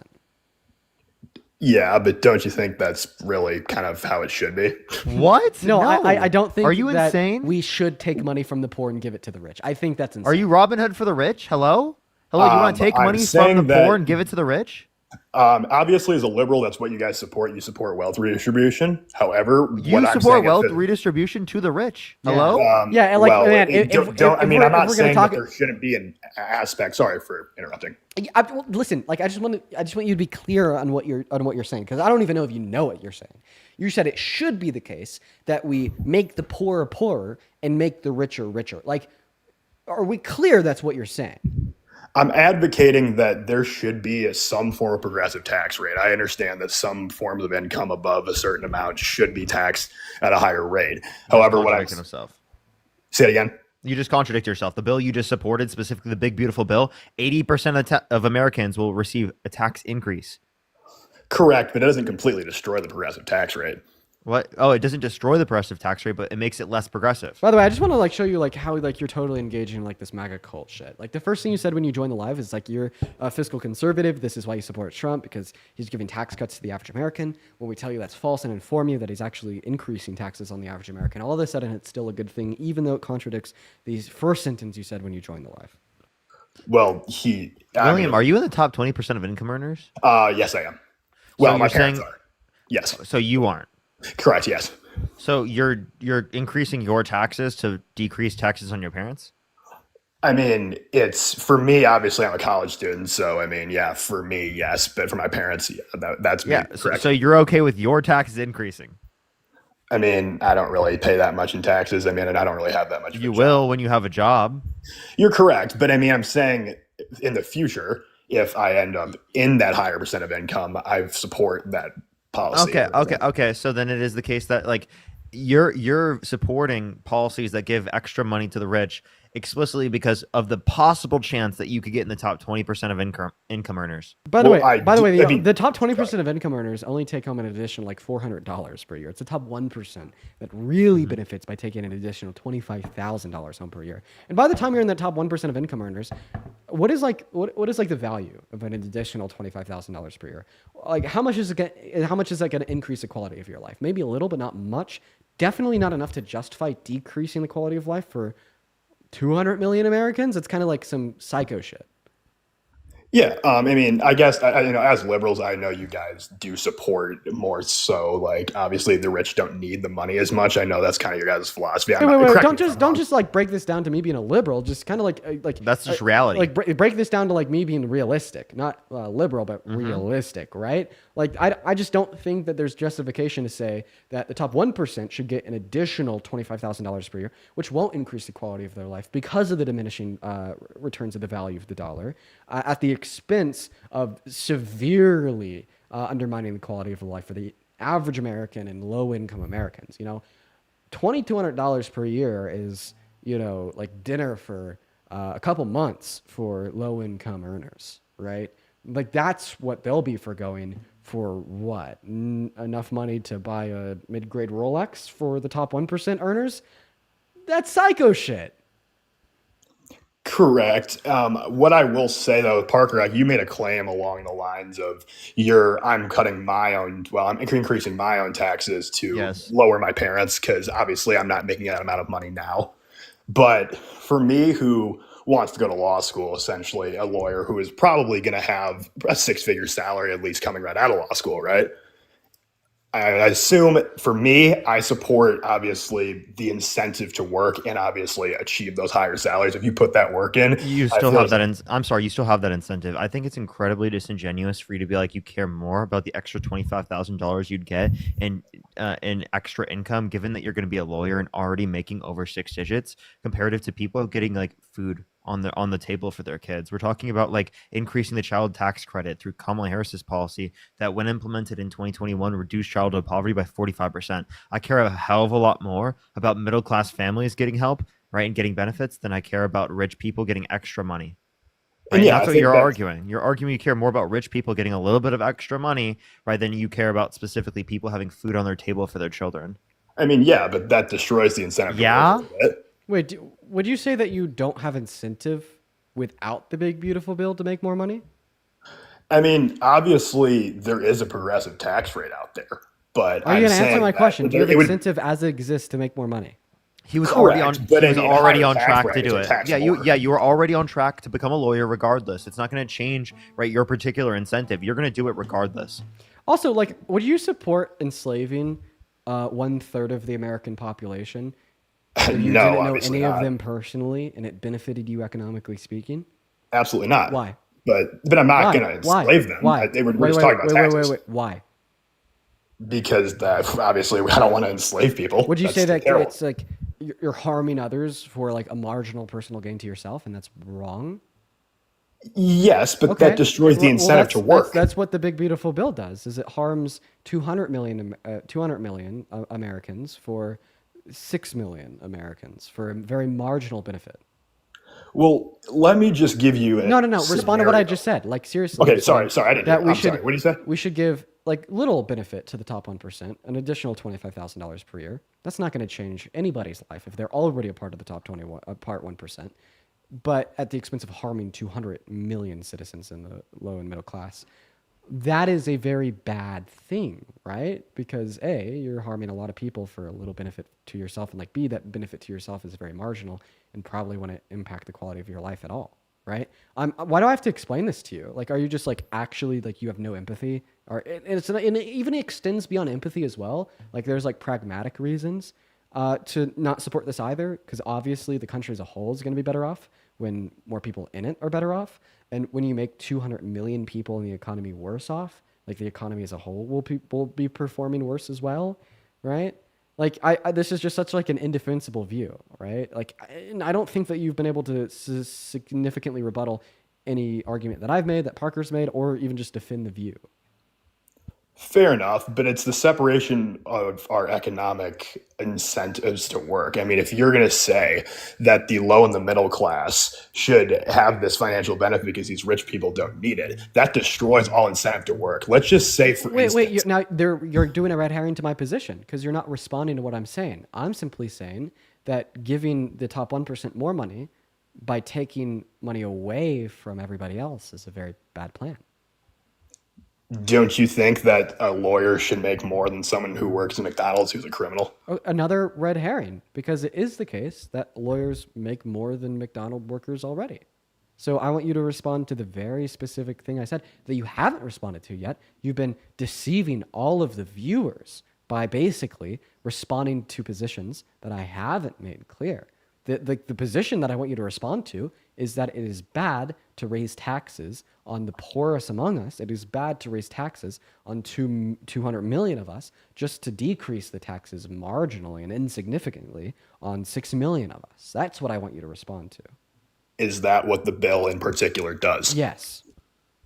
Okay. So in that sense, if we were raising taxes on the poor and then decreasing taxes on the rich specifically, that would be predatory taxing, correct? But that's not what I'm talking about. Well, that is what the Big Beautiful Bill does. Because remember, according to the Center on Budget and Policy Priorities, it reduces the after-tax income for the top 1% by $25,000. Meanwhile, it increases the after-tax income for the top 1% by $25,000 per year. Meanwhile, it reduces the after-tax income for 80% of Americans,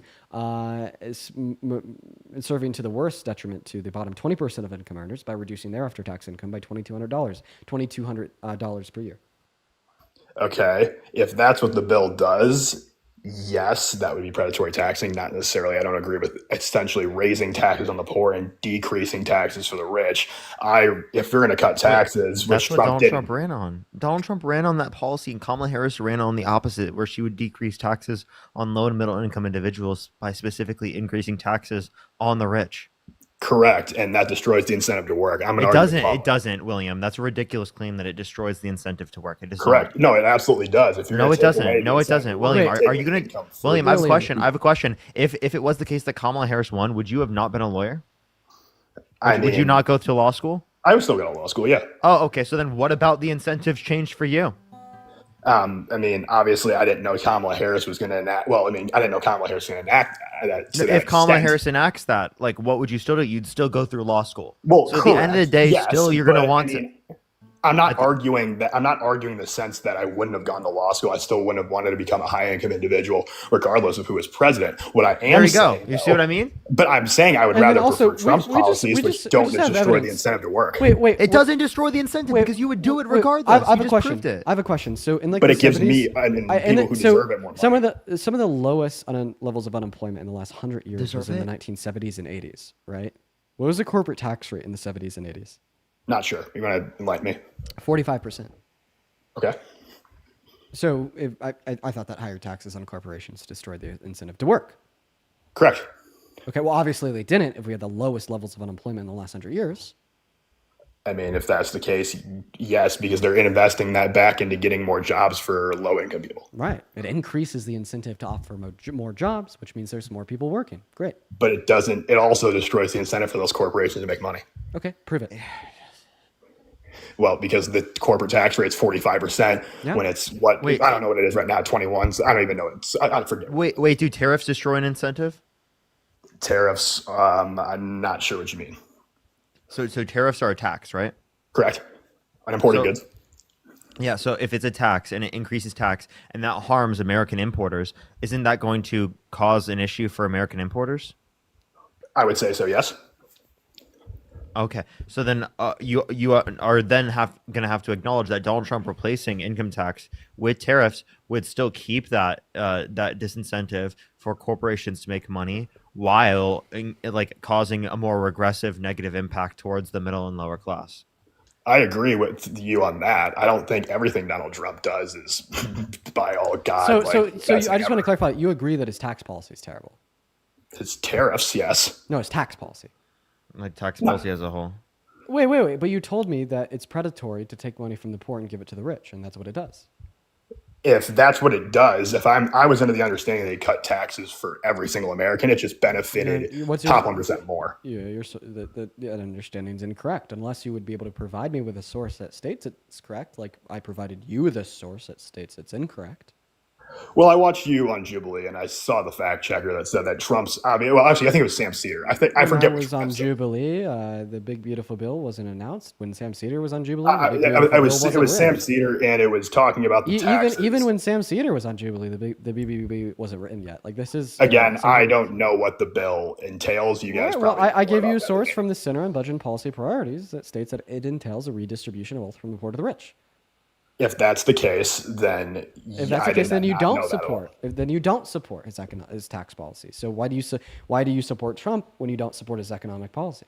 I was under the understanding that it cut taxes for everyone, but it just benefited rich people. Okay, why are you under this understanding? Because from what I understood when I watched, again, the bill wasn't in. And at the time I watched that, I was just saying, or did at least the research on Trump's tax policies. So you're talking about an understanding that you had before. What's your understanding right now? Again, I'd have to, on the spot, I really can't. So you said, what does the bill entail again? Sorry for a redistribution of the wealth from the poor to the rich. From the poor to the rich. Then yes, I wouldn't agree then, no. Okay, great. So then why do you support Trump? I was not under the understanding that was the case, but I'm not going to say that I also support his social policies as well. Like what? Like what social policies? Pro-life legislation. Kelsey, thank you for the $50 over on Venmo. I'm so sorry for interrupting you, but Kelsey, thank you so much. Kelsey says, thank you for what you do, especially after the last 24 hours you've had. MAGA's crazy. Wow, the chat is so crazy. Yeah, there's a lot of people crazy in the chat. Somebody made even a fake account to accuse me of raping them. I invited them up on the stream, but they didn't want to join. Oh, wow. But thank you so much for the $50, Kelsey. That is so incredibly kind of you. Could we get 500 Kelsey W's down below in that comment section, literally right now? I do really appreciate you so much for the love. As well as Alana, thank you for the $20 over on Venmo as well. Alana says, please ask this trust fund baby who's paying for his college, then remind him that the majority of people who get degrees are trying to accomplish the same as him are trapped by crippling debt for the rest of their lives. Who's paying for your college? Yeah, and I'm going to get a lot of hate for this, but my parents are paying for undergrad and I'm paying for law school. Okay, well, I appreciate you so much for the $20, Alana. This is incredibly kind of you. Thank you so much. That is incredibly kind. Thank you so much, Alana. Let's go ahead and check the PayPal. Everyone, just give us a minute. All right, guys, give me around 30 seconds here. Shout out Alana. So real, so real. Also, Aaron, thank you for the $15 over on PayPal. Thank you so much, Aaron. Araya with the $10 on PayPal. Jonas with the $5. Thomas with the $5. Michael with the $10. And Ansgar, once again, thank you for the $10 over on PayPal. Thank you guys so much for the love. Can I say thank you to a few people real quick as well? Randy, thank you for the $20. Kira, thank you for the $1. Owen, thank you so much for the £5. I really appreciate it. Brianna, thank you so much for the $50 on YouTube Super Chat. Thank you so much. I really appreciate it. Dre, thank you for the 7 Canadian. I really appreciate it. We don't have a scheduled one. Evelyn, thank you for the $5. Thank you so much. I really appreciate it. Samantha, thank you for the $5. Thank you so much. I really appreciate it. And then Jamie, thank you for the $5. Thank you so much. I really appreciate it. They said, can you ask why he wants to be an attorney? Is it just for the money? And that they said from a victim advocate. Kaden, thank you so much for the unicorn fantasy. I appreciate that. You want me to respond to that, Parker? Sorry for interrupting. Yeah. Just because I thought I'm passionate about practicing law, but I want to do corporate tax. But yeah, that's the answer to a Venmo donation. So whatever, off topic. So you also said that you're pro-life. Correct. Now, why is that? I value all human lives from unborn to born. Why? Because it is murder to kill any person that's it's murder alive to kill any human.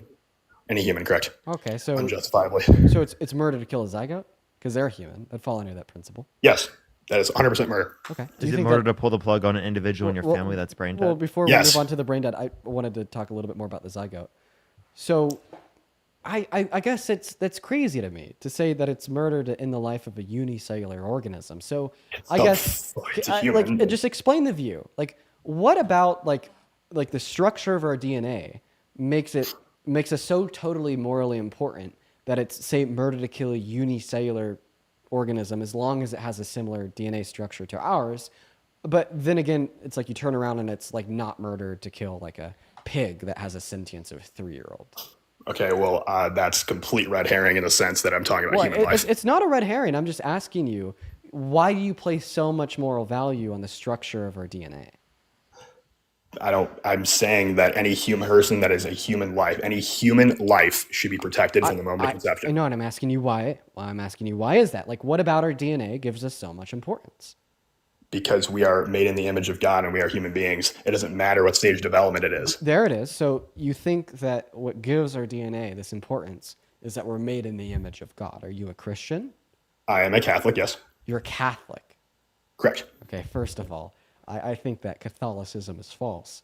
That's respectable. I mean, hey, you have your own opinion. Orthodoxy superiority over here, okay? All right. Great Schism was right.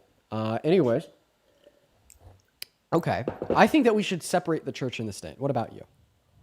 Correct, yes. But I mean, my abortion stance is defensible from a non-Catholicism perspective. Okay, so defend it from a secular perspective. What about the structure of our DNA? Okay, I won't say image of God if that's what it is. I will say that I respect every single moment of every single human life from the moment of conception to death. Okay, and it's murder to kill any of them. So do you think that murderers should be held accountable? Correct, yes. Do you think murderers should go to jail? Yes. So you think if I were to kill a zygote, for instance, I should go to jail? I mean, yes. Okay. Do you understand how I might find that crazy? Because you don't value human life when it's before it's born. We'll give you even a crazier example. So another red herring to the position. Do you know what an IUD is? Yes, I know what an IUD is. Okay. An IUD is a form of birth control, right? Correct. You know, one of the two functions of IUDs are to kill zygotes by preventing them from implanting into the uterine lining. Can we agree? Correct. So if there's a woman with an IUD that knows it can do this and still decides to be sexually active, they're a murderer. No, they're not, because that's not the important. That's not the intent of the IUD. When you have an IUD, you don't know if the egg's been fertilized, so it's not intentional killing. Okay. Well, you're saying that it's not the main function of the IUD? The IUD is to prevent implantation, not kill the zygote. Okay. Sometimes it will be fertilized, but that's not the intent. Murder is the intention. I have a question. What is the intention of a pencil? To write, I would assume. So if I take a pencil and stab it into your neck and kill you, I'm not a murderer, since that wasn't the intention of the design of the pencil.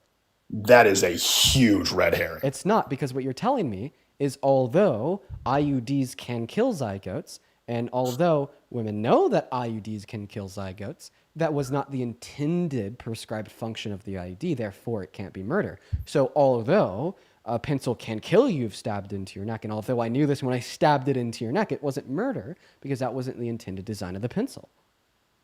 That was a huge red herring because we're talking about the intent of the person who's getting the abortion or having the IUD. The IUD is designed to prevent implantation, and it's not murder if they don't know if the egg's been fertilized.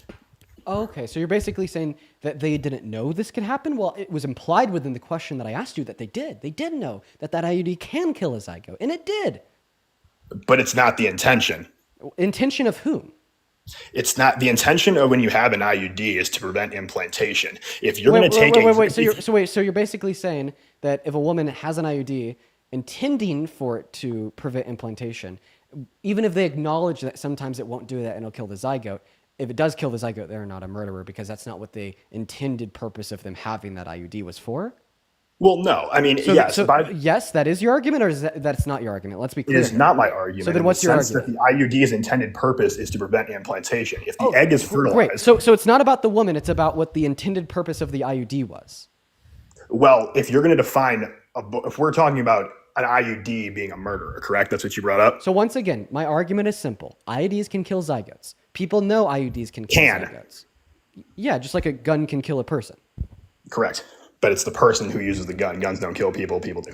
Well, we could debate that too. Guns definitely kill people, but I want to make it incredibly clear here that my argument is simple. IUDs can kill zygotes. Right? Can? What's the issue?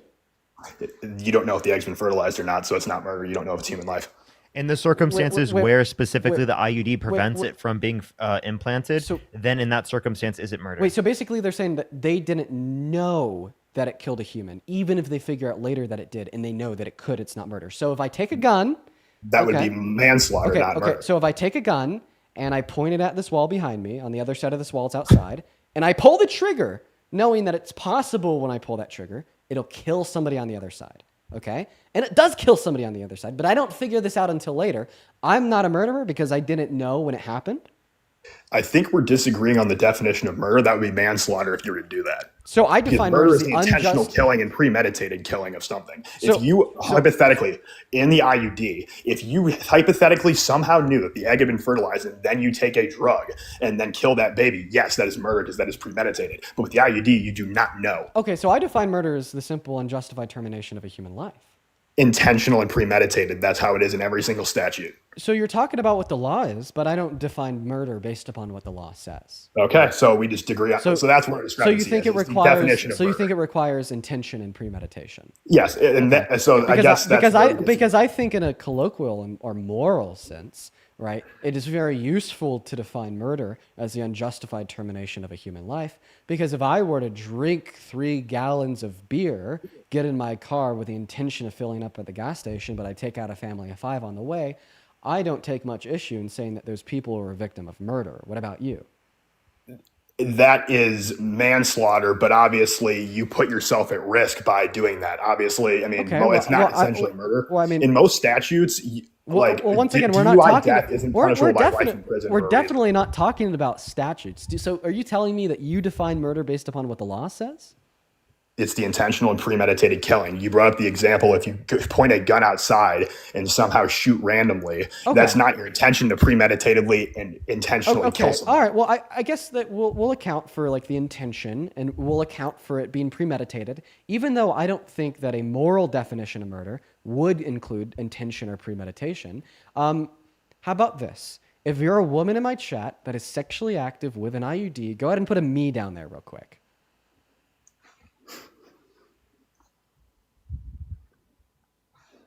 All those me's. Okay.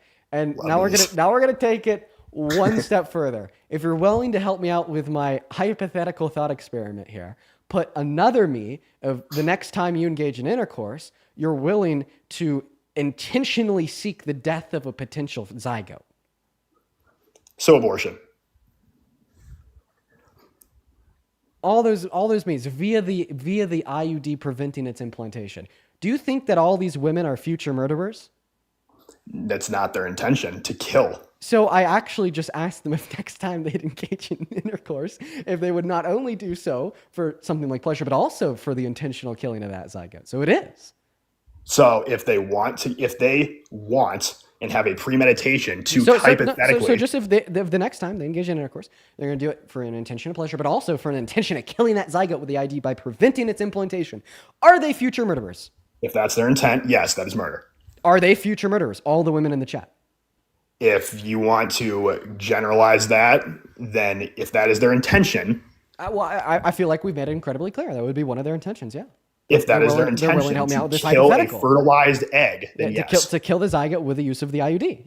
If it's fertilized, if they know for sure that it's fertilized. To kill the zygote with the IUD, can I get a clear answer? Are they future murderers or not? Do they know that the zygote's been fertilized? Oh my God, it's gonna kill the zygote. They're intending in it, so it will fertilize and kill the zygote. Yes, then that is murder. Okay, so those are all future murderers, right? Essentially, yes, because that's their intent. Okay, great. So if somebody posted on their Snapchat story that they're gonna shoot their school up tomorrow and be a future murderer, would you be okay with the FBI knocking their door down and putting them in handcuffs? Yes, that is intent of a crime. Okay, so would you be okay with the FBI knocking down all of these women's doors and putting them in handcuffs? If abortion was hypothetically illegal, if death by IUD was hypothetically illegal, then yes, but it's not. No, and you're in the best version of the world possible. All right, in your eudaimonic society, would you want the FBI to be knocking down their doors and putting them in cuffs right now? Yes, if I was the head of the United... You said yes? If hypothetically, if you were the no. If you were the dictator of America, what you said, Goad, would you order the FBI to knock down all of these women in the chat, or knock their door down and put them in handcuffs?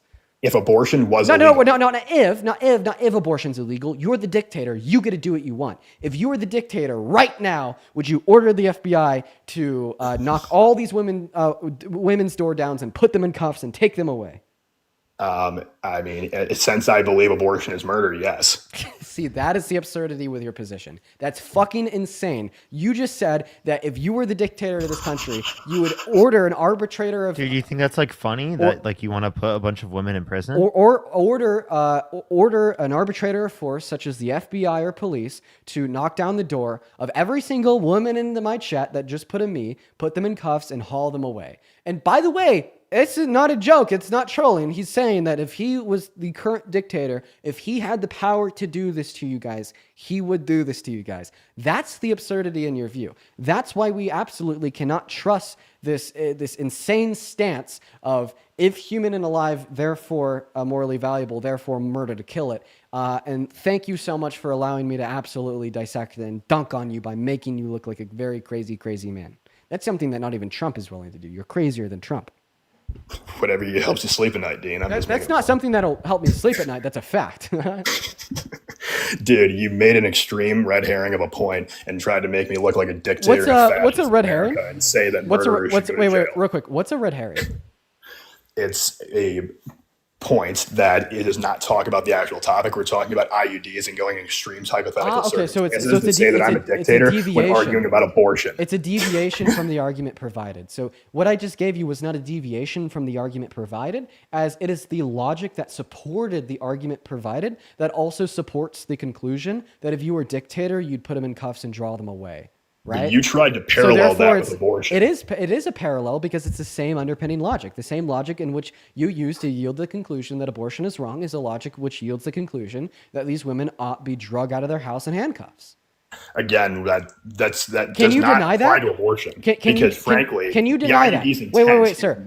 Can you deny that the logic you gave to justify your conclusion that abortion is wrong is the same logic that justifies all of these women being dragged out of their houses in handcuffs? If they knew the we already went over this. They said yes, they're going to intentionally engage in intercourse the next time. Yes, because that is killing a human being. That is murder. So we could agree that it's the same logic, right? If they knew the IUD, we already do. Stop saying if they knew this. Stop repeating yourself. Yes, they know. Yes, that's a thought of what I'm saying. Yes, they do. So you could agree it's the same logic underpinning the positions, right? Yes. So then it's not. So then why did you accuse me of a red herring? Because essentially you're talking about IUDs, and we're a hypothetical scenario where an IUD, people would have to know that the IUD, the egg has been fertilized. That's a hypothetical scenario. You don't know that for sure when you have the IUD.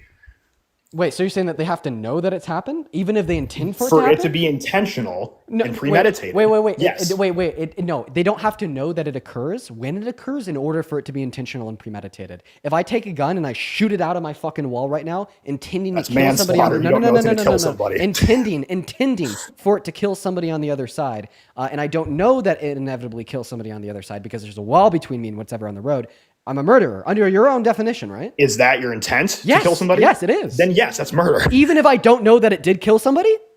If that's your intent when firing that bullet, then yes. Great. You just proved my point for me. You don't have to have knowledge that it occurs. As long as it actually occurs, regardless of your knowledge, if you intended to do it, you're a murderer. Meaning that, yeah, these women in the chat wouldn't have to know that it's killing the zygote. They just have to have intended to, right? And as long as it did, they're murderers under your view. Thank you for conceding. How in the world does this have to do anything with abortion? Because you're talking about a hypothetical scenario that an IUD people would know. That's a great question. You said, how in the world does this have to do with your position arguing that abortion is immoral? Because the likelihood that your logic is accurate, true, sound, and valid can be determined on the basis of the conclusions that it yields and how fucking crazy they are and if you're willing to accept them or not. And it is just as likely, according to your logic, that abortion is murder as it is likely that all of these women in the chat ought to be drugged out of their houses in handcuffs. And that's crazy, sir. I don't think we should be applying a logic in our arguments that justifies dragging innocent women out of their houses in handcuffs and shoving them into the back of the vans. I brought the example up because I'm a smart man that knows what your logic entails. You brought up a hypothetical scenario to try and act like there's a flaw in my argument. That is exactly what I do. Do you know it? You already accepted that it paralleled because the logical underpinning is synonymous. And yes, hypotheticals can be useful to abstractly think that is what the Socratic method is, sir. Don't dispute me, dispute Socrates. Okay, so in that case, what does this have to do with abortion and my point being invalid? Yeah, it demonstrates that your position is invalid due to the absurdities yielded from the underlying logic. That's an opinion. That's an opinion. Do you hold the opinion? Do you hold the opinion that it's absurd to say that? Correct, but I'm just saying that it's not a logical fallacy. It's Great. just where we disagree. Great. Well, no, it's called a reductio ad absurdism, which is a way to discredit the validity of a view. And since you also agree that that view is absurd, you're basically saying that the logic in which underpinned it is also absurd. So you just self-admittedly described your position as an absurd position. So what's your position on abortion then? Great. Now that we've got around to that, I've done my legwork. I got you to concede that you hold to an absurd position. Now I want to give Parker time on the mic. Take it away. Tell him the position. Gotcha. Yeah, so it's past or present and future subjective experience. We don't just grant value to just cellular human organisms. We grant value once it's sentient with a past or present and future subjective experience. Okay, so by that means that you're basically saying that humans with less consciousness have less moral worth. No, we're just arguing that in order to be granted value, you have to meet the condition of past or present and future subjective experience. Okay, so you're just going to kill, if it's not conscious, you're just going to kill it. No, not necessarily. Just that, like, you don't have an obligation to like maintain its life. Like if it's just cellular life, like human life. I've kind of. Wait, you're just claiming that's because it meets your set of criteria, but we're obviously going to show you that just because it's cellular life doesn't mean that we say that it has the set of conditions that we would typically consider to be valuable. Like one thing that we brought up earlier that you said was murder that I'd like to address was the fact that you said that pulling the plug on an individual in your family that's brain dead is murder. Correct. That person's still alive, is it? Okay. So can I get a 3 in the chat for everyone in the chat who has been a part of a family that's had to make that type of choice where they decide to pull the plug on an individual in their family that's brain dead? That's assisted suicide, is it not? No, because they're brain dead, right? That's not their choice, though. Look at all those people. All those people specifically. You think they're murderers and should go to prison? If they pull the plug on a brain dead person, I mean, yes, because that's assisted suicide. I don't know what you mean, because it is the case that, like, again, at that point they are medically dead. Yeah, then because also it is the case that they don't have a subjective experience anymore. I think like what Parker's really getting at here is like nothing's being harmed when you pull the plug on a brain dead patient. Like it's typically it's a person with less consciousness, and you're saying they have less moral worth. Well, they don't have any. No, they don't have any. Right, and they won't have any ever again. They don't have any moral worth. Think about less conscious. Think about this. Could you tell us what harm is? Can you define harm? I would assume to inflict emotional or physical pain on somebody. What is physical pain? I mean, obviously something that gives you discomfort and something that harms your body. Okay, so we just agreed that discomfort and emotional distress is your definition of harm. You can only feel discomfort and emotional stress given any like a response to stimuli via subjective experiences. Okay, brain dead patients don't have that. Therefore, under your definition, you don't think brain dead patients can be harmed. By killing them, yes, that's assisted suicide, and it's wrong. Okay, they're still human. It doesn't matter if they have less consciousness. They still have the same moral worth. That doesn't determine moral worth. Given your definition of harm, you don't think brain dead patients can be harmed, since you define harm as emotional distress or physical distress, and which is recognized via discomfort. Okay, well, discomfort and distress are what? Subjective experiences, right? People can die without pain. Can you answer my question? What was your question, sorry? That discomfort and distress are subjective experiences? In that sense, yes. Okay, all right. Well, just given your definition of harm, because harm is defined as a set of subjective experiences, you can't harm somebody that doesn't have subjective experiences. And that's your definition. Harm, not murder. Right, so you would agree that we can't harm a brain dead patient? Yeah, you can't harm them. You can't murder them either. Okay, so, well, that's our point. Because you can't harm them, you therefore can't murder them. Because why would it be Correct. considered Okay, harm? if that's what you mean, sure. All right, then you just don't consider it murder to kill a brain dead patient. It is murder. Okay, well, it's murder to murder a brain dead patient, and that's assisted suicide. If they can't make that choice themselves, that is murder. I just caught him in a circle. I got him to concede, then go back again in like picoseconds. Take it away, you Parker. Tried to find a logical flaw in my argument that was an actual logical flaw. Yeah, I was. I detailed it pretty quickly. The logical flaw in your position. You went toward harm in some form or shape. In reality, we're talking about murder to pull the plug. In reality, yes, in my opinion, that is assisted suicide. So, like, the logical flaw I was able to point out in your position is that you don't think that you can harm a brain dead patient, and you don't think that you can murder somebody if they can't be harmed. You can't harm them. You can still murder them, though. Okay. Why is murder wrong? Why is murder wrong? Yes. Dean, come on, dude. Really? Yes, really. Because it's the intentional taking of a human life, and that's not their decision. Okay, and why is the intentional taking of a human life wrong, right? It's because it causes what? Harm. Well, it causes an end of a human life, not so much harm. Okay, but so you're saying that murder is it does cause harm in sense of family members. Do you think that murder is always harmful?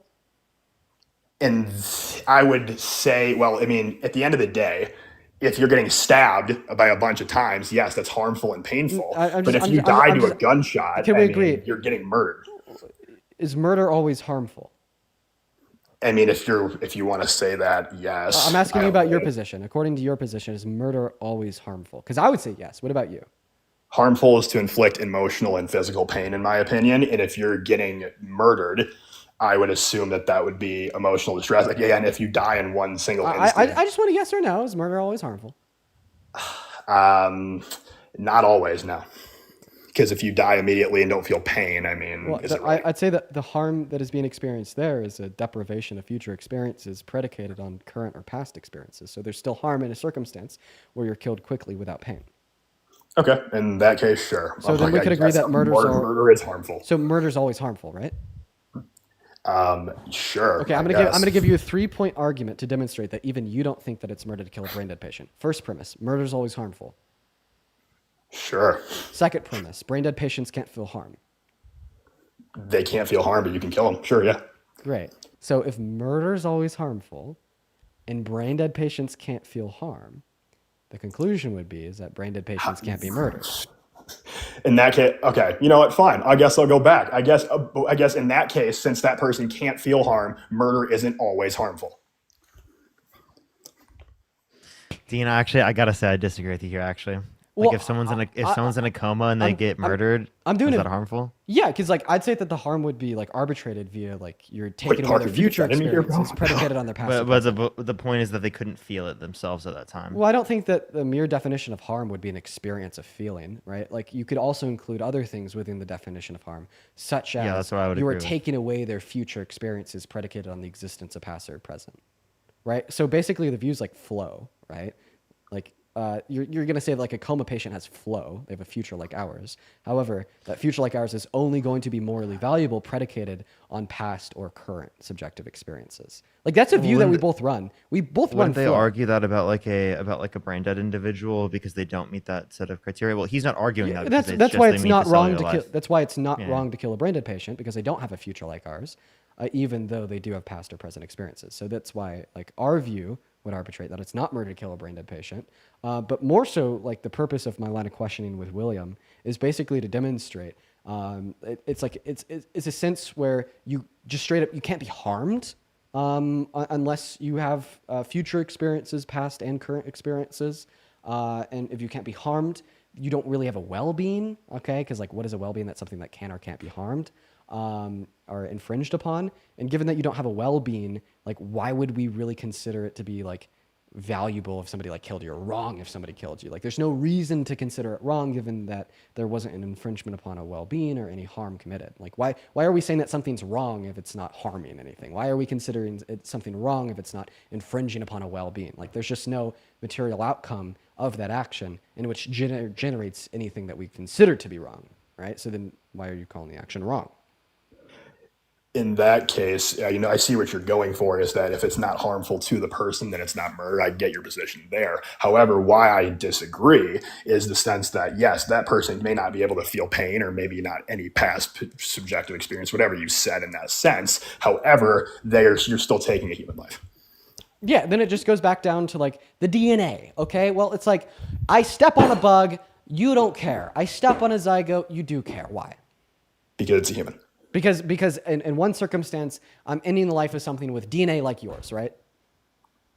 In the sense, yes, it's a human. I care about human life. Right, and I just find that to be so incredibly trivial. If that bug's DNA was slightly augmented, just a little bit, and it possessed the same chromosomal structure as you and I, all of a sudden would be murder. What if we had a type of serum that I could inject that bug with and give it human DNA? Would it all of a sudden be murder to stomp on that bug?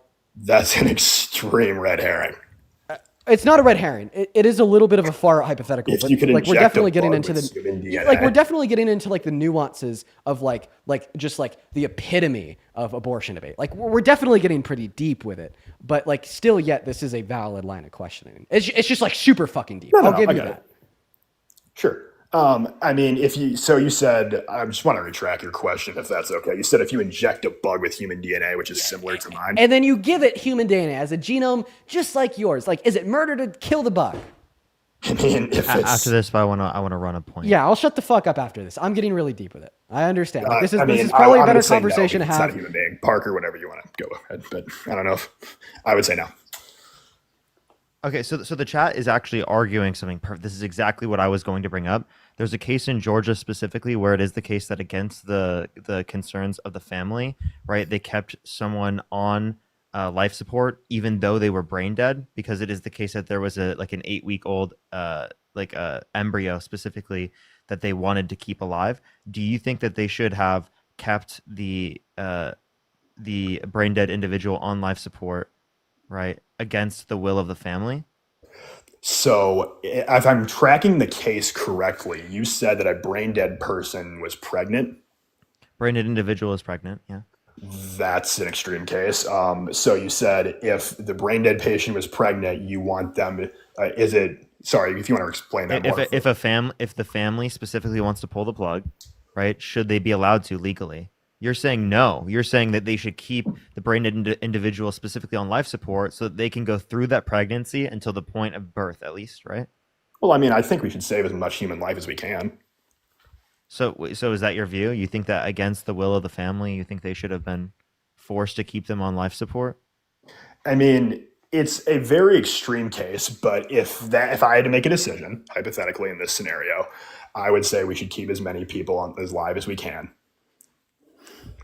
So you're saying that you should keep them on life support against the will of the family. If that's, you should keep if that's Adriana what Smith saves on human life life, support. yes. 30 seconds. If your position is that we should strive to keep as many humans alive as possible, if there's a pregnant mother with twins and she's going to die if she goes through the pregnancy. Now, this is something we might be able to agree on. I believe abortion is wrong in every single case except when the threat of the mother's life is in fact at risk. Okay, well, under your principle of wanting to save as many human lives as possible, like that would say you would save the two over the one, save the twins over the one. You know what, Dean? I'm gonna give you that point, dude. Good, but I will say, great. And then also you said twins, right? Then also, I appreciate you just quickly giving me that point.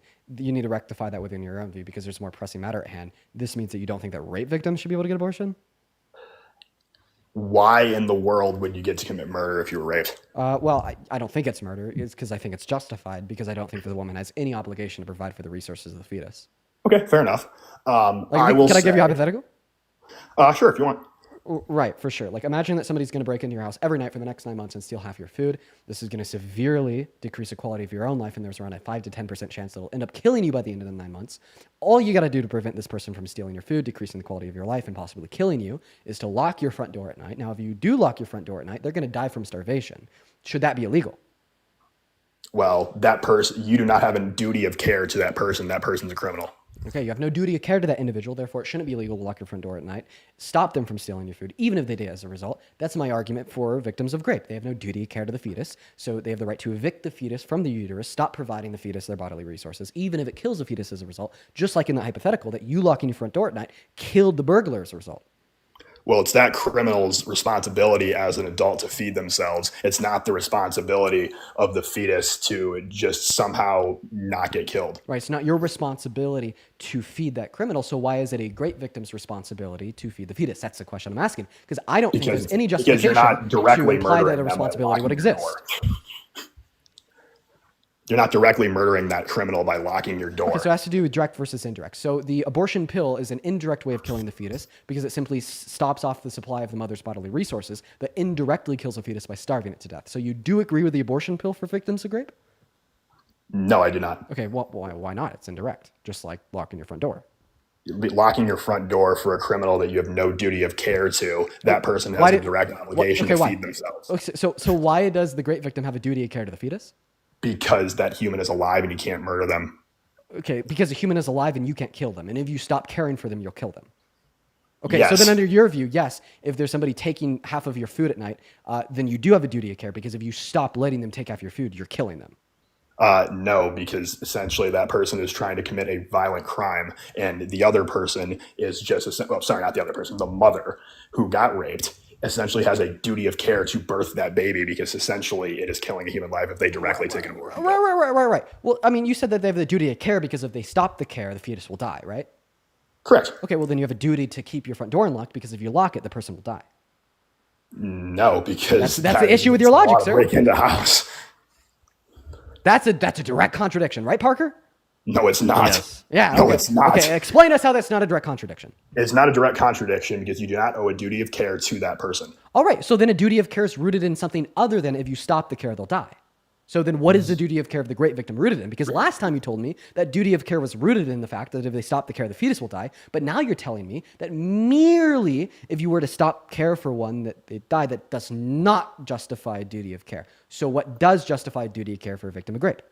Well, essentially in the hypothetical scenario that you enacted, you're saying that a criminal who already is committing a crime breaking into your house is trying to steal food. We're having a conversation about they're going to die. We're having a conversation about normative ethics, laws, crimes. It doesn't matter because we're talking about what ought be the case, what should be the case, and what should be the case is not dependent upon what the current law says. So go ahead, give me the reason why the victim of rape has a duty of care to provide for the fetus. Keep in mind that this reason is not the fact that if she were to stop providing the fetus would die, because you told me in that hypothetical scenario that if you lock your front door at night, stop letting them steal your food, they'll die, but still yet they don't have a duty of care. So why does a rape victim?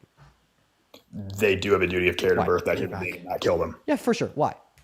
What constitutes a duty to care? Because that human is alive and that mother needs to keep that human alive. Yeah, why? Why? Because a human being has moral worth. Okay, yeah, well, so is a person that's stealing from the house in the hypothetical scenario. They're human. Yeah, being. they're committing a crime and they can easily steal from anybody else. This is a very extreme hypothetical actually, no, in this hypothetical scenario, if they stop stealing from you, they don't have anybody else to steal from. Imagine that you live at a cabin in the middle of the woods. Sure. Okay, you still think it shouldn't be illegal for you to lock your front door at night? Why? You should lock your front door at night. Great. There's no duty of care. But so do we see how there's absolutely no reason that you could give me to justify that there should be a duty of care for the That's victim? not direct murdering. Just because I don't let someone steal from me, they're going to starve to death. We do not owe a duty of care. Correct. Right. So just like if the mother doesn't let the fetus steal her bodily resources from her, they're going to starve to death. That's not a direct act of murder under your view. That's not a direct. It is a direct act of murder to take a pill. Okay. So if it's a direct act of murder for the great victim to stop giving resources to the fetus, then it's a direct act of murder for you to stop giving resources to the burglar. No, because that person starving to death is not me giving them food. They could easily go anywhere else and get food. No, like I said, you're in a cabin in the middle of the woods. They can't easily go anywhere else and get food. You're their only source of food. They could literally eat anything else. See, in order for you to keep an argument that's logically consistent, you have to change the confines of my hypothetical. So do not change the confines of the hypothetical. Sir, you live in a cabin in the middle of the woods. The only place where this burglar could get food is from your pantry. Should it be illegal for you to lock that front door at night? Keep them out of your house, even if they starve to death as a direct result. It should not be illegal for you to lock your door. Great. Even if they can't get those resources from anywhere else. So even though a fetus cannot get the resources they need to live from anywhere else but the victim of rape, that victim of rape still yet has no duty of care, just like the homeowner in the hypothetical scenario I gave you, sir. The first scenario is involving burglary. The second scenario is involving murder. Well, both scenarios involve an individual stop the providence of bodily resources or resources as a whole to another individual, right, and which would result in their death. So if it's going to be murder in one scenario, thereby be murder in another scenario, the issue that you're facing is a complete lack of an ability to justify a duty of care for the victim of rape, but not for the homeowner in the scenario of a burglar stealing half their food at night. And by the way, that last statement of saying in one scenario it's locking a door, in the other scenario it's murder, that was a complete red herring and straw man. The reason in which I say that is because I'm arguing that neither of the individuals in both scenarios have a duty of care to the individuals in which is taking resources from them, and you cannot contest that. All you can do to respond is to give me a one-line red herring. So let's try again. Let's slow down a little bit. Why does that victim of rape have a duty of care? You might say because if they stop caring, the fetus will die. That's not the reason for duty of care, because in the hypothetical scenario, if they stop caring and lock their front door, they'll die. So that doesn't constitute the duty of care. So what does? The fetus didn't do anything wrong. The burglar did. Oh, didn't do anything wrong. So do you mean like with intention? Like the fetus didn't intend to take the bodily resources away from the woman, but the burglar did intend to take the resources away from you as a homeowner? I mean, yes, the burglar is committing a criminal act. The fetus did nothing wrong. Why should we murder it? Great. So if it's not wrong to take bodily resources away from a woman without consent, why would it be wrong to take your resources away from you without consent? Take my resources away with my... So you're saying that you're trying to portray me as the homeowner in the cabin. That burglar is committing a crime. The fetus didn't. Okay, so it's all about what is legal or illegal. So if it was legal to steal from you, you would be doing something morally wrong and you would be committing murder if you were to lock your front door? So you're saying it would be evil if I didn't locked my front door for that burglar. Well, I mean, under your view, you're basically saying that the only reason it's evil to kill the fetus, but not evil to lock your front door at night and kill the burglar, is because in one situation it's legal, in the other situation it's illegal, right? So if it was legal to steal food from you at night, you would be doing something evil if you were to lock your front door at night? But I don't think it's murder is the intentional killing of a human. When I'm locking my door, hypothetically, I am not trying to intentionally kill that burglar. Even if you know that they'll die as a result. The fetus. Even if you know that they'll die as a result. Therefore, it's really simple for me to say that when a victim of rape gets an abortion, or fuck any woman for that matter, as long as they take the abortion pill that merely locks that front door, stops supplying the bodily resources to the fetus, they're not intentionally killing the fetus. They're merely just stopping the supply of bodily resources. Just like you'd be stopping the supply of all resources by locking your front door at night. Your own logic just justified the abortion pill for every woman on earth. However, in the sense that we don't know it can directly kill the burglar, we know when we take the abortion pill that it'll directly kill. Oh, don't worry. I thought I made this implication like ages ago. Yeah, you know if you lock your front door, they'll die as a result. That's the first thing I said. Okay. I mean, that's a pretty extreme scenario. So you're saying it's okay to let people steal from you? Well, actually, that's seemingly like what you're saying. Your logic would imply that if victims of rape have an obligation to provide for the resources that the fetus requires to maintain life, therefore, if somebody's stealing from your house to get food, and that's the only place in which where they could get food from, your argument would imply that you have the obligation to provide for their resources to live. No, you don't. Okay, so then neither does a great victim. Back to square one. Yes, they do, because they have a fetus in their womb. Ah, so it's about the location? I mean, whatever, yes, because it's in their body. And okay, they have a direct so if the fetus, to birth them into this world. So if the great victims, if that fetus was still connected to the victim of rape just externally by an umbilical cord, then the victim of rape would be well within her means to stop supplying it resources and kill it, right? It has to be birthed and then disconnected from the umbilical cord. But no, I mean, assuming that the fetus for it to be birthed. Assuming that the fetus just grew outside of the woman's body, but yet still connected to the woman to provide to supply it resources, you're basically saying that great victim could stop supplying the fetus resources, killing the fetus, and that's no longer morally wrong since it's no longer in her body. Is it disconnected from the woman's body? Well, disconnecting it kills it. From the umbilical cord outside of the woman's womb? What are you trying to get at? I'm trying to say that you just argued that the only reason why a victim of rape shouldn't legally be allowed to access abortion is because a fetus is literally inside her uterus. Make that because it's a human life. I want them to birth it. People want you to replace the hypothetical. Yeah, man, you could take it away from here. I mean, he's just going back.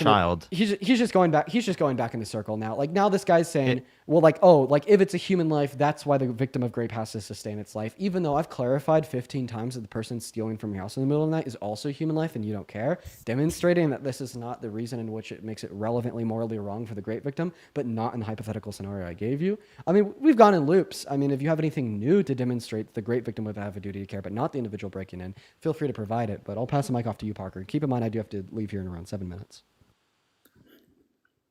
Yeah, so if you were to replace like the burglar breaking in specifically with a child, right? Would you answer differently?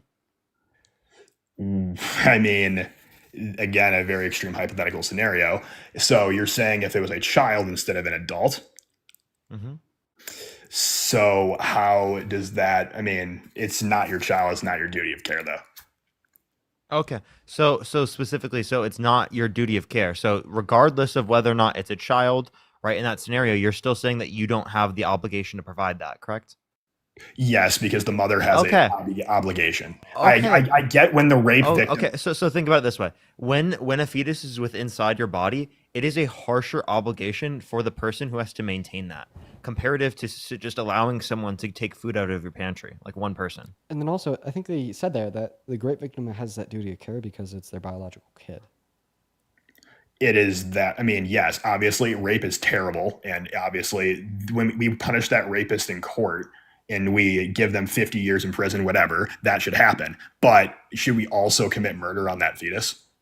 Two wrongs don't make a right. Apparently it's murder because it's their biological kid. So, wow. Hey, if there's a woman that gets an IVF baby, it's not her biological kid. Apparently abortion's justified because it's not her biological kid, right? Yep, that's literally his view. Yeah. It's a human life. So then it has nothing to do with the biological relation. So why does it have to do with the biological relation in the hypothetical that Parker gave you? it's biologically still her kid though. Oh, okay. Well, again, if it was the case that we brought up an IVF example where it's specifically not her kid, right? Would it be the case that abortion is justified? IVF, again, IVF, I'm not as educated, I'm going to be honest. No, I'm just saying the IVF, they didn't use the DNA of the person who is pregnant, right? In order for that kid to be produced, the kid is inside of the person who is pregnant, right? And it's not their DNA. So specifically, it's still 50% of her DNA. If no, it's not. No, it's not because it's IVF. So they used a different egg. They used a different egg. If you want to educate me on what an IVF is, they used a different egg. It's another from woman's a different egg. person. It's another woman's egg, and it's not, implanted inside yeah, that. Yes. It's not her DNA. It's not her biological kid. Apparently, abortion's justified. Well, in that case, still, that is a very extreme stance. I haven't looked into that. I have no comment on that. No, but in that specific example, because it is the case that it's not her DNA, so it clearly is the case that it's justified for her to, still a human life, though, right? Commit an abortion, correct? Oh, so it's about the human life. It's not about the relation. Yeah. I mean, I don't know so, where you got so if it's about the human life and not about the relation, then why would you not have a duty of care for a child stealing food from your house in the middle of the night? Because that person is trying to commit a crime. They're trying. So it's about the intent. So so it's all about the intent, right? Yeah, I don't owe them a duty of care, but I mean, okay, so why don't if you that, owe them? but if that so, child, so if why the don't only way that child can be birthed, why don't you owe them a duty of care? I just want to be clear. The child breaking in or the fetus? The child breaking in. The child breaking in because it's not your kid. Okay, well then neither is the fetus. But again, you're not intending to murder them by not giving them food. That's not your intent. Exactly. So if you take the abortion pill, you're not intending for the fetus to die. It just yes, dies you as a are. result. No, you just wanted to cut your resources off. You genuinely, if you take an abortion pill and you have a kid in you and you know that it's going to kill them. Yeah, if you shut the door and you don't let the kid in, the kid is going to die. Bro, okay, that's not listen, your intent. At this point, just admit that you got fucking mopped and move on. Like, you're so incredibly dense when we are making like the best arguments known to mankind and you just look like shit. Like, just admit that you got mopped. Say, guys, I lost the debate. I need to reconsider my views, move on and become a better person. Because like, how many times have we gone in the circle? That's what helps you sleep at listen, night, Dean. William, I want you to give me a really real response. How many times have we gone in the circle of there existing a duty of care because it's a human and there existing a duty of care because it's their biological child, and then you saying it's because it's their biological child, then us giving the IVF example, and then you shifting to saying because it's a human. How many times have we gone in that circle? Human being. How many times have we gone in that circle? I don't know. I don't have a counter. Probably over 10, right?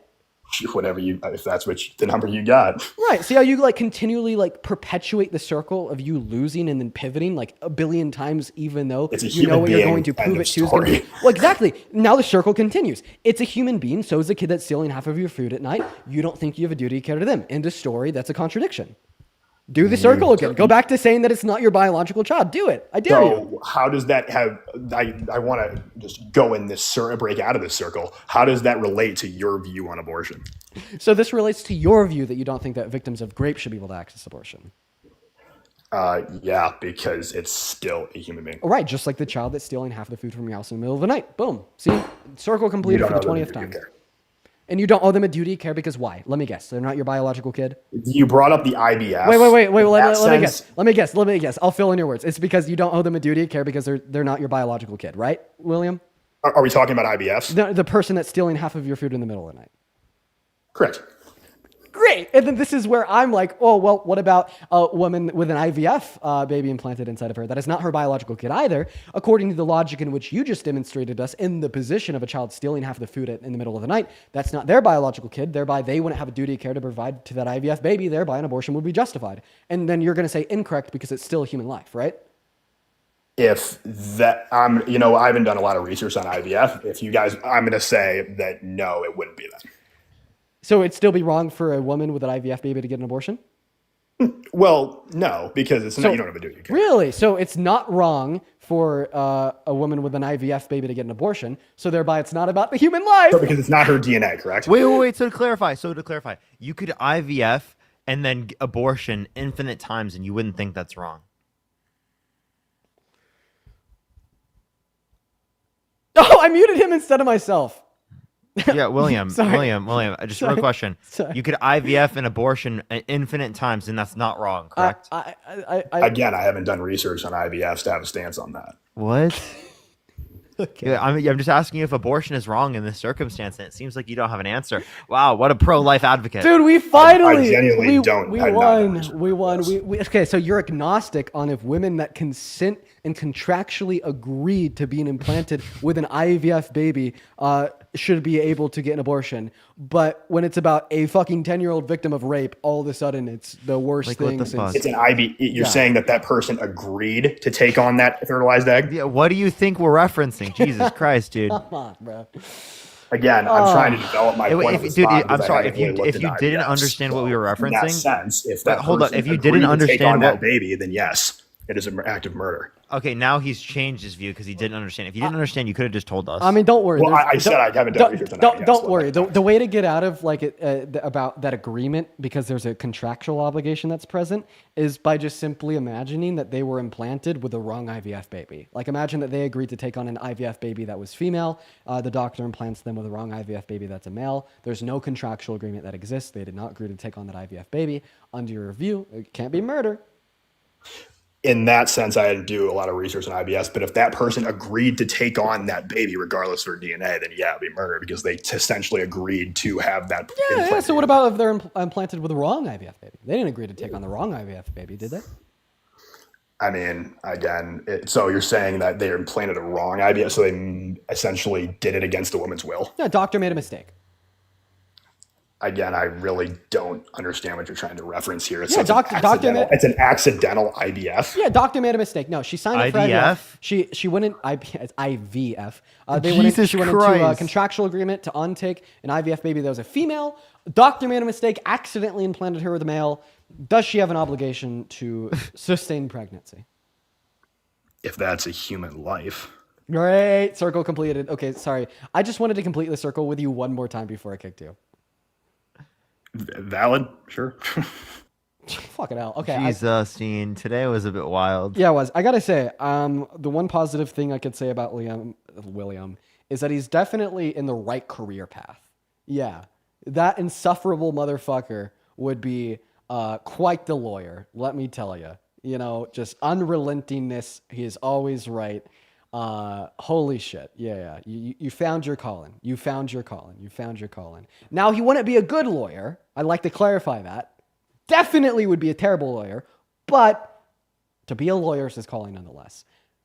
Now, Parker, I'm going to go to an end, and I don't know what I'm going to do the rest of my day. I'm going to go lay down and cry because the last 5 hours of my life. Sorry, bro. I'm just kidding. But the last That's 5 horrible, hours of man. my life have been exhausting. I mean, I think my girlfriend's at work. Like, this is one of those days where the last 5 hours of my life has been so exhausting. I think I'm going to go to Sam's Club and get a steak. You know, I'm going to go get a nice steak. And I'm going to cook it.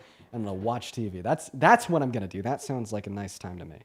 Yeah, let me know how that goes, bro. Let me know how that goes. All right, where are you going live? I'm going to go live on my main account and see how it goes. And then if it lags, I'll go to my girlfriend's account. All right, bye-bye. I'll raid you. All right, and then I'm also on my YouTube, everyone. Parker, get a job like always. Appreciate you, Dean, as always, man. Yeah, have a good Appreciate one, Parker. you. Have a good one, man. All right, peace, bro. Appreciate you for coming up today. For the people saying Sam's Club sucks, I agree with you. It just happens to be like the only place in my town to get a particular steak. So, yeah. Now, everybody, before we do, and I'm going to go ahead and thank a handful of people. I'd really like to thank, let's see here, Mackenzie, thank you for the $10 over at Vimeo. Thank you so much. As well as Summer, thank you so much for the $25 and keep roasting these goobers. That last goober got roasted. Thank you for the $25. As well as Ben, thank you so much for the $20, and Jennifer with the $25, and Parker with the $20, and then David and Presley both with the $10. I appreciate you guys. If you're still in here, just know that I really do love and appreciate you guys. I would also like to thank Madison with the 30 cents, Eli with the $2, Taylor with a 5. Thank you guys all so much for the love. Let's see here. We also got Calcia with a $15. Thank you so much. It's incredibly kind of you. Aaron with a $15. Michael with a 5. Thank you guys so much for the love. Okay, everybody. I'm going to go to an end now. If you're watching on YouTube, head over to @ParkerGetAJob. If you're watching on TikTok, head over to @ParkerGetAJob. I'm putting it on the front right now, dude. I'm so fucking tired. I'm going to go and hop off for the evening. I love you all. I'll see you tomorrow. Good raid, Parker, and have a good rest of your evening. Bye-bye.